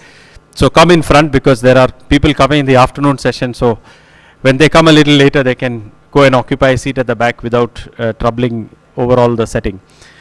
So in a few minutes, we will start the agroeconomy, PropTech and logistics track, which is very interesting given that from the GHG sector, the one that contributes the most, is PropTech and also logistics because of mobility. So we'll have some very, very amazing solutions, something that you might have never heard of before being presented here. So my request again to some of you is to please share it on LinkedIn, whichever solution that you liked, so that more people can come and can see and benefit from that. I will request our team outside to start ringing the bell. So in about 3 to 4 minutes we will start. Those online, we will start at 2:15. So 4 minutes over and we will start. Thank you. You can play the vertical e-mobility vehicles video and then the back-end video.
Your deck is loaded, no? Bharat, your deck is loaded. All right, we are delighted that we start the second half of today. We have two tracks, the agroeconomy, proptech, logistics, and then tech for health and wellness. You have seen a little bit about health and wellness with Ivory explaining what they are doing in sustainable aging. So we have some wonderful presentations lined up for you today in the afternoon or second half of the session. If any of your friends are available to watch this online, they just need to go to futureictforum.com and they can see the live stream directly there. If there is some speech that you liked and you want to see it once again, all you need to do is move the cursor and you will find the speech again. All right, as we go to the agroeconomy, proptech and logistics field, I would like to introduce and welcome Mr. Gautam Kot, who currently leads 7th Gen Ventures. Now 7th Gen Venture is a specialty investment firm that looks at the right opportunities in the startup arena which are looking at sustainability in the built environment, and he's created a fund that is not just a fund but also goes the extra mile and helps the startups actually solve for scale, because unless you scale the solution in India, it's difficult to make the unit economics work. And so this is a very, very difficult thing to do, and Gautam has been the CTO at Brigade Reap, which is one of the accelerators run by the Brigade Group, and now he is one of the founding partners of 7th Gen Ventures. So without much further ado, I ask him also to give an overview of the sector as such, which is the built environment, so you know people can get why there is a need for interventions in that field. So without much ado, over to Gautam Kot from 7th Gen Ventures. Let's give a big round of applause.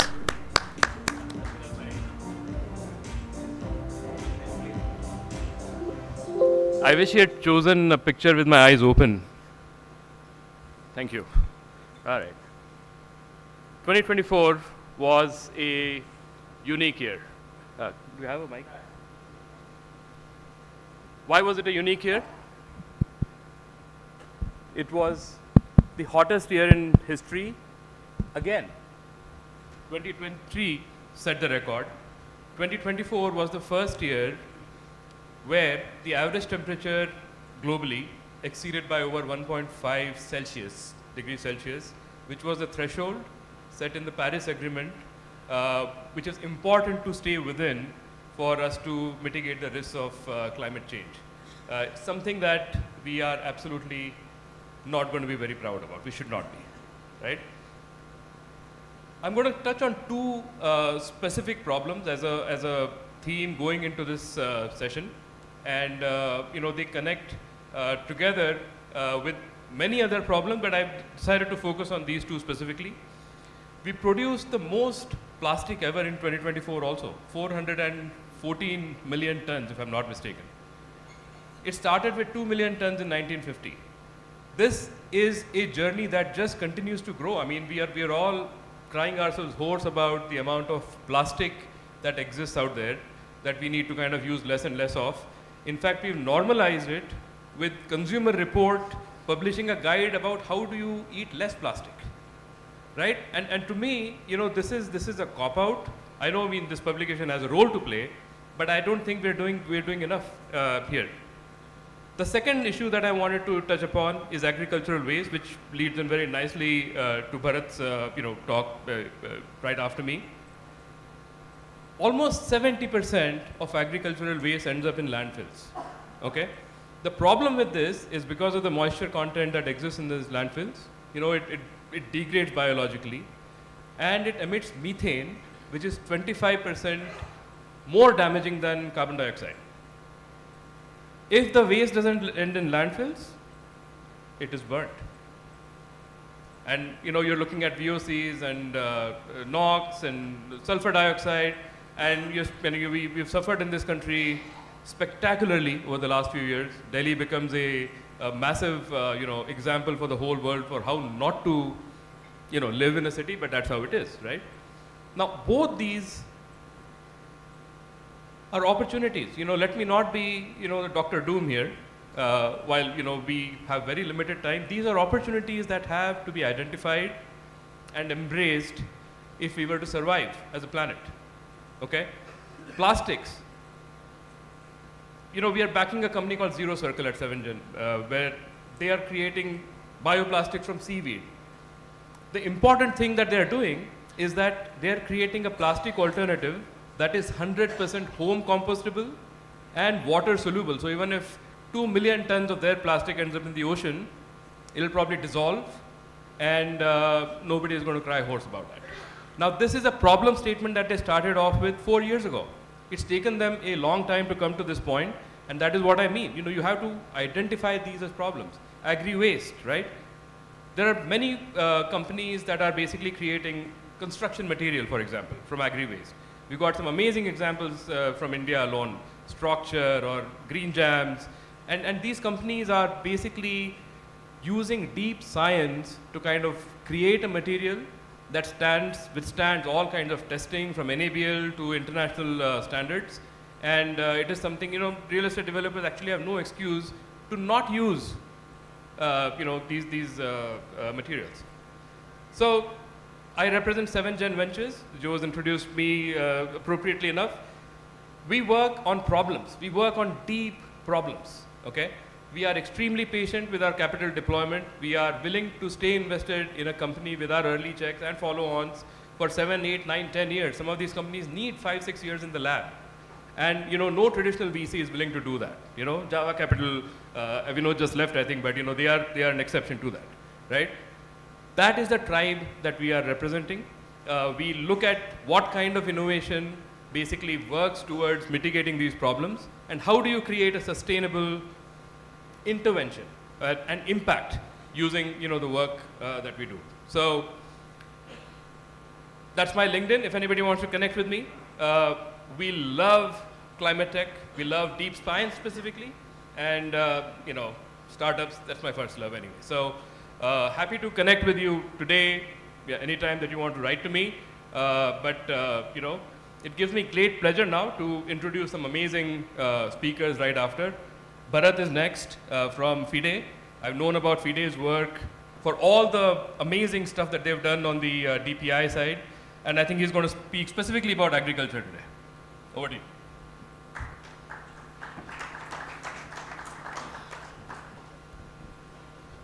Thanks, Gautam, and thanks, Jose.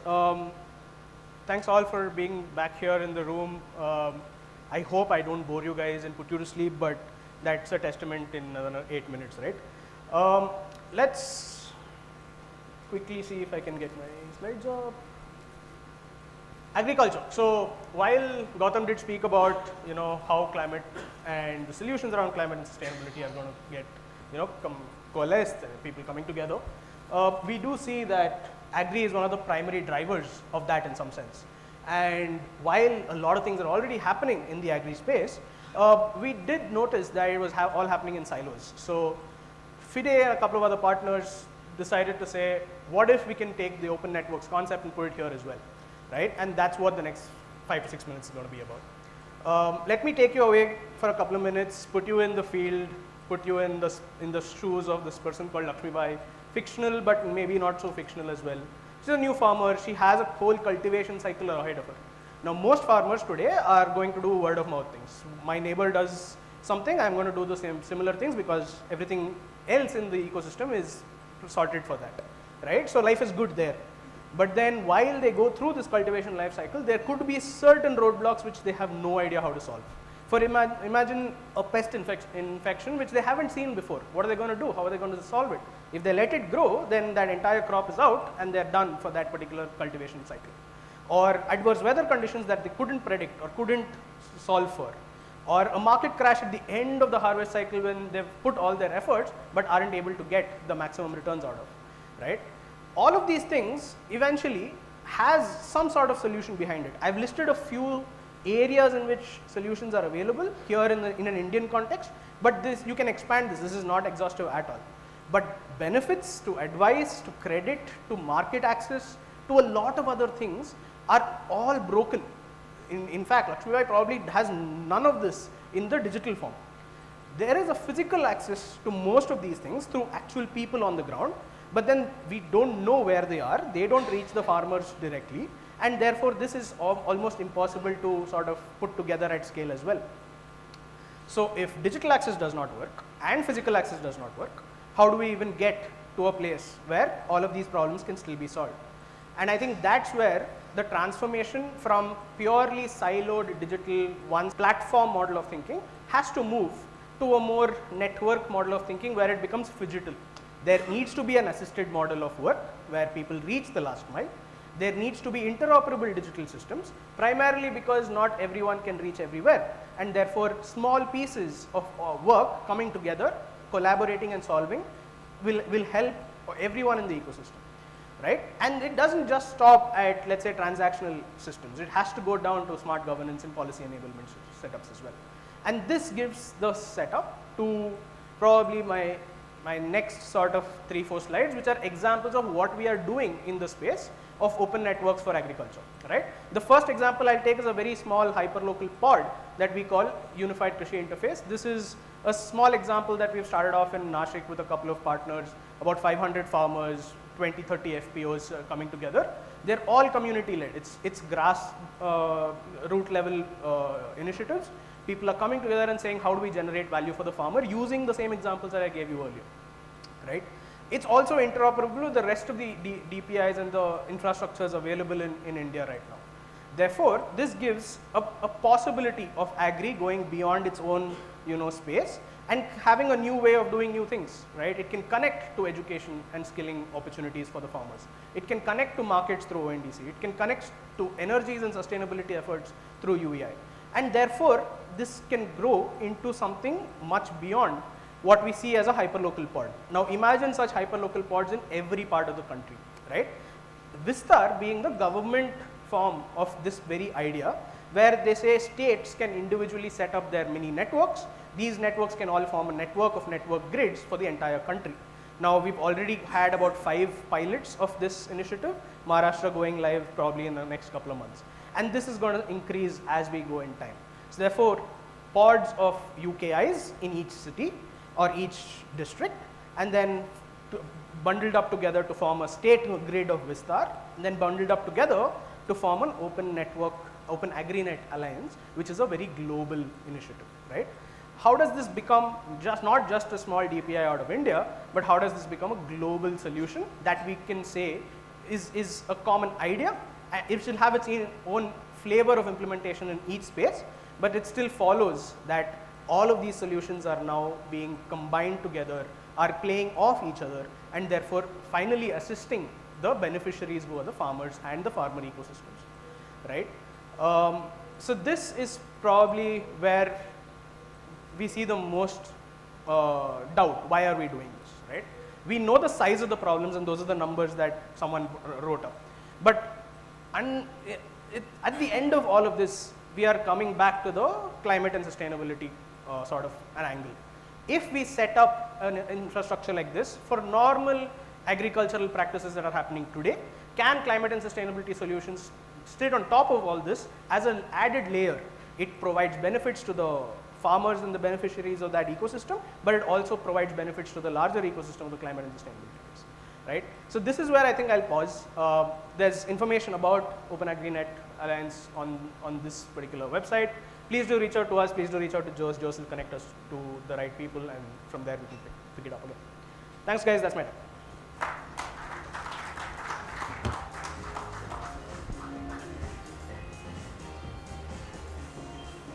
Thank you. Thank you, Bharat. This is working. Thanks very much. I think this is a much needed intervention that basically democratizes the access to technology especially to small and medium hold farmers. And I also see use cases beyond, just the mandis or producing and selling in larger mandis. I think there is a lot of play that can influence the usage of, let's say, the wastage. 30% of the produce that is wasted, which is sold as free-form produce, actually again is dumped, and to me this is a massive way that it can be repurposed. My next speaker is Gunjan Gange from Anandam Designs, And I'm going to put her on the spot with how she's helping towards greener edifices and buildings.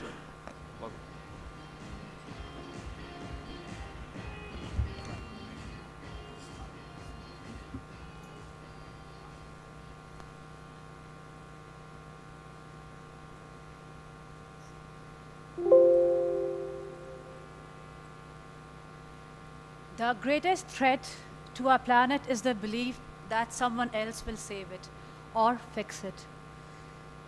Good afternoon, everyone. I am architect Gunjan from Anandam Design, and thank you, Jose and the team, to give us the opportunity to be here. So we are all here engineers, architects, designers, technicians. We all know what sustainability is and what is the problem that our current situation, current generation, the planet is facing. We being designer, we being architect, we got the opportunity to work on smart cities, right? And we went into the deep root to understand how a sustainable system can work. We worked in Panjim Smart City design, we worked in Chandigarh Smart City design. We designed the efficient infrastructure, we designed the road layout, we zoned the built and unbuilt structure, we did the landscaping, and then we came up with the solution that yes, this problem can be approached with a very dignified solution. We as designers, we talk about the build structure because that consumes 40% of the energy. We are showcasing two of our designs that is based in Bangalore, that is on an institutional stage, at a very execution stage right now, and we would just justify how we are using the correct technology, the correct construction practices, and putting it into the execution stage to get that desirable. This particular project is very dear to us. It's a special need individual school come assisted living in Somanhalli, very near to Chikballapur. This is a 7-acre site and 5 to 7 acre site, and here we have 4 different blocks. So we'll talk about the design parameters, then we'll talk about the technology that goes into the sustainable aspect, and then how it is being executed on the site. So when I talk about the design aspect, so we cannot jump in and put the sustainable features and all the technologies. It has to be conceived and it has to be put down right from the right basic stage. So when we started with the designing of this entire campus, so we were very much aware of the fact that it is for special need and for assisted living. So we had a very natural and very sustainable organic palette to work with. We started with the designing, keeping the basic parameters, keeping the natural sun movement diagram intact, and providing maximum shading and reducing the solar heat gain. If you look at the building, all of the classroom, there is classroom in B and C building. The accommodation block is A, and the D is the outreach center, where the SNI students, they meet the volunteers and the other people who come and learn and also teach them. So all of these classrooms are intact and they are north oriented because north doesn't receive any kind of heat. And whereas the accommodation which has senior citizen living, it has south orientation, but there's multiple shading which has been done into the compact planning. Also because there is a water channel running across, the idea was that whosoever doesn't feel like leaving the room, they can have a clear, beautiful view out from the window. So the entire designing process, we looped around 3 major concepts. The first concept was to keep the sustainability and innovation intact. The second aspect was universal design. So we maintained that each space should be accessible. Even the width of the toilet doors, which is standard, we just made it at international style so that it can be wheelchair friendly. The material palette that you see is anti-skid and very much very much these stones, these sandstones and these metamorphic rocks, they are easily available in southern Deccan Plateau. So we used all of these. The aspect that was followed was local procurement. We chose the indigenous plant. We worked intensively on water and energy conservation, not just rainwater harvesting system, but we also worked with a German technology that allowed us to collect the water and inject into the aquifer. Then the third was waste management, in which we had eco STPs installed. It's in the construction stage right now, but that was the proposal. And then natural ventilation, abundant amount of courtyard running throughout the site to maintain a visual boundary, visual balance, making a connection, and of course providing sufficient daylight. So these are few images that I'll just take you around so that you understand how it went. These are all the facades which are facing towards the southern or western side, which has long protruded windows and overhang balconies. This is a small video in which we take you around the site to understand how material selection can cut down the energy consumption of a building.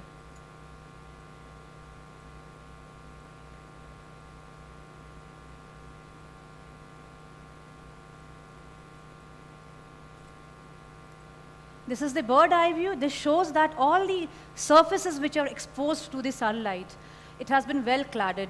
The southern side is cladded with ceramic stones, and the other places, the one that you see in the western side, it has vaulted roof and it has buffer slab to reduce the heat gain from the terrace. So when we started doing the designing, we just could not, there had to be a method to calculate what a very conventional building consumes, what is the energy that a conventional building consumes. And when we are designing with such kind of material palette, with terracotta jali, with porothum blocks, so what can we achieve? So we started measuring that. There are numerous softwares like Ecotech, there's a software by Bureau of Energy Efficiency, there's a software by Griha and LEED also, in which we run these buildings to understand the conventional energy consumption, and when doing the correct measure, how do we bring it down to 40%, 30%? So the entire building, which was exposed to the harsh sunlight in the southern and western direction, it has porothum brick. The brick is 8 inches thick, and there is an insulation, there's a cavity in between, which reduces the heat gain to 2 to 3 degrees, which is huge. There's a courtyard at the center, and that is the point in which our invert level is to the maximum. So we have inserted a injection chamber there, which recycles all the water from the site as well as from the roof and percolates it to the injection chamber. So here we had to always screen and keep the two different categories separated as well as visually connected. This is the residence for the senior citizen, and the school in which the SNI individual would be staying, those are the children. So although parents as we are, we always want to look at what our children are doing, but there should be a visual boundary as well.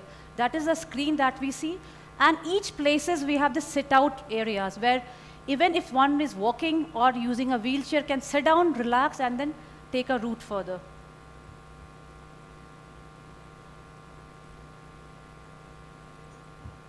This is the solar gain that we had got after getting it done in the software. And after introducing solar panels and shading at different levels, we were able to cut it down. We have analyzed the solar gain from each facade, from each side. This is the data that we present. So this is the data that we receive. And then by providing sunlighting by providing shading on the roof, by providing solar panels on the southwest direction, we are able to cut it down to that level. So you can see the two levels that we have written down. One is the conventional building, and one is the level which it gets reduced to after getting the proper construction technology implemented into the design.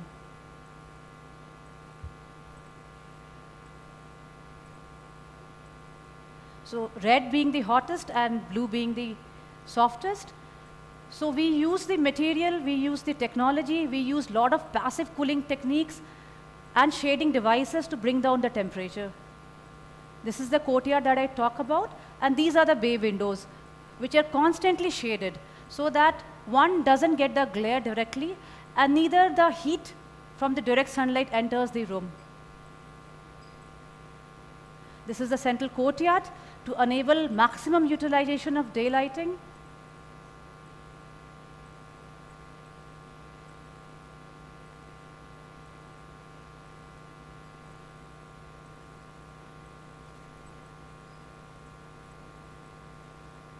We had series of courtyard running all across.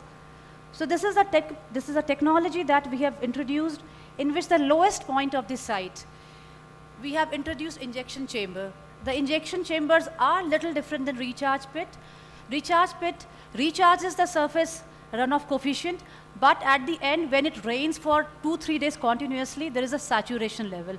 So when we are doing this kind of thing, it goes much beyond that.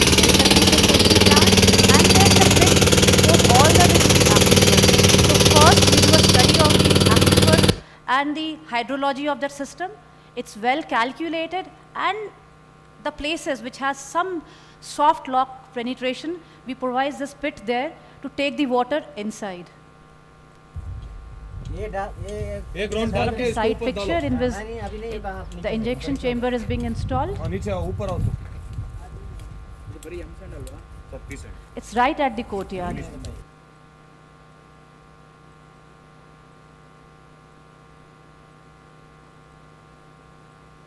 The idea is always that we should take back something and we should return it to the Mother Earth. We cannot keep consuming and just, taking away. We have to, at some point, understand that we have to give it back. If not back, then at least, substitute the taking away part.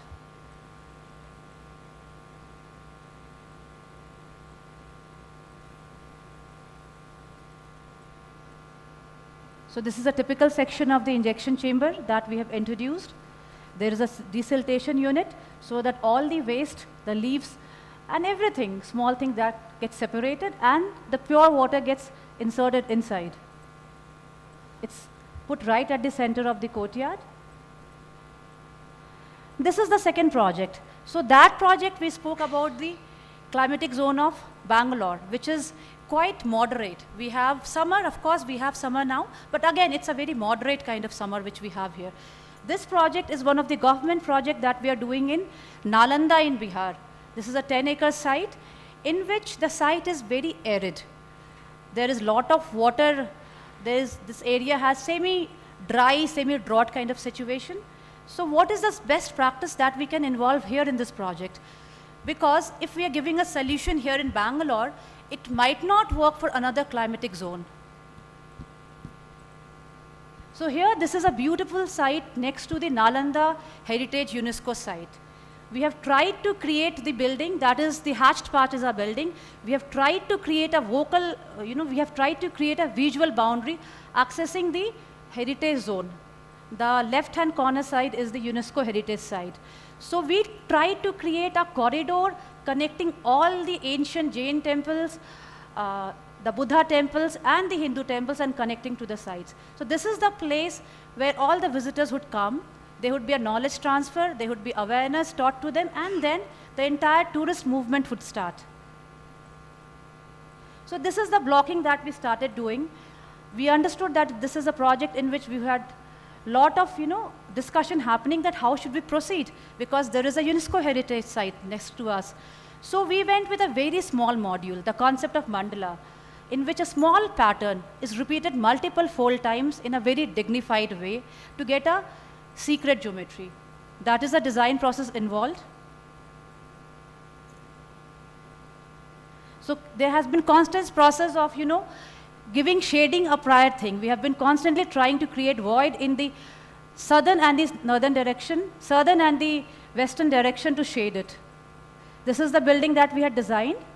It has a water body right at the center.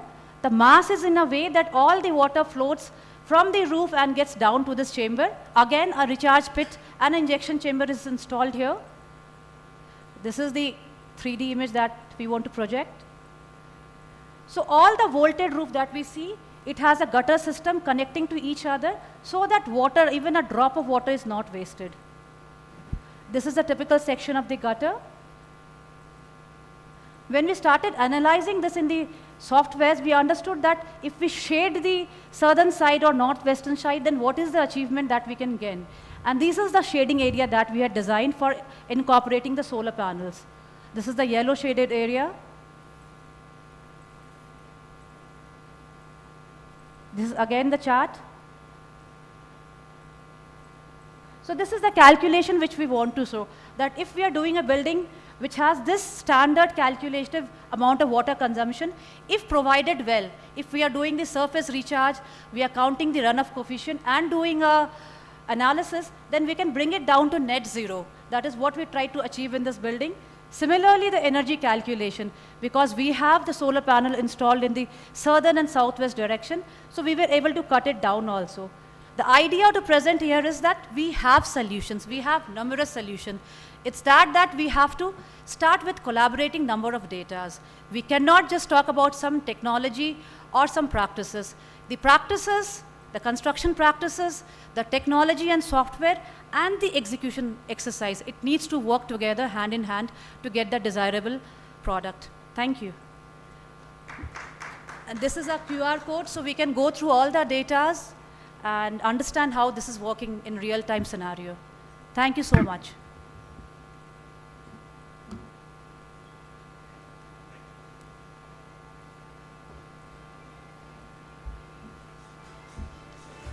Thank you so much, Gunjan. So the built environment accounts for more than 40% of global energy-related carbon emissions.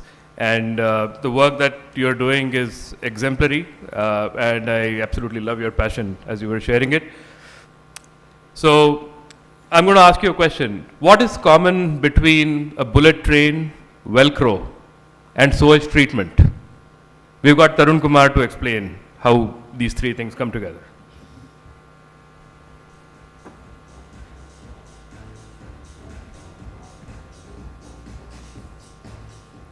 Good afternoon. My name is Tarun, the founder of EcoSTP. I'm going to speak about biomimicry and regeneration. All right, let's start.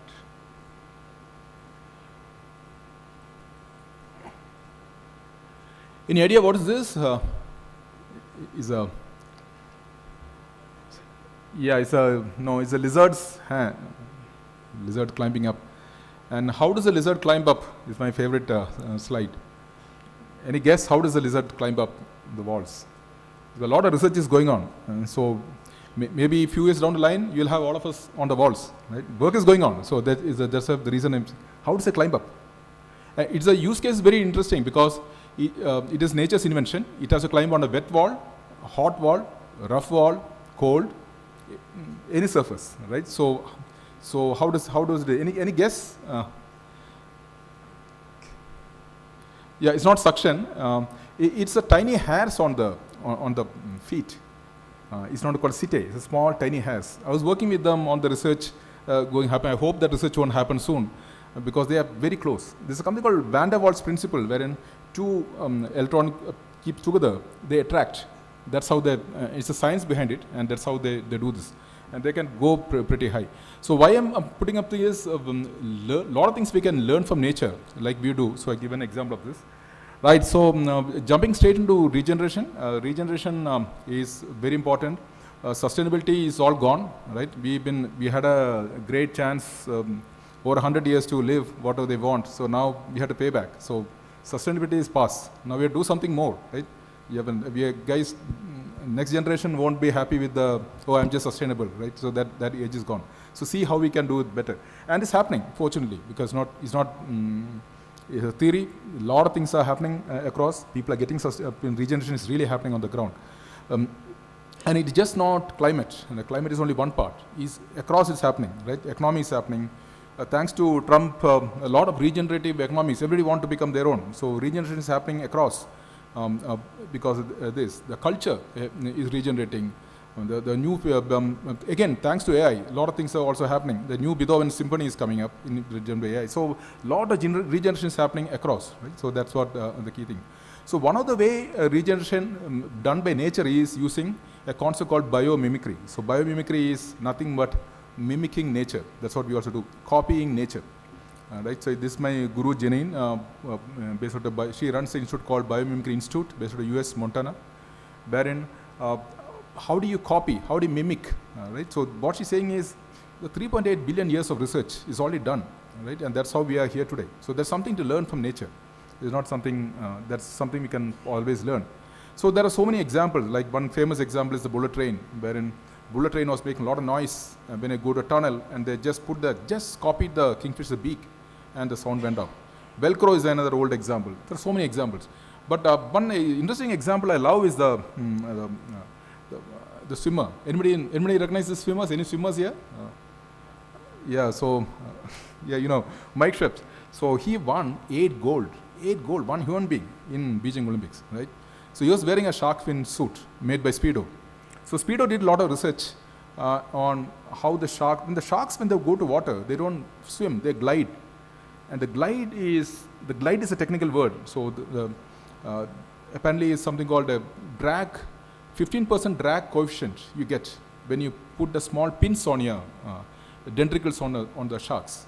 So that's what Speedo copied in a suit, and he wore it, and he won gold. And of course, he's a great swimmer, he always gets gold, but getting 8 golds in one Olympics is tough. It's just, I mean, imagine how many, we're all trying to get 1 gold from India for long, right? We're not going to reach anywhere. One human being just goes there, 100, 200, 300, 400, everything, he just sweeps, right? Left and right. So the question is like I said, the lizard walking on the wall. It's nice to look at it, but how do you copy? How do you make sure you walk on the wall? So how do you copy this, the shark fin, the pins, the dentricles? That's one of the biomimetics. How do you copy? So in this case, because as part of Biomimicry Institute, I got a glimpse of how they do this. So they used ceramic pins. So ceramic technology they used to copy this thing. That's how you get the small do this. Of course, you can wear it only once, but you can say, guys, if I have 1 gold, who cares? I can just throw it away, and it's hardly anything. But and immediately it was banned. So we use similar concept for our thing. So we said sewage is a massive problem facing humanity. India is drowning in sewage. Many countries, sewage is a huge, huge issue. And the conventional technologies are not able to fix the sewage issue. So is anything can we learn from cows? So why cows? Because cows' stomach has got anaerobic bacteria, which we do a lot of research on. So anaerobic bacteria is the key thing, and is in cow stomach. So we copy the cow stomach. And this is a BBC study. BBC team came down and did a study.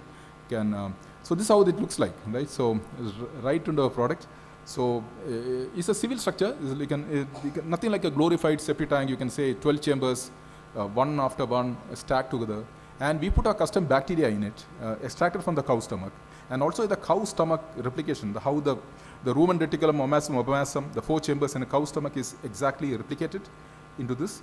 And you have a small wetland at the last, and you get clean water out. Right? I mean, no power, no chemicals, no operators, no moving parts, and it works. It's not theory, it actually works.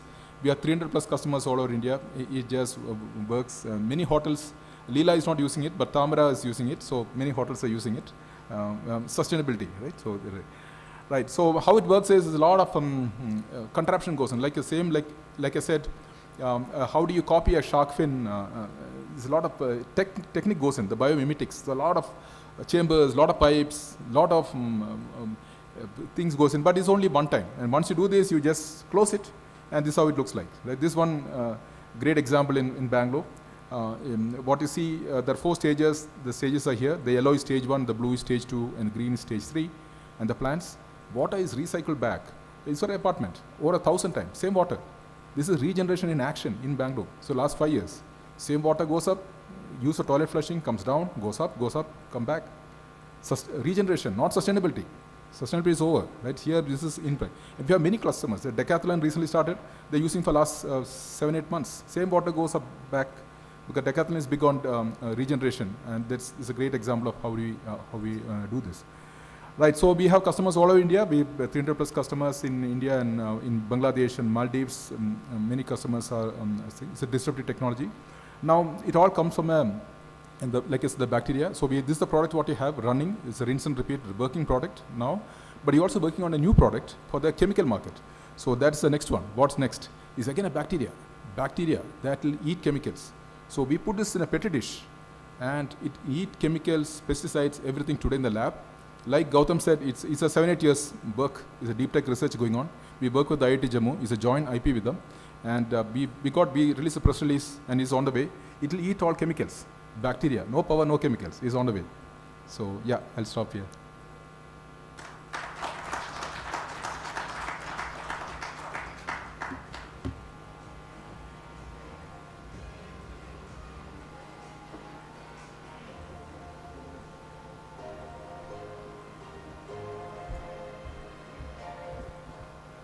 So Tarun actually has used this technology before he commercialized it to clean Kundanalli Lake. I think that was 8 years ago. I think it was with Cisco's CSR at that time. And he actually got a great partner there. I mean, that's a great example of a corporate coming in and you know, catalyzing an innovation like this that has amazing use cases from that point on. Okay. The next guest is Vijay. You're next. Surprise. He is working on, I've known about Vijay's work for a while. Precast is something that I've always been intrigued with because of my work back at Brigade Reap. You know, real estate as an industry is one of the most inefficient industries out there in terms of cost, in terms of resources. And, you know, Homission is a company that is addressing all those inefficiencies squarely, head on. All yours.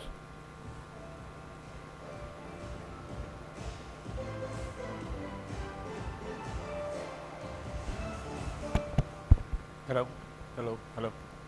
Can you hear me? Yep, cool. Okay.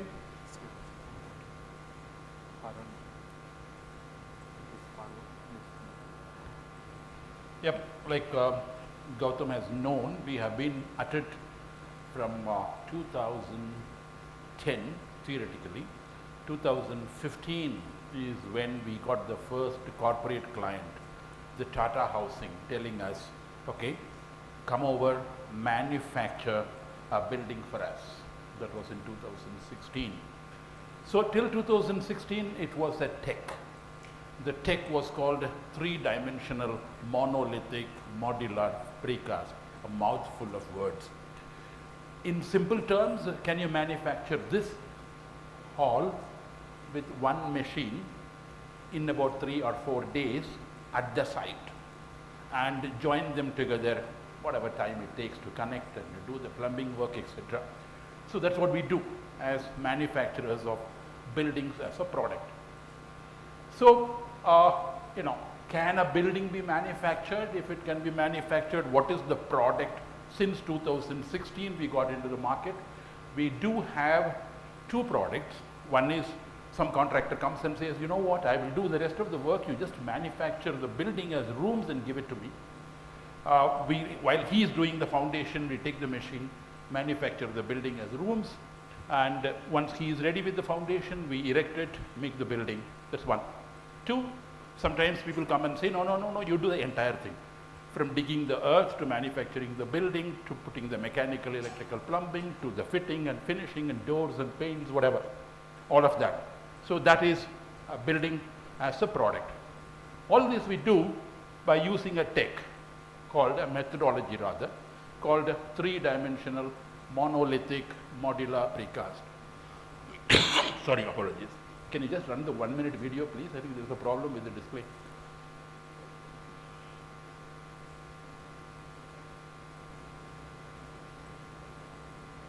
Yeah, as you can see there, you know, we can manufacture it at your site. That is the machine which comes to the site. It's a remote control operated machine. Push the button, the doors open, put your regular reinforcement. Don't change the material at all.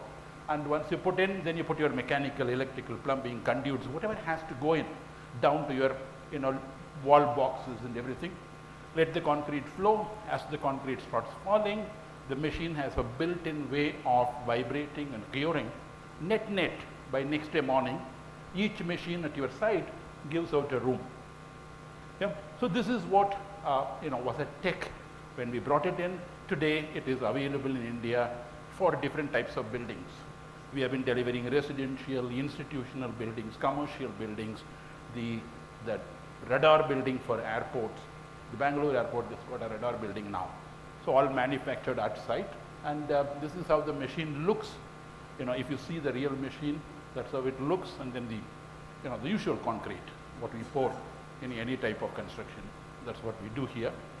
So this is, you know, a real image of how the concrete is poured, how the building is getting manufactured at site.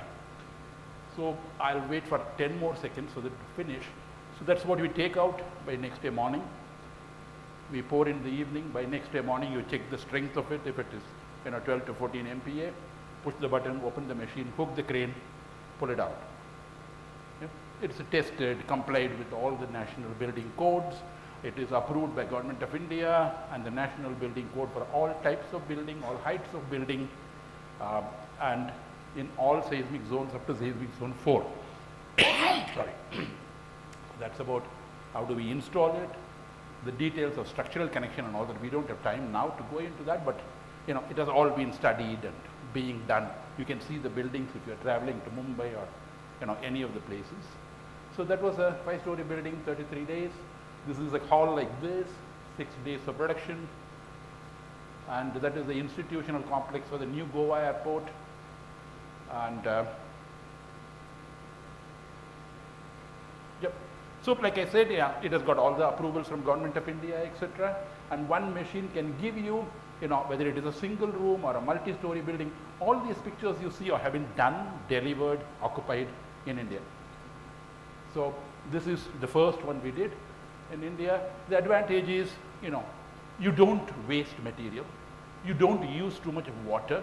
You don't use timber, which is normally used extensively in construction. It is machine made. And you save time and material and, you know, money, etc., etc. Hence, indirectly sustainable, not yet regenerative, I suppose. So, how do I bring the machine to your site? Just comes on 2 trailers, gets assembled. As long as you have a 60 feet by 60 feet site at 60 feet space at your site, you know, you have your micro factory. It is not, we are not manufacturing the precast elements somewhere and transporting them to your site, which isn't really an effective way of doing it, definitely not sustainable. This is how we take it to the site. This is the first one we did in India, and this was inaugurated by Honorable Prime Minister. That gave us a lot of traction, and this was during COVID times. And this is a police station building, just to give you a flavor of what are the types of buildings that can be done. And this is a multi-story admin building, you know, the open plan office, 20,000 square foot per floor plan, 2 machines, 110 days. This is being done in Bangalore now for Indian Air Force. This is 35 days, manufactured, erected near our Yashwantpur. So this is the building I was telling you, 7-story building. Those of you who are engineers here would enjoy this because the footprint of this building is 500 square foot. The height of the building is the 7-story to carry a radar on its head with whatever movements and vibration, structural design by IIT, manufactured, this whole building manufactured, 1 machine, 14 days. So that's the speed, that is the quality we are able to deliver today. This is a 1-bedroom hall kitchen on a trailer. Actually, you are not able to see the trailer. We have hidden it with those yellow panels. It's about 96 hours with air conditioners and light and everything. You can just connect the bijli and connect water, ready to live. So this is something which we manufactured for ITC in Navi Mumbai, put on a trailer, sent to some place in Madhya Pradesh, about 700 kilometers. So today, the factory is a micro factory, it's mobile, it's portable. The building is also ready to use portable. So this is where it all began, and Singapore, 40-story, 2017, same tech. From there, we have come some distance, and that's it. Thank you.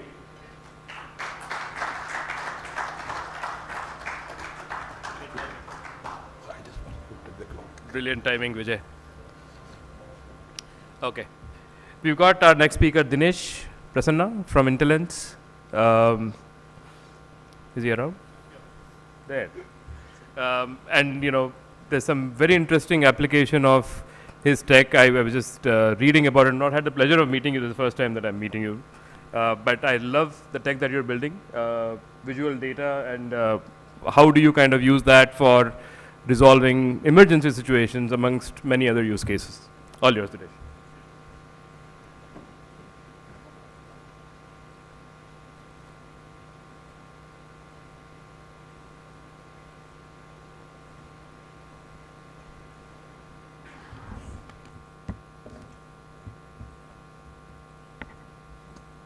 Hey everyone. So I was just saying all the presentations which was going before me. I believe I'm a little unplaced or displaced in terms of the conversation. We are focused on deep tech. I'm going to give you things on what we do, and we are also focused on a lot of other sectors as well. So the name of the company is called Lambton Intelligence. So what do we do as Intelligence? Today, I think all the way in the morning, everyone was talking about AI. Everyone was talking about open networks. There were a lot of conversations about how Gen AI is coming into picture. But in all of this condition, what is making it possible today is the data and the compute.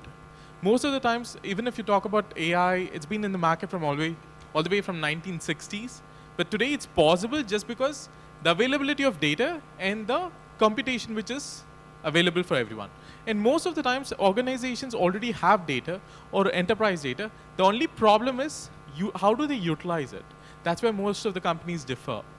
Like all the way from agri-tech, or it could be in the conversation with Namayatri, where they're using data from auto rickshaws, Ola, Uber, even in terms of Tesla. Most of these companies are driven towards conversion of data into useful information.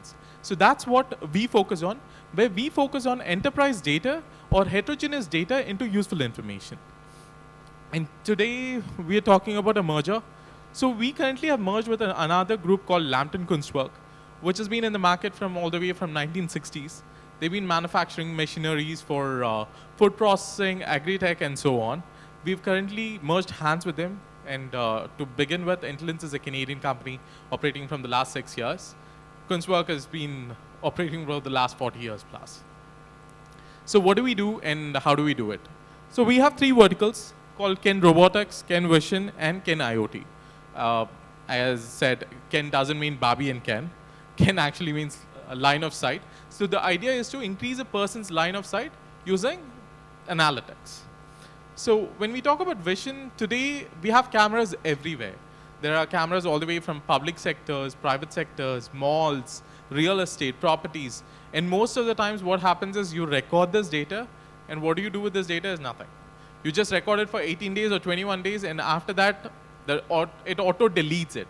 Or you find out your car is lost, you go and check your camera, the camera is not even working for the last 10 days or 5 days. So that's what we tried innovating, and that's what we tried coming out in the market. So we've been in the market for the, as I said, last 6 years, where we've been trying to apply AI video analytics on existing camera infrastructure. We don't ask you to change new cameras, we don't ask you to install new devices, we use your existing camera infrastructure which is already present to provide video analytics.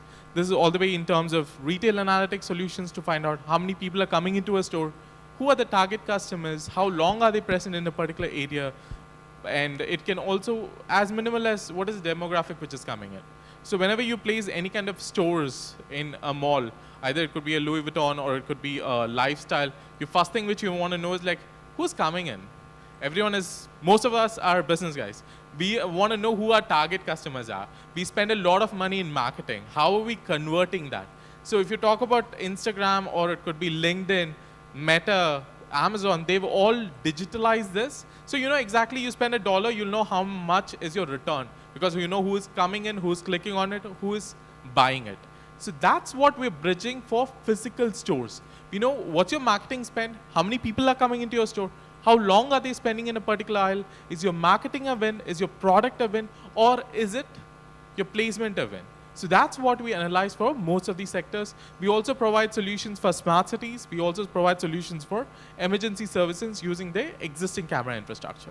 Similar to, I think the commissioner also spoke in the morning, how they're using cameras and installing cameras across Bangalore to install devices or improvise the safety. But in our condition, we use existing infrastructure to provide the same analytics. So this is one of our product portfolio, which is called Ken Vision. And we also do Ken Robotics, which is more focused on autonomous robots and autonomous drones. We build our own drones, including all the way from the chassis, the technology, It is used for deliveries. It is used for defense. It is autonomous, so you don't need a pilot to control it. That's one thing. And you have a complete autonomicity in terms of agri-tech, defense, as well as in terms of smart cities. And we also do autonomous robots in terms of AMRs, which is used in defense, healthcare, as well as in terms of warehouses. So we also do IoT analytics, which is majorly focused on agri-tech. We are focused on defense. We also do a lot of products for Indian railways as well. So these are some of the sectors which we do along with agri-tech. Because most of the time what happens is you already have devices, you already have machineries, but you don't have data from it. Because of that, what happens, most of the time the manufacturer says, hey, you know what, upgrade by another $100,000, you'll get data. That alone is not enough. So what we do is we retrofit with your existing infrastructure. And so there's a small demo. My colleague was going to just give in. Please share it.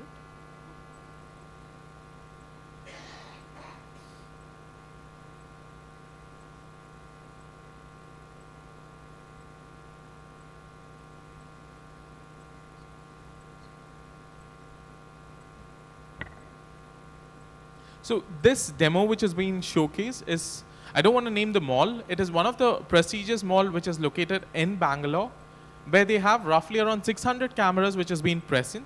So we're using a server to analyze the data on how many people are coming in, what is the source of coming in. Like it could be all the way from two-wheelers, four-wheelers, like which entrance is it being populated, what time of the day is the peak hours, how long are they staying in a particular aisle, every single information. So this helps them cover out their marketing spend, because we all spend a lot of money in marketing, either it could be personal or in terms of company. So in this condition, what it helps them is understand where exactly is the marketing spend which is making them a win.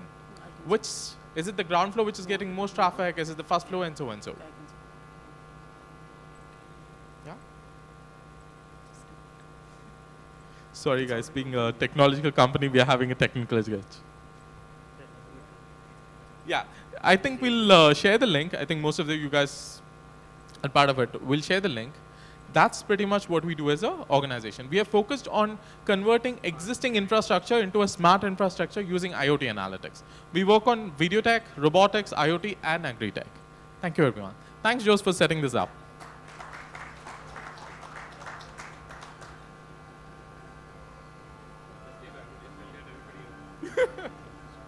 Yeah, I've just asked Dinesh to stay back. Can we get the other presenters up on the stage, please?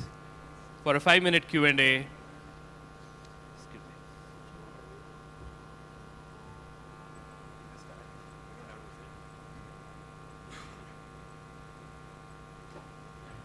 Dinesh left? I mean, sorry, the FIDE guy, Bharat. Bharat left? I had a great use case. If, let's say, Ken was to marry Digi Yatra, every green light would be mine. No? We were talking in the morning on how it can be used. So what are the use cases with the DPI specifically?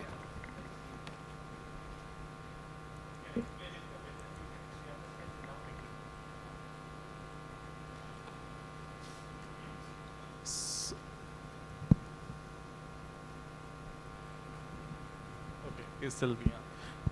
Is it on? So just to give you some insights on what it can do for video analytics, right? Especially for Namayatri. We were having a conversation in that in the morning. Today, there is a mandate that you need to have an SOS switch for most of the vehicles, especially Ola things, because of women's safety and so on. But if you talk about countries like Dubai, you have cameras.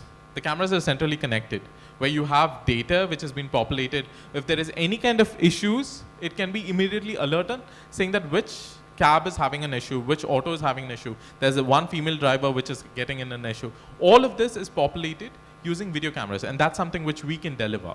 We have a connected system, and we work with every other dash cams, and we also have our own manufacturing modules. Okay, perfect. Gunjan, you want to join us on the stage? I actually wanted to ask, especially the PropTech guys, a question about, you know, the efficiency in resources, right? Especially in your case, what is the, I mean, in Tarun and EcoSTP's case, the water use case is massive and it is very obvious. but I'd love for you to kind of tell us about what are the kind of water savings that you are able to effect as a result of precast technology, as a ballpark. Yep. Just to give you a fact, we do not use even one drop of water for the so-called curing. You know, in any construction, you know the amount of water that has to be sprayed for the number of days that you spray. This was not a planted question, guys. Yep. So it is in that mixture. When you make the concrete, you make it in such a way that the entire strength gaining, the so-called curing, happens chemically. And at the time of casting, you do the thermal energy, period. After that, you use not a drop of water at all. Are there any VOCs, that are affected as a part of this? Because most of the admixtures you get are the ones which have gone through the testing. You, like in paint case, you cannot have a paint which has got VOC beyond a particular point. Now the selling point for them is 0 VOC. Same scenario with the concrete admixture guys. So you don't have VOC in coming out in that at all. Tarun, what's been your biggest challenge? I mean, I know you've gone from 0 to 300, and I was also privy to the struggle that you had to go from 0 to 5. But the 5 to 300 has been relatively simpler, but it's not a straightforward journey. Where do you think does the ecosystem need to, support ventures such as yours more? And where are you actually running into a wall? Yeah, I think the challenge is disruption. When you disrupt something, it's nice to talk about in textbook, but real life is not that easy, right? So that's very hard lesson I learned. You can't just go and disrupt something. For example, 3 years back, the regulator in Karnataka told us not to sell this because it's too disruptive.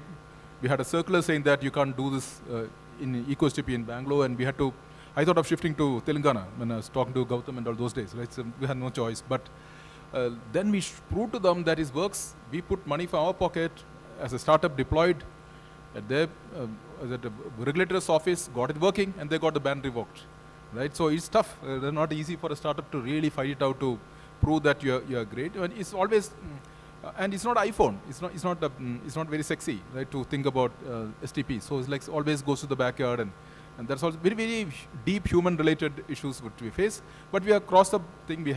What we do is we learn the lesson. We make customers speak. So we use customers as our champions. So we have now 26 customers speaking about us. We have the Tata Steel general manager speaking about us, wearing a Tata shirt. So that becomes open. That's how we've been making the traction. Are you in any of Anandam Design's projects? So I am the architect. Yeah, and have you used something like EcoSTP in any of your projects? So we have connected with one of the vendors from Chennai. Mr. Kannan was there, and there are a number of STP vendors who call themselves EcoSTP. So it's, but yeah, they also had a similar technology. We were doing a project in Lepakshi, and there we did not have a sewerage line. It was 50 odd villas. So we had to do STP for each plotted development, or a septic tank. We understand how foul smelling a septic tank gets, even though it's small, it's easy, it's cheap, but at some point of time, it becomes very difficult to maintain. And if it is a farmhouse, any user is going there to get that experience, to close the hustle for 1 week and stay there. And then the desired product is not achieved. So with the product Mr. Tarun is selling, which can run off-grid, it doesn't need any energy, and it doesn't emit any smell, that works wonderfully well. Not only for here, sir, but also we are doing projects in Bihar, where the constant supply of electricity is not there. Yeah, doing a conservative STP is very, very difficult to maintain.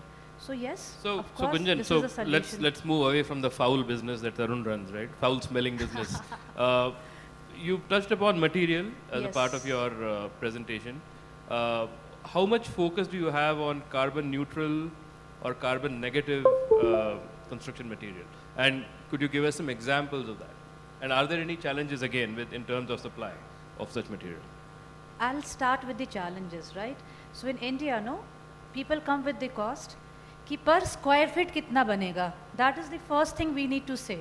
Conservative में आप करोगे ना, if you are doing with regular AAC block, this is the cost you get it for each block. If it is some block which are thermally insulated, if it is agro based, or if it is, you know, compressed earth block, or you know, any kind of cavity walls, there would be a cost escalation. We do not deny that.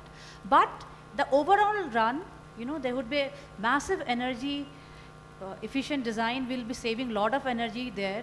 We don't have to cool the building for good 2-3 degrees Celsius and all. So that point to convince the client becomes very important. Then it is smooth. Getting the right material is very easy because there are a lot of credit systems, lot actually, which, you know, specifically highlights the vendors that has to be used for that product. So that doesn't become a difficult task. Be it in, you know, very indigenous companies like Griha or IGBC, or be it international like LEAD or GEM and all.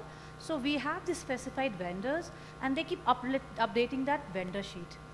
But getting the client ready to put that extra cost during that inception stage, and then understand that the lifetime cycle the cost will be achieved in just 1 year or 1.5 years. That is the tricky part. Got it. Would I be force-fitting sustainability into your business? Not exactly, because that's something which we focus on as well, including whatever we are doing in terms of robotics. It's in a point of sustainable energy, because most of the times in defense what happens is a human guard is patrolling a system, and or else they have other vehicles which is patrolling a system. But in our condition, it's completely autonomous drones and autonomous robots which is patrolling and auto recharging. So sustainability is something we focus on, but that's not the core of the business. The core of the business is to get AI applications delivered for business use cases, but sustainability is what we focus on. Absolutely. So thank you very much. You know, this is a great you know, bunch of entrepreneurs. May their tribe grow, and we need your support for, you know, their businesses to kind of do better. Not just theirs, but other businesses, their peers in the system as well. Any questions for these guys? Absolutely. We have half a minute. No questions. Yes.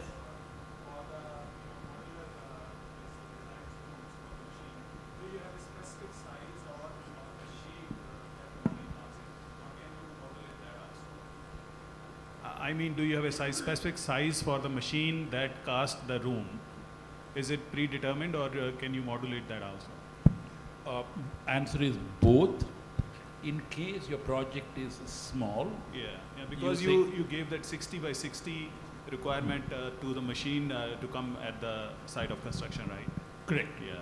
So that size requirement at your site remains the same, but if the project is small, we have standard sizes. We tell you, you know, give me your plan.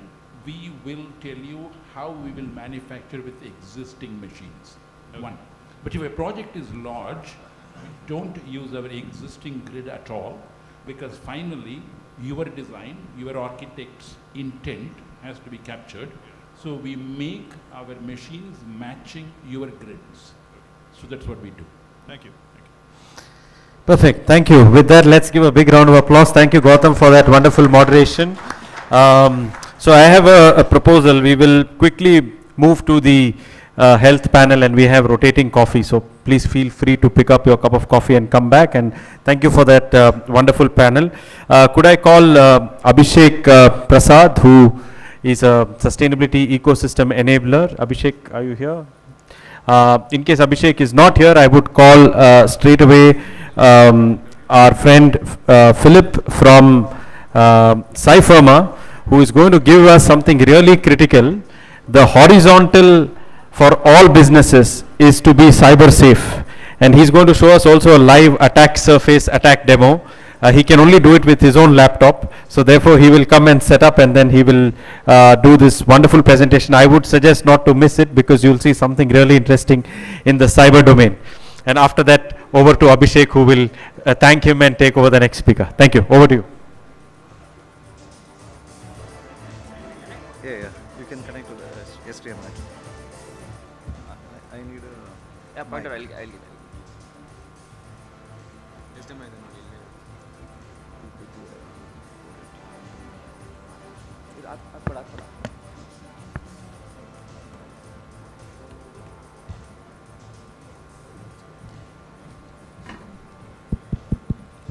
Hello. Am I audible?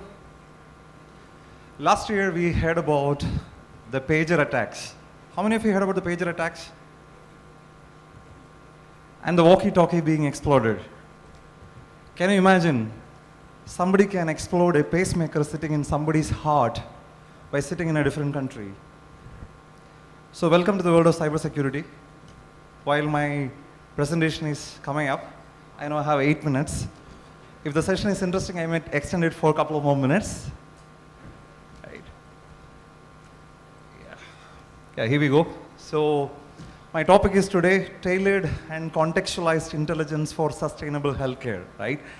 And in the age of cyber warfare, are we ready? So before I start my session, couple of disclaimers. I'm going to share a lot of real world examples. The purpose is not to scare you, but to create awareness. And second, most of this data is available in the public, which you can go and refer as well. So for me, whether it is cloud, AI, cyber, IoT, everything is not just tool and technology. It has become personal because we started living in smart homes. I don't have the time, so otherwise I would have played this very, very interesting video, how we live in a very smart home. But if you look at the whole technology evolution and adoption, technology is not only coming into the smart homes, it is in the smart cars, and the smart cars are being manufactured in the smart factories, which is running today on smart roads, where AI has already come to smart road. Like, so where China is already building a road where they are infusing AI into the smart road. So now from here, technology has come to in other industries where healthcare is leveraging AI in a very greater extent, right from drug discovery. Typically, 12 years of life cycle of a drug discovery can be reduced to 6 months to 9 months today, and even health diagnosis and customer services are many, right? Now, it is not only in the factories and drug discovery, even humans are going to eat technology. We are going to eat technology, we are going to eat AI. So there are smart chips which are being developed, which is going to be embedded into human beings, where digital pills are being developed, we are going to eat it. In fact, FDA, Food and Drug Administration of the US government, has already approved a digital pill where your doctor can real time understand your health situation when you're taking the medication, right? Now we have even gone further, right? When I talked about the health diagnosis. Today with a simple image of a retina, an AI solution can discover a lot of information, including whether you are a male or a female, what age group, whether you are a person who is consuming alcohol, or whether you are, and in how many weeks and months you are going to have a heart attack, right? So today, to that extent, AI is leveraged in the larger healthcare. But even interestingly, today, to make all this function, it is not just about the AI. That's what we need to look at. It is AI plus cloud plus IoT plus metaverse plus blockchain plus extended reality. All these things are coming together. I personally call it a cyber, fast full stack cognitive architecture. And this full stack cognitive architecture is nothing but a reality of some of these fancy movies we have seen 20 years ago, right? And even interestingly, just to give you an example of real world example how this technology is becoming real. Couple of people here, right? Male and female. One of them is not. One of them is created by AI. Which one it is? Male or female? Male. How many of you think it is male? The reality is both of them are created by, both these pictures are created by AI. How precision it is, right? And you can see that it is not only just the pictures, even videos can be created, how precision. Where it is being used in healthcare? Can you give an example of where it can be used in healthcare?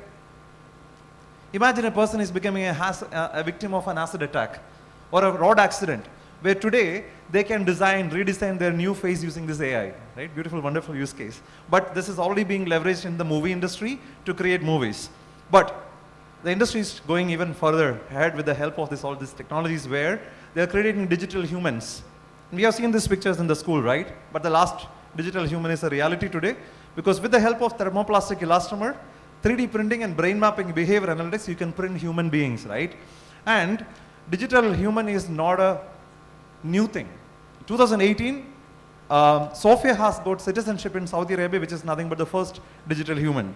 right?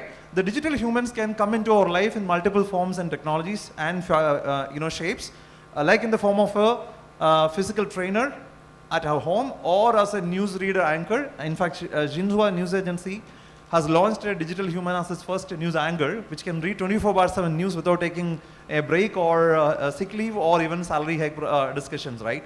Now, not necessarily all the time these kind of technologies needs to take a human shape, the digital humans. Volvo has launched a car which is nothing but the HR manager who can do a real-time interview. I don't have the time, otherwise I would have played this video. It's a 1-minute video available on the YouTube, you can see this, right? Even better than a real human being taking an interview with more empathy, the car is taking an interview in Volvo, right?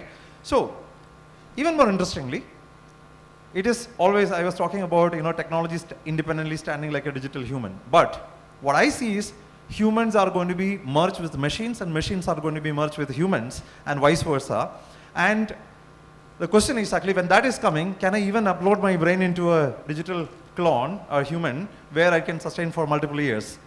And where human clones will become a normalcy, right? Is it possible? Okay, now you should look at this person who is standing next to me. His name is Len No. Len No is the first transhuman in the world where he has 12 devices implanted into his body. 12 devices. Where he can stand next to you and copy everything from your phone to his phone without even touching it.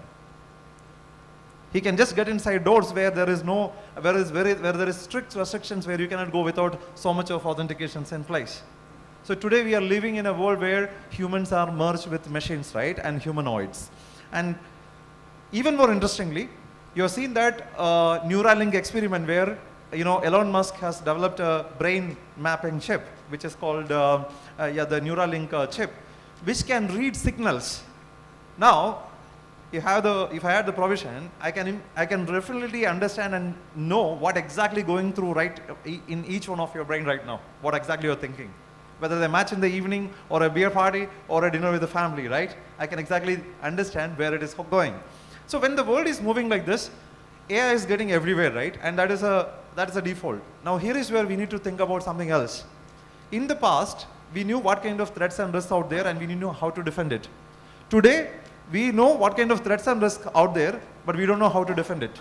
But the reality is actually, whether we know or not, doesn't know, there are a lot of unknown threats and we don't know how to defend it. Sun Tzu, in his Art of War book, said something very beautifully. If you know your enemy, if you know yourself, you can win every battle. But if you don't know yourself, and if you don't know your enemy, every battle you are going to fail. The question is actually, in the era of all these AIs and transformation and innovation, do we know our real enemy? Do we know the invisible enemy? That's the question. Today, we are outsourcing, and morning we have seen a very beautiful session about, we need to have longevity and, exercising the brain to have more memories and things like that. But the reality is actually, we started outsourcing our memories and abilities and all the capabilities to these smart devices. Today, we are so lazy to go and stand and switch on that AC button or fan button because we can say, Alexa, please turn on the fan, right? Now you don't even have to tell Alexa because your smartwatch, which is cognitive in nature, which will read your temperature and automatically instruct the AC, which is autonomous device, saying that Philip is having some temperature, adjust the temperature accordingly, right? So we are living in that world today, right? Now, when we are choosing convenience over privacy, it comes at a big price, right? And what is that price? In the past, we have seen biological pandemic like COVID, but in the future, you are going to see cyber pandemic, right? In that cyber pandemic, you will see traditional bullets and bombs will be replaced by bits and bytes, which is nothing but the codes, right? And even more interestingly, the countryside wars, what we see between Russia and Ukraine or Israel and all the things will become virtual invasions. What is a virtual invasion? I'm going to show you with some real examples. In that virtual invasion war, our own gadgets, maybe a smartwatch or a smart TV sitting in our home, or even the smart fridge may be used as a lethal weapon by somebody else to launch an attack against somebody else, right? And that is happening right now as we speak. And that attack could be from power stations to pacemakers sitting someone's heart. How many of you are having a smartwatch? Here, can I see? How many of you use a smartphone today? Hey, anybody doesn't have a smartphone here? Okay, maybe that's the easiest question. Can you think that your smartphone may be used to hijack a flight as we speak right now by somebody else sitting in some other country? That is the real threat happening out there in the world today, right? Today we are living in a world of zero-day vulnerabilities and zero-click attacks. And today, as per the British Telecom research, there are more than 500 targeted attacks are happening every second. Every second, targeted attacks against governments and global corporates in the world, right? And these kind of attacks are really beyond our imagination. In 2017, when the temperature was minus 34 degrees in Ukraine, the entire power in Kyiv city has been shut down. Can you imagine when the temperature is minus 34 degrees, when the entire electricity is getting shut down? People will be frozen to death. Hospital will not be functioning. Telecommunication will be completely stopped. Flight cannot land, right? And that's the situation. And today, yeah, I'm not playing this video. So today, from electricity grids to, and last year, a few years back in Florida, somebody was trying to infuse poison into the public water distribution system, where 1.3 million people will be drinking poison because of a cyber attack. So that's why I was telling, cyber is no more just a tool or a technology, it is a matter of life and death. And I was talking about somebody hijacking a flight.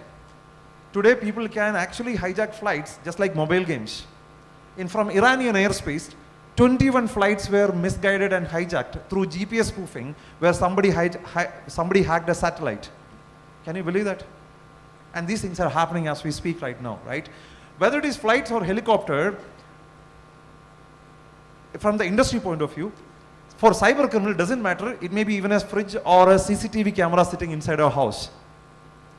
In Florida, a small sensor in a casino, which was placed inside a fish tank, was breached, hacked to get inside the casino. What does that mean? Even a sensor inside a fish tank is not spared by the cyber criminals to launch attack, right? Now, when it is coming to healthcare, I was talking about transhumans and biodevices coming inside our body. A few years back, Abbott is a big healthcare company, as all of you know. They manufacture smart pacemakers, right?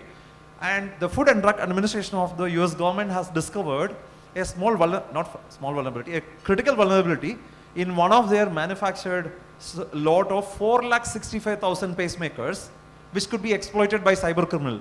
What does that mean? With one click, somebody can kill 465,000 people by exploiting their pacemaker inside their heart, just like the way the pacemaker, just like the way the walkie-talkie and the pager exploded in Lebanon, right? So that's where the world. It is not only the pacemaker. In today's world, healthcare is advancing very well, and a lot of digital capability is coming, like your cochlear implants, insulin pumps, your pacemakers and your Neuralink chip. Everything is digital, everything is smart inside your body, right? Today, imagine that situation where somebody can hack it and explode it inside your body by sitting in some other country. And that is where it is coming. Now, today, as I mentioned, anything and everything at the disposal of, which is connected, which can be leveraged by a cyber criminal. And this happened in India. When somebody was using a sex toy, in real time, that got breached. And the police didn't know what to do. They didn't know whether to cry or laugh at him. But it is a cyber attack, right? So everything is a target. Now, when it is coming to healthcare, it is not only these devices, our hospitals. AIMS got breached in 2022. What does that mean? We simply say AIMS is AIMS is just a hospital. What it has to do with the cybersecurity breach? In fact, our president and the prime ministers and everybody is treated in AIMS. When cyber criminals get inside a hospital, you know what happens? They change the medical prescriptions. They change the dosages. They change the laboratory reports. They shut down the whole operations.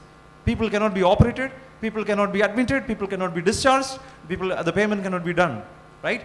That's the kind of impact when it is coming to cybersecurity. And if you look at the nature of the cyber criminals, right, their intention, the motivations from breach is changing to disruption and destruction today, and which is sponsored by nation state, which is sponsored by other countries. And they are pretty smart. Today they use AI. They use AI much better and bigger than the corporates that we use in our world, right? They use AI to understand, what to attack, when to attack, how to attack, whom to attack, and they will be developing actually malicious botnet, deepfake capability, autonomous weapons, etc. to launch their attacks. Now, are we using AI? In the dark AI, these are all the generative AI capabilities they built, the criminals built for launching cyber attacks. We use one. How many of us use OpenAI and Gemini and beyond that? maybe using ChatGPT, right? We may not be using beyond that. But these are the GPT solutions used by cyber criminals to launch attacks which is more autonomous, intelligent, and real time, right? Now, how do we really safeguard from this? It is not about investing millions of dollars in tools and technologies, right? It is about ensuring basics and fundamentals in place. When I saw a lot of breaches are happening in the world with hundreds of thousands of customers, what I've seen, it is not because of they didn't have a huge technology or capability in place. It is just because some of the basics and fundamentals they are missing, right? And second thing, when it is coming to cybersecurity, I spent nearly 20 years in AI. Then I moved to national security, and today I am in cyber.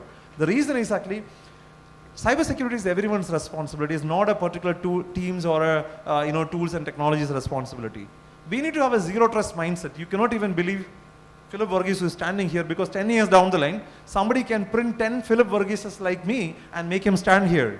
And you will be having difficulty to identify which one is the real Philip Verghese, right? So that's where the world, you need to have a zero trust mindset and develop a secure first culture, and we need to create awareness. So my purpose here is to show you all this example is to create awareness, as I mentioned, not to create not to scare all of you. I represent a company called Cypherma. What we do is nothing but we help companies with real predictive threat intelligence. What do we do exactly? We help the companies to know the real unknown. And I was talking about all these lot of threat actors and real criminals, right? Have you seen a criminal group? Have you ever seen criminal groups in the cyber world? Can I show you? Can I take 2 minutes to show you? You heard about Lazarus Group? You heard about Sony Corporation being complete? Sony was shut down for days and days and days in the past. Do you know that? Have you heard about it? Because Sony Corporation wanted to play a comedy movie about Kim Jong-un, the North Korean president, right? And the North Korean government has, Lazarus Group is sponsored and supported by North Korea government, and they breached Sony Corporation and shut down the entire corporations because they were able to play the video of Kim Jong-un. Can I show you? I'll show you some real live data of that threat intel group through our platform.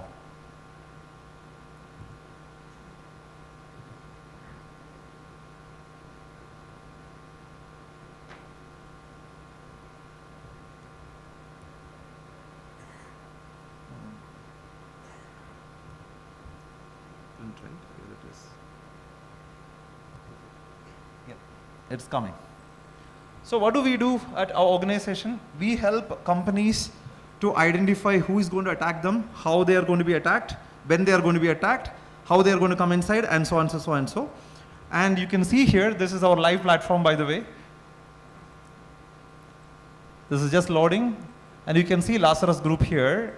So Lazarus Group is the notorious state-sponsored criminal group, and you have all intelligence about that particular group, what they are doing in the recent times, and what are the industries they are targeting, what kind of technologies they are targeting, what kind of tools they will be using, which are the other names they will be known in the world, which are the industries they are targeting right now, which are the companies they are targeting right now, which are the malwares they will be using, what kind of campaigns they are running right now. And this is something very interesting in case if any of you are from healthcare, because this topic is healthcare, I'm talking about healthcare. You can see there is a Nation 5 campaign right now happening. There is a Mission 2025 campaign run by some of these guys, where specifically healthcare, telecommunication, and critical infrastructure is a target, and they are going to launch attacks, right? So now, in the past, 2022 AIMS got breached, right? And we had that intelligence well in advance that these are the guys who are coming and going to attack against AIMS, right? So we share that intelligence with our governments, but somebody has to act, right, end of the day. So intelligence has no value if it is not actionable, and sometimes people have to act upon this to stay secured as well.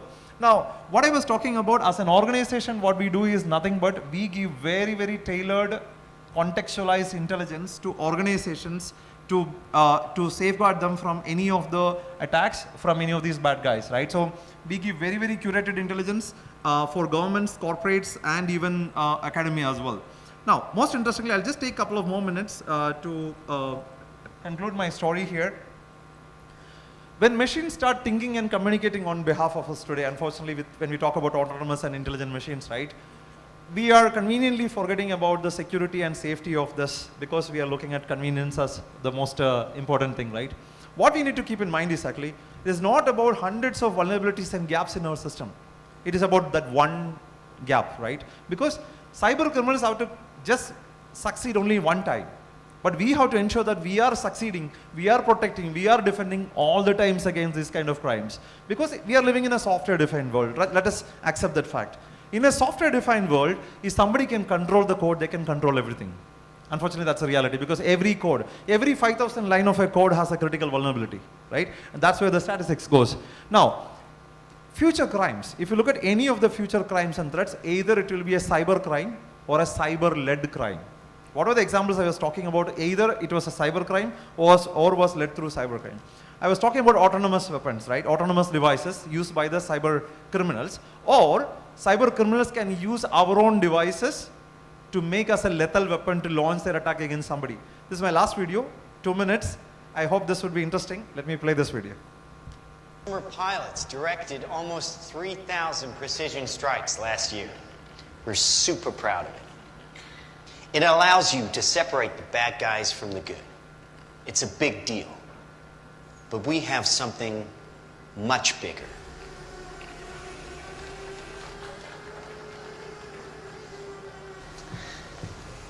Your kids probably have one of these, right? Not quite. Hell of a pilot? No. That skill is all AI. It's flying itself. Its processor can react 100 times faster than a human. The stochastic motion is an anti-sniper feature.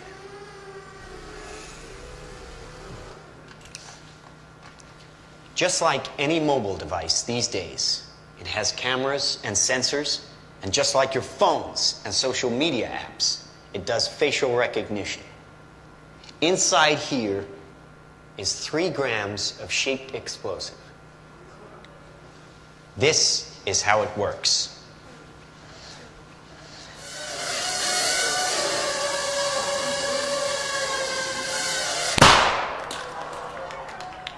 Did you see that? That little bang is enough to penetrate the skull and destroy the contents. They used to say guns don't kill people. People do. Well, people don't. They get emotional, disobey orders, aim high. Let's watch the weapons make the decisions. Now, trust me, these were all bad guys. Now that is an airstrike of surgical precision. It's one of a range of products.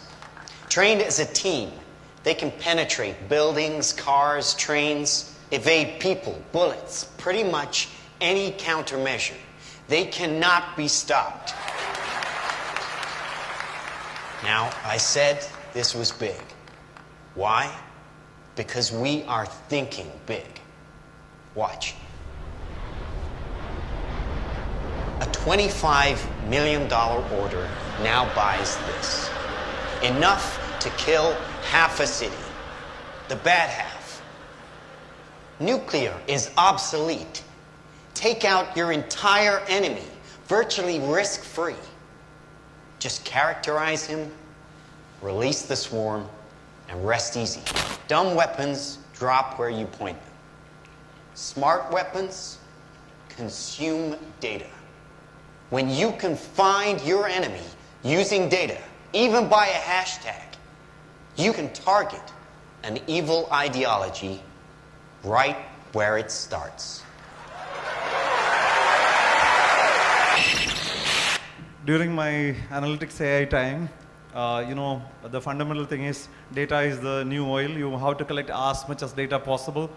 I think 15, 17 years I did a lot of data collection, and then later we realized data is just a liability, right? With all the regulations and compliances in the world, you have to spend your entire money if you're reaching a compliance requirement, right? So here, for a cyber criminal to come and damage you, they don't need all your data. They just need a hashtag, right? And this guy, in this video presentation, he was talking about to kill half a city, the bad half, this can be used, where you don't need to put a nuclear bomb, where this can go and specifically identify the bad guys and kill it. Now imagine a situation, because these drones are connected, AI powered and all smart. If this is being hacked by the bad guys, they can kill all the good half of the city, right? And that's where the real danger, right? And as an organization, we are committed to build intelligence and share with organizations, including governments, to say how do we really stay protected from these kind of bad guys. So in my personal perspective, if there is a third world war, it will be a cyber war. And instead of reacting and repenting, I think we should be predicting and preventing this. Instead of detecting and just responding, we should be proactive and protecting our systems more in a resilient way. Yes, we are in a war with the invisible enemies, the unknown unknowns, who are actually nameless, faceless, and stateless. And this is where I think we have to all work together to make it smarter, better, and safer together. Thank you, Jose, for having me here and having this platform for people to come together to make it a better planet, right, and smarter planet with all the vision. Thank you so much, and have a good day.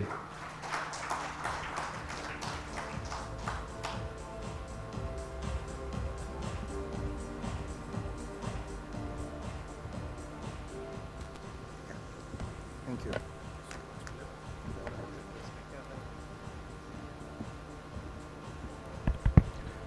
Well, that was an interesting session. ICT has always been a double-edged sword, right? I mean, at one side you have data which can save lives. On the other side, you also have vulnerabilities that it can expose you to. And that's where folks like Philips come handy in helping us creating a sustainable future. So before I move to the next speaker, I wanted to share something which I went through, which I experienced the power of technology in creating a healthier planet for ourselves. I've been in the built environment for about 10, 12 years now, but sustainability was really not on top of my mind, to be very honest. Back in the days, for me, built environment technology really only meant, am I going to be saving more energy, which essentially meant helping my clients reduce their bills. But in 2019, something interesting happened. The world went through COVID, and that's when a bunch of us volunteers got together, and we were trying to figure out what is this going to mean to us. And that's when interesting thing over a coffee, and one of the volunteers did mention that India as a country has a huge disparity in patient to doctor ratio itself. It is little okay in the southern part of the country, Tamil Nadu leading with the highest patient to doctor ratio, but as you go northern, the disparity was much higher. And that's when we wanted to understand how we can actually bring a change here. And that's where technology became really interesting for us. And all of us volunteers came together to start something called as Project Step 1, which was one of the largest not-for-profit telehealth medicine helpline in the country. So if anybody in this country during COVID has received a call during COVID, it would have practically come through that particular platform. So essentially what we did was, we realized there is scarcity of doctors, more so in the northern parts and the northeastern parts of the country. So we kind of created a command center of all of the doctors and enabled them through helplines. So citizens from nook and corner of the country could reach out to these doctors and get support. And to augment the doctor services, we started bringing in triaging as well, where we had nurses, physiotherapists, and everybody in their early careers also becoming a part of this, which went on to create a movement across the country, which was well adopted by all of the state governments as well. The reason I'm sharing this is, it was only possible for us to make that happen is because of technology and the power of ICT itself. Because now, what was concentrated in the cities in some parts of the country, we were able to democratize and make it accessible to everybody in every nook and corner. In Arunachal Pradesh to Gujarat to Delhi to even Andaman and Nicobar Islands as well. The same set of doctors sitting in the AIMS or the Bangalore or the CMS Vellore were actually helping out all of these patients and being able to answer these questions for them. That's when I started realizing that tech, for one, yes, it can help you in your business as well, but when used in the right format, it can actually help us create a sustainable world for ourselves by bringing in accessibility and democratizing healthcare itself. And that's when Jose mentioned about future ICT and this time's theme around healthcare as well, I couldn't stop myself but be here to listen to all of you and understand what is in store for us. because I think this is where the future is heading to. We want to see that in the sub-Saharan countries or India, countries like India and everywhere else as well, where patient-to-doctor ratio is going to be critical, that can you bring it to your phones, to your smartphones. And of course, that's when folks like Philips will come in and help us regulate all of that and bring in sense of security to it as well. So it is eventual safer future in the making. That's the hope that we all have at the Future ICT as well. So on that note, I would like to call upon the next speaker, Samrata Shetty from Synergia Foundation. Synergia Foundation was also introduced by Jose to us, and very interestingly, I did understand that they were the first ones to predict the COVID attack, or I wouldn't say an attack, the happening of COVID itself much prior, because that's a kind of intelligence that they have. And I think this has all been possible only through data. So over to Samrata to hear what they have to offer from Synergia Foundation as well. Thank you.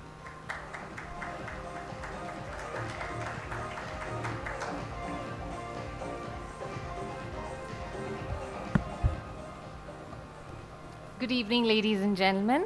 Thank you, Abhishek, for the warm and the gracious introduction. It's truly an honor to be here among such distinguished guests. And Jose, as many of you know, has an incredible talent to organize such events, and every single one he executes with, it's a masterpiece of precision and perfection, I must say. So congratulations on this event too. Let me start by an introductory video of our innovation that resonates with the visionary work of Dr. R.A. Mashelkar. And for those of you who don't know who Dr. R.A. Mashelkar is, he's quite revered in the scientific fraternity. He is celebrated for his groundbreaking innovation. So let me have the video, please.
Thank you for watching. I'm sure many of you all must have developed curiosity as to how a think tank like ours could do such a groundbreaking innovation, right? So typically, it would require billions of dollars, and I would say almost 2 decades, if a pharmaceutical industry particularly had to do this. But we had a cut short. Like, if I have to tell our secret, we did it through compassion in our hearts, passion in our work, and innovation in our mind. But we used the model of supply chain engineering.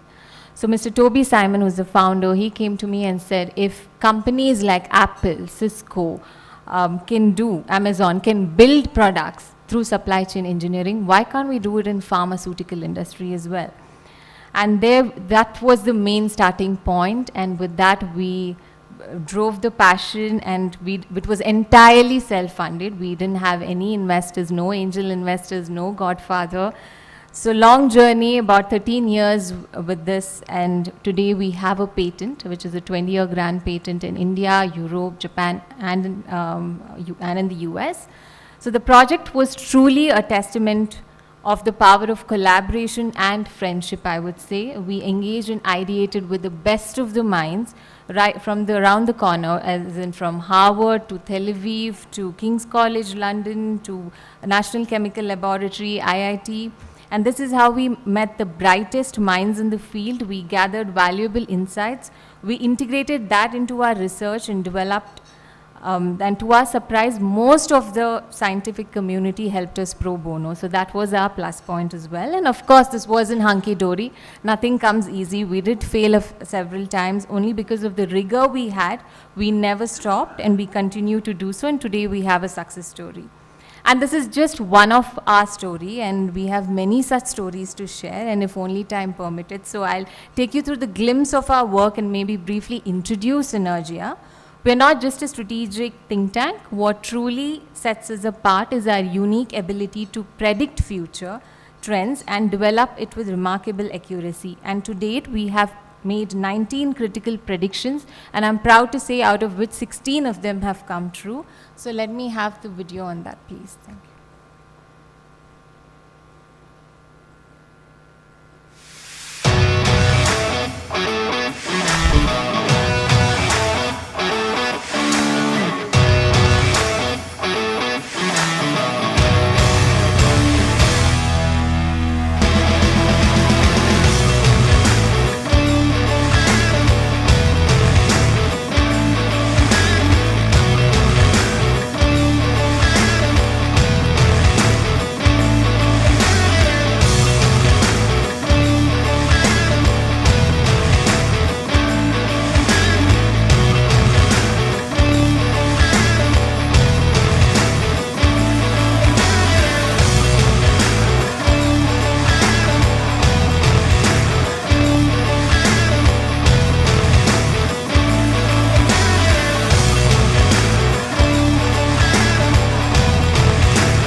Yeah, with this, I'd like to echo what my previous speaker, Mr. Philip Jost said. He said, predict and prevent. So that's precisely what we do. So beyond prediction, Synergia has actively contributed to meaningful interventions across sectors. As you would have seen, we even did an exit strategy during COVID, as and when asked by the government. So we, whether it's advising government, supporting armed forces, Army, Navy, Defense, or collaborating with leading institutes, startups, companies, etc. So we are here to help you out in any way possible.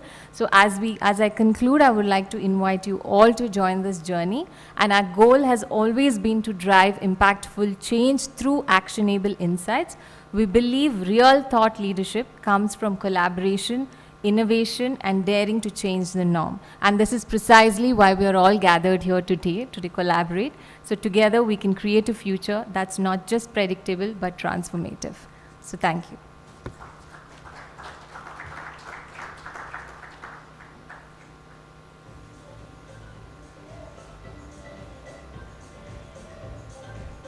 Thank you so much, Ms. Samrata Shetty, for that. Something which was very interesting is, yes, data is just not about insights, but it's also a tool for us to be transformative as well. Before I invite the next speaker, there's something again. People who know me know that I have stories for everything. Another story is currently the state government of Karnataka, along with the state government of India, is working on identifying the depth of tuberculosis in the country because we want to eradicate it. But the problem is when we started looking at the data along with the government, we realized we don't have quality data at all. If we don't have data, we don't have insights on how we can actually prevent it. If all those patient pool that has been identified to be tuberculosis are actually tuberculosis, or it's just occupational hazards or smoking or any other aspects which has impacted it at all. And that's when we're actively working with the government bodies to try to see how we can bring in the power of data through other partners and take it up and see if we can actually build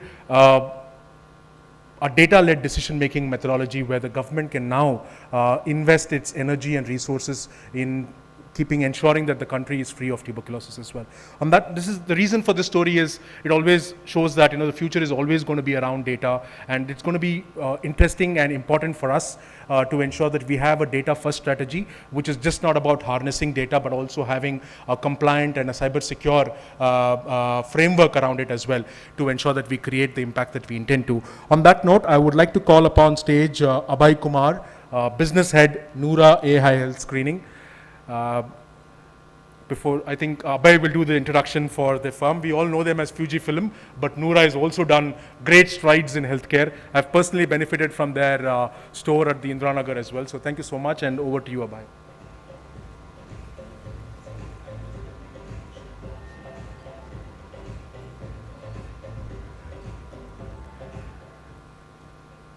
Good evening to all of you, and thank you, Abhishek, for inviting me here. And I thank ICT Forum for giving us opportunity where we will talk about it. Before I start, I just want to narrate a small story what I wanted to talk. So prior to this, I was associated with one of the leading hospital chain. And when Fujifilm called me, Abhay, why don't you lead us in India? I was very surprised. Why me?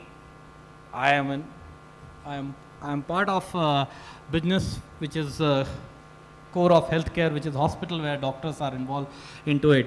Why they are looking for me for this space? So they just invited, and I visited their center in Indiranagar. I was just blew out by their look, by the process, whatever they have implemented over here. And at that moment, I thought this is the preventive screening which India needs it. We all know that our India disease ecosystem, we have moved from communicable disease to non-communicable disease. So problem with a non-communicable disease is that it hits slowly, and one fine morning, bang, okay, we know that we all have a disease, now we have to deal with that. That's a challenge with the non-communicable disease.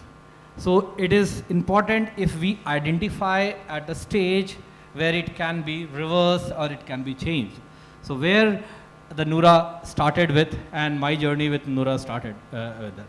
So on that note, I will just try to take you through, I'll give you just a glimpse of it, that what we do, how we do, what is our objective of this one. So when we look at this image, what thoughts comes in our mind? The first thought comes in our mind that he is very healthy, he is surfing and he is enjoying his time, same time he is mitigating through the risk which is beneath the water or above the water, he is trying to surf. So to do this, he has to be in a good health, and to do this, he should be aware about the risk associated with the sports. So that's what we say, that health screening lets you keep doing what you love. That's the whole idea which we do that.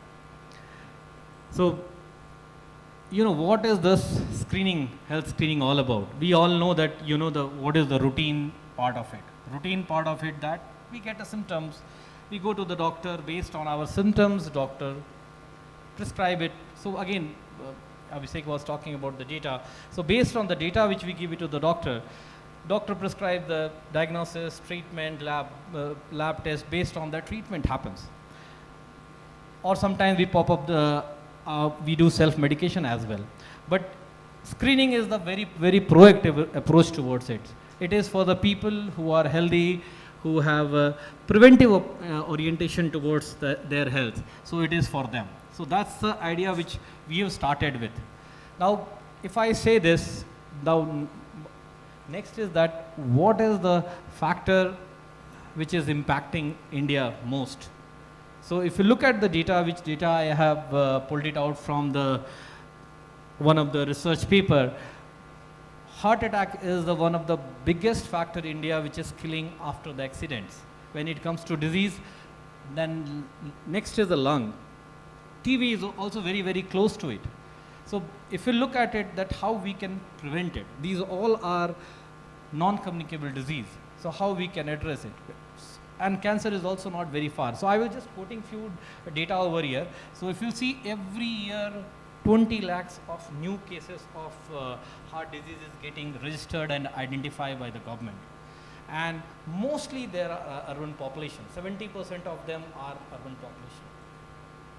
And then you have lung diseases. This is happening due to the pollution, smoke, many unhealthy habits as well. So India is capital of lung diseases, oral cancer, diabetes, and all those things. So, you know, when we were sitting at Noora, when I was trying to work around this whole thing, I was just thinking that what all things can we do so that we can help people to improve their health. Cancer is not very far. Almost 11 lakhs people are getting impacted by the cancer every year. And approximately 7.5 lakhs are failing to that after identifying the disease. So that's a big challenge for the India. And we all know that, you know, 80% of the cases which we identify in India, identified in 3rd or 4th stage of the cancer, we do not manage to identify in the 1st stage itself. So that's the main reason for that. So if you look at, you know, whether it is male or female, even female has the higher incidence rate of the cancer. So I will just, why this is happening? The reason why this is happening because India lacks the systematic screening program. And if we have systematic screening program like other countries, we will be able to save much more life. So that's the challenge. Here, screening is more of a feeder for a hospital. But other part of the world, it is a process where they can save life. So I've just tried to compare the, you know, life expectancy and the disease for the two different countries. Japan happened to be has the highest life expectancy, which is approximately 85 years compared to India, which is just 70 years old. So if you look at the survival rate post-contracting the disease, Japan is much ahead of it. More you move toward the right side of the graph, if you'll see that, you know, the gap is keep on widening. So that's the challenge. It is just happening due to the non-availability of the systematic screening program in India. That's the main reason. So at Noora, you know, when we started this, which is one of the premium AI health screening center in India, it started by Fujifilm and DKH Group. We try to pull out all the pain point from the screening which any one individual go. So try to break all the inertia which is there to restrict people coming to the health screening. So I will just try to emphasize on what AI technology is using. So Fujifilm has worked for more than 17 years to collate or develop this AI. They have collated 500 million images of the different organ, positive, negative, false positive, false negative cases, and they have created the AI tool which is helping the individual to that. So when I say this image, we are trying to also use the ultra low dose radiation, which is very helpful because we all know the radiation causes cancer. So when we started using ultra low dose radiation, the problem is that image will not be very clear, very crisp. So AI is helping us to create that images, and second layer of AI help us to do the interpretation. So AI become a tool for a doctor to do the interpretation and provide accurate and correct information to the guest to solve the problem. This is the one of the case study done by Fujifilm while developing the AI. This is the image of the breast of the women. She has done a screening in 2011, 12, 13. In 13, with the help of biopsy, they identified that there was a cancer. But when they run this screening through the AI tool, they have identified there was a lesion which formed in 2011 itself and which become cancerous in 2012. So idea is that to identify any kind of risk at early stage so the guest or individual can try to reverse it, get it cured in time. So I invite all of you to be part of the good health. I know many of you must have visited the Noora, but I also request if we have the corporate program, which if we can do it, that will be great for us. Thank you on that note. Thanks a lot.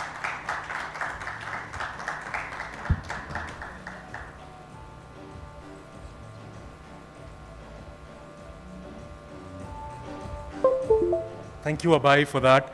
And it was heartening to see that 58% of India is going towards heart risk.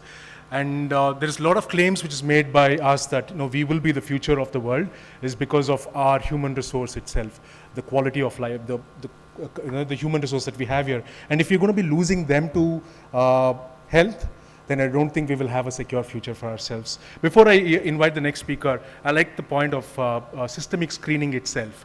There is an example which my mentor always used to give me. It's about the lotus in the pond. The lotus in the pond always doubles, but the human brain looks at it very differently. So for us, if it doubles every 2 days, so if I could ask people in the room, if the lotus takes 2 days to double itself, how long will it take for it to cover the entire pond if it was 75% full?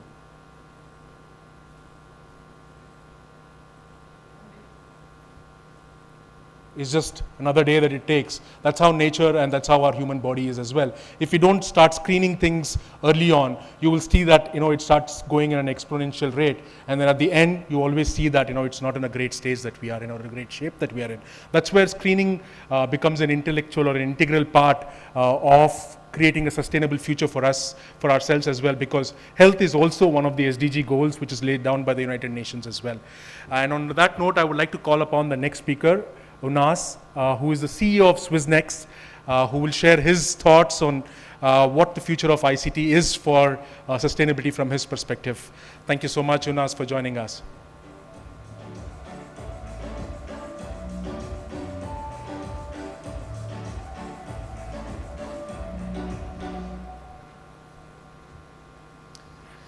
Namaskara, good afternoon. I do agree.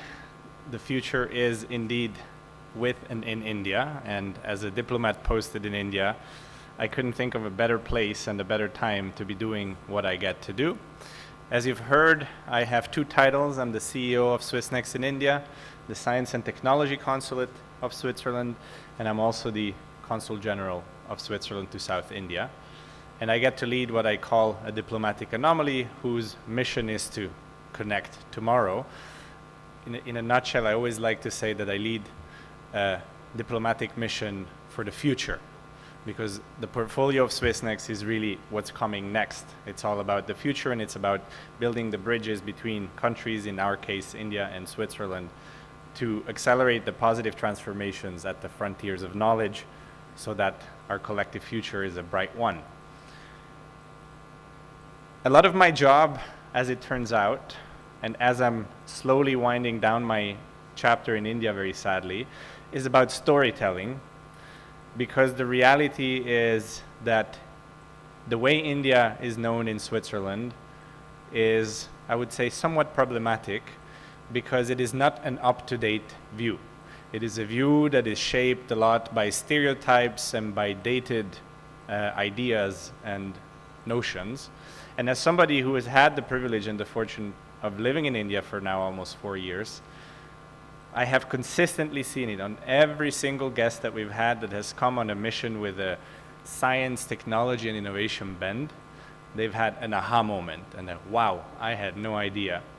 And that's why we launched what we call the Indo-Swiss Innovation Platform a few years ago in 2023 as a narrative through which we can tell the stories of India that people in Switzerland should pay attention to, and not just pay attention to, but then also engage with. And of course, the areas are infinite, but our bandwidth and attention span is finite, so we have to be somewhat specific and set some priorities. And for us, we have 3 thematic priorities: health, sustainability, and digital transformation, broadly speaking, here linked to some of the SDGs. We can still talk about the SDGs in Switzerland. They're not anathema, and we are still committed to them. And of course, the focus of what I'm going to tell you about today is largely in the domain of health. As it happens, just a year ago, this picture was taken in Delhi. And hopefully very soon we get to say that this is a truly historic picture. It is not yet. This is the moment in which Switzerland and the EFTA countries of Switzerland, Liechtenstein, Norway, and Iceland signed the Trade and Economic Partnership Agreement, TEPA, the first free trade agreement India has with any European countries. And it was signed exactly a year ago, pretty much, to the day. And it is yet to be ratified in Switzerland. It's being debated in Parliament. That's the last hurdle. Hence my optimism that as soon as it is ratified by the Swiss Parliament, we have this free trade agreement, this trade and economic partnership to implement.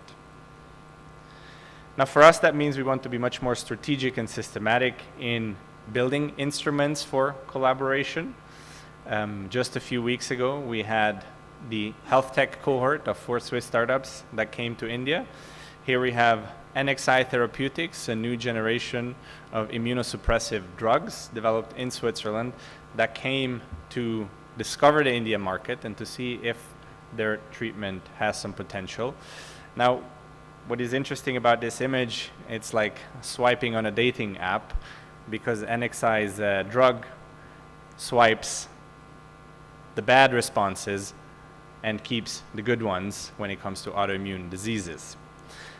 Another member of this cohort was Regeneration, which has developed a mesh tissue that is used to regenerate tissue after surgeries. And it turns out that their ideas, what they were looking at before coming to India and what they're looking at after having been to India, is completely different, because as is so often the case, seeing is believing, and the opportunities in India are not just limited to what one might think from afar, but when one comes to India and discovers that the opportunities abound. In their case, for example, one of the large unmet needs is tied to cancers related to tobacco chewing and the reconstructive surgeries that happen after, and the potential impact of such meshy tissue. Zamigo was another member of the cohort. They have developed what looks like a toothbrush, but is not a toothbrush. It just has a camera and some LED lights, and you just do the motions of brushing your teeth, but instead of brushing, you're taking high-quality images that are then analyzed through artificial intelligence, and you have an immediate, accessible, easily followable oral care plan. And lastly, Biospectral, who have developed a blood pressure measurement. We've seen this many times just by using your finger and the camera on your phone, and it is very fast and effective and quite interesting also in the wellness space, for example, as a complementary service to some of the gym memberships, for example. So these are some of the startups that we just a few weeks ago have seen to India and are now committed to returning and entering the Indian market over the next years. Last year, our biggest project was on planetary health. You can see here the many dimensions of planetary health. This was a 3-day trialogue on planetary health between Switzerland, India, and Uganda. In my decade with SwissNext, this was by far the most complex and ambitious project that we've had, which makes sense because planetary health, let's face it, is as complex as it gets, and you have to look at the interconnected, complex systems that shape our collective health.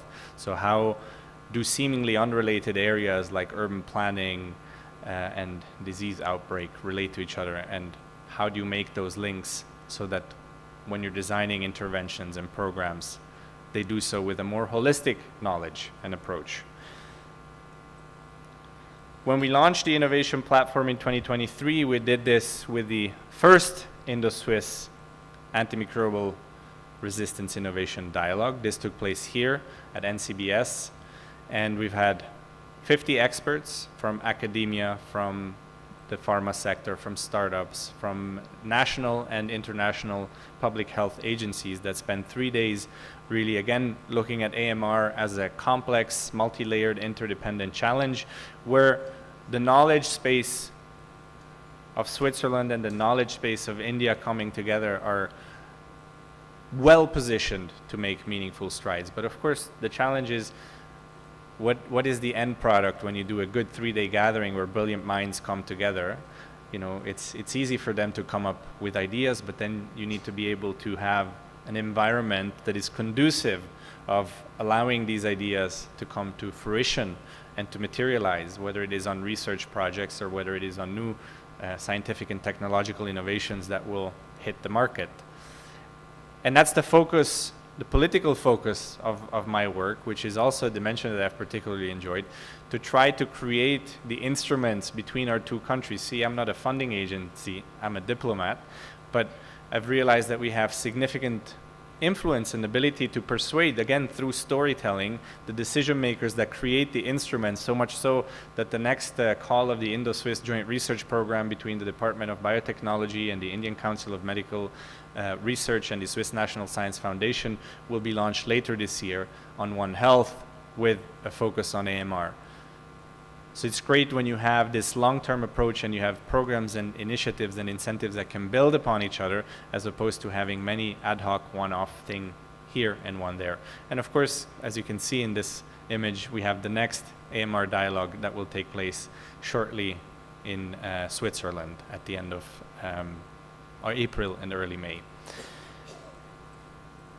Later this year, we're also launching a program for Swiss startups to come and work with and learn from Indian startups in the assistive technology space. Again, India is a pioneer in this space. It's probably one of the most exciting ecosystems when it comes to assistive technology. Switzerland has a good share of assistive technologies, but they tend to be on the very high-priced, very complex, say, brain interfaces to restore functioning of the spinal cord. And bringing some of these high-priced technologies to India to try to find ways to make them more accessible and affordable also in the context of a large country like India is going to be the focus of that. And lastly, if you want to learn more about our work and follow a little bit of our storytelling, you can scan the QR code. It'll direct you to our monthly newsletter, Anomaly. Once a month, you'll get to read about some of the most exciting developments coming out of India. Just for example, last month we had a focus on genetic engineering with a wonderful interview with Vijay Chandru and a focus on CRISPR bits and looking at the frontiers of CRISPR in India. Thank you for your attention, and I have to say I'm going to miss this.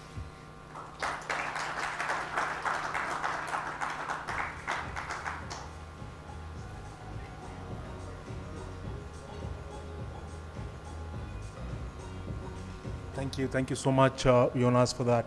And thank you for playing a key role in cross-border innovation between Switzerland and India, because COVID or global warming is all thought as one thing, that you cannot just be safe by keeping your house safe, but you need to keep the entire planet healthy and safe as well. And that's what is the theme for Future ICT as well, which is built on sustainability, trust, and network as well. So on that note, it is interesting, the next speaker. So before I get there, this is something which I always wanted to say. So back in the day when I was growing up, this is part of the Indian folklore, right? My grandma is always used to say, you don't commit a sin, because you commit a sin, it will haunt you for 7 generations. But somehow it seems to know that, while she must be just cracking it just like that to create a fear in me, but genomics also play a role with you, and you also inherit something from your previous generations as well. But this is something which only the affluent markets were able to afford. And this is another example of how technology is coming in handy to democratize it and make it affordable even for the global south like India and the rest of the countries as well. On that note, I would like to call upon, oh God, my memory again. I think this is something where I need tech to come here and help me out. Alex D. Paul from Azuka, founder, CEO. to come and share about their product and what is their vision and how they want to create a democratized genomic service for everybody. Thank you.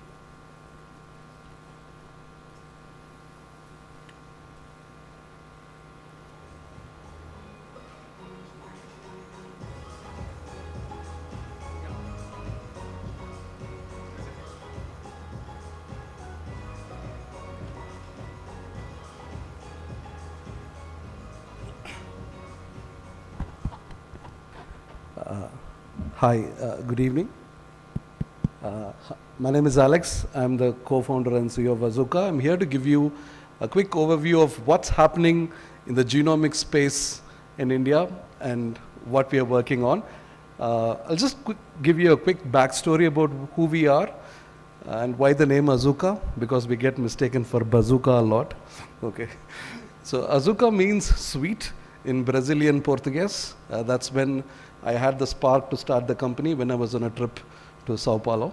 So, and that's all about it. Okay. So we are an ISC invested startup. We started the journey by innovating or coming up with the first DNA binding molecule to be reported after 46 years. The earliest known DNA binding molecule was called Cyber. It's a biohazardous molecule. It was having a lot of problems in diagnostics. So I'm not going to go deeper into that and lose the crowd here. The point was that when we started developing this molecule, there were very little takers for a people to license this molecule from India. So because we were in ISC, we were working on disease detection or infectious diseases.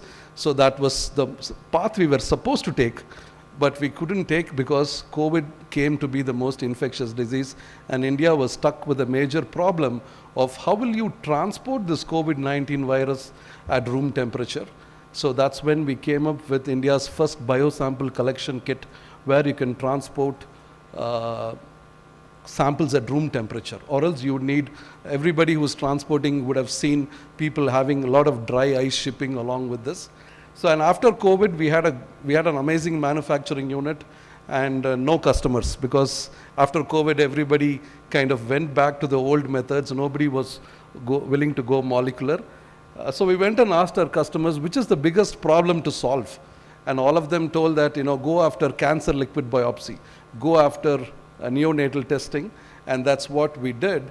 And coming from a software background, because I used to work in Zoho earlier, so I wanted to hit a mass market, whereas these markets were always smaller. That is, at any point of time, only 30% of the people would buy the product or would consume the product. So that's when a very interesting shift happened. I'll probably talk about that. So this is the kind of a workflow of how things happen. You go to a well-developed country like the US, Switzerland, anywhere, they would take a sample, which is a swab sample, and then go through a molecular analysis and tell you what's your problem. That is the sequence of how DNA sequencing comes into the picture and how diseases are diagnosed. India is not yet in this format because we don't have the building blocks of sample collection, processing, and the sequencing there. So that's when we came up with our own product line, which will give you everything that you need, the entire workflow here. So that's when products took an interesting turn. I'm sure all of you would have come across these products, which is BugSpeaks. We have Sova Health, we have Good Bug. Now, if you look at all the supplements market, gut seems to be in the center of all the health and health supplements. And if you look at all these market products, everybody uses our platform. Okay, BugSpeaks, Sova Health, Good Bug, all of them are using our sample collection tubes in order to get to the market, and that is what we have become. So after that, what is the next problem that we have is, once you have this test, all these have become critical for D2C markets where people are buying it from Amazon or Flipkart or any other product. The turnaround time is the problem, because once you take a test, you take around 2 weeks for people to get the results back. We have 2 to 3 experts working on it, and it is kind of very complicated because you have to use 3 different tools 20 to 30 different steps. This was pretty problematic and people were not able to do that. So that's when we came up with, with all the AI we are playing, we thought first, let's get most of the AI demos that you see there says that, plan my trip, plan my shopping, plan my whatever, which is kind of very, very trivial. I don't think you need AI agents to do a small heavy lifting like planning your trip to Spain. Okay, so we came up with agentic AI that will take DNA sequence file, which is close to 10 TB to 50 TB, and process it. Currently, it takes around 1 week, 7 days, 3 to 7 days, and it takes around 3 experts to process it. Our goal is, we have tried to process it within 45 minutes. I'm doing this as a teaser. We have not yet released the product. When we come lesser than 30 minutes, we'll probably publish the data out. I'm using this as a kind of platform to say that so far we are at 45. Maybe in a couple of weeks will be better. So the important thing that I learned about this agentic platform is that in order to create the expert, right, earlier knowledge was split between your employees. Now you can actually create the virtual agents who will retain the knowledge and you will keep it within the company. So we are trying to present the solution to 2 hospitals in Saudi Arabia. Maybe I'll name them after the deal is closed. But what they are trying to do is they are trying to eliminate the need of experts all the time in order to produce the report. And that's when I think building the agentic AI platform is going to be there. So this is the sneak peek of the UI. So usually people have to follow all these different steps. We just have simplified it by saying that once you upload the sequence, it performs all the 6 steps and hits you back with the report quite inherently. That's amazing part. So what we have done first is that most of you would have heard about the gut microbiome test that takes the profile of your stomach. It tells you how your digestion happens so that each of you can customize the food.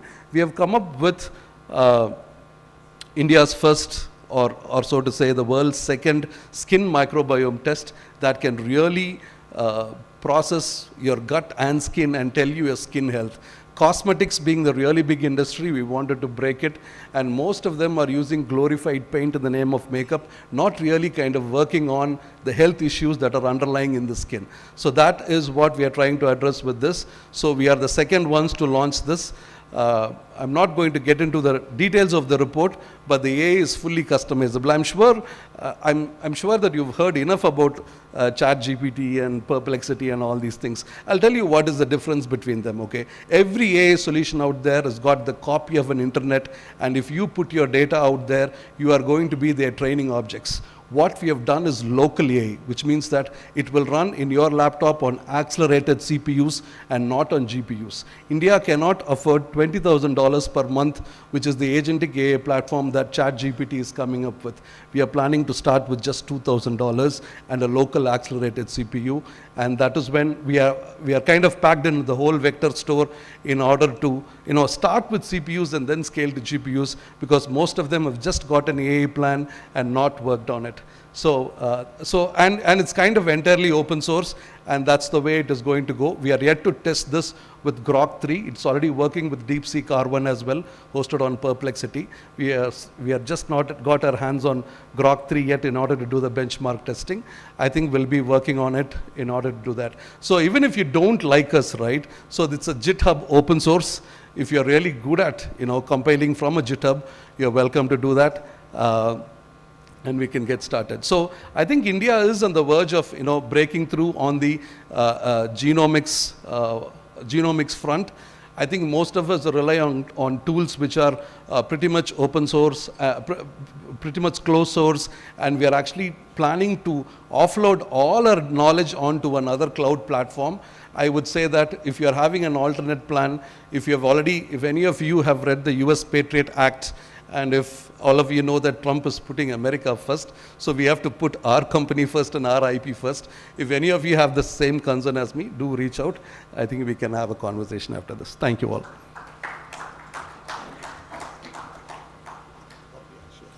All right, I think that was excellent. Thank you, Alex, for laying that out. Can I call all the panelists of this last panel? We just want a group picture together, and then whoever is left in the room after that, we come for a big group picture. You know, it's really nice as we build the future ICT community to know all those who join us every year. So please go to the center. We take, yeah, Abhay and Samarthal. No problem. Just.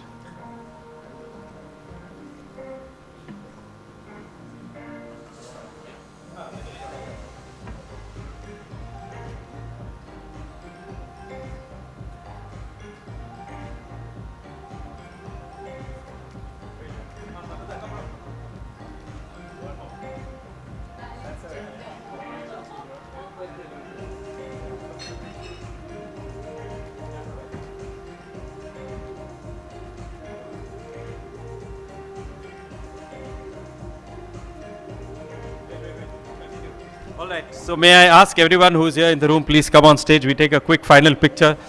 The calls, please ring the bell outside. So we'll finish it in 1 minute, not longer than that. So some of you can stand in front, some on top.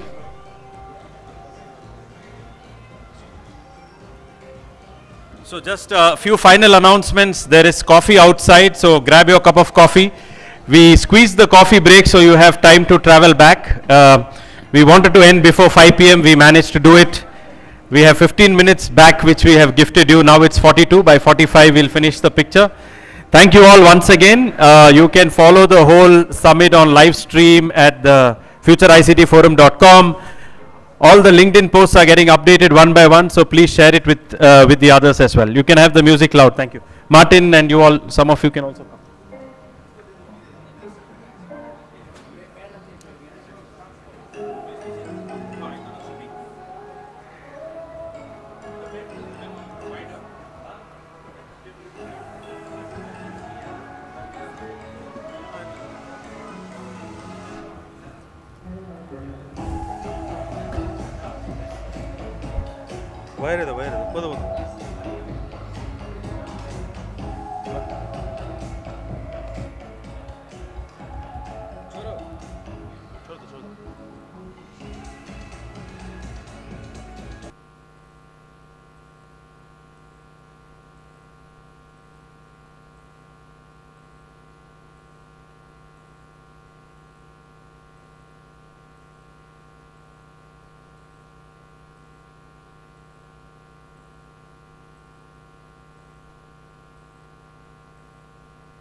Could you give me?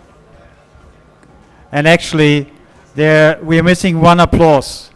Sorry, gentlemen, ladies and gentlemen, we're missing one applause.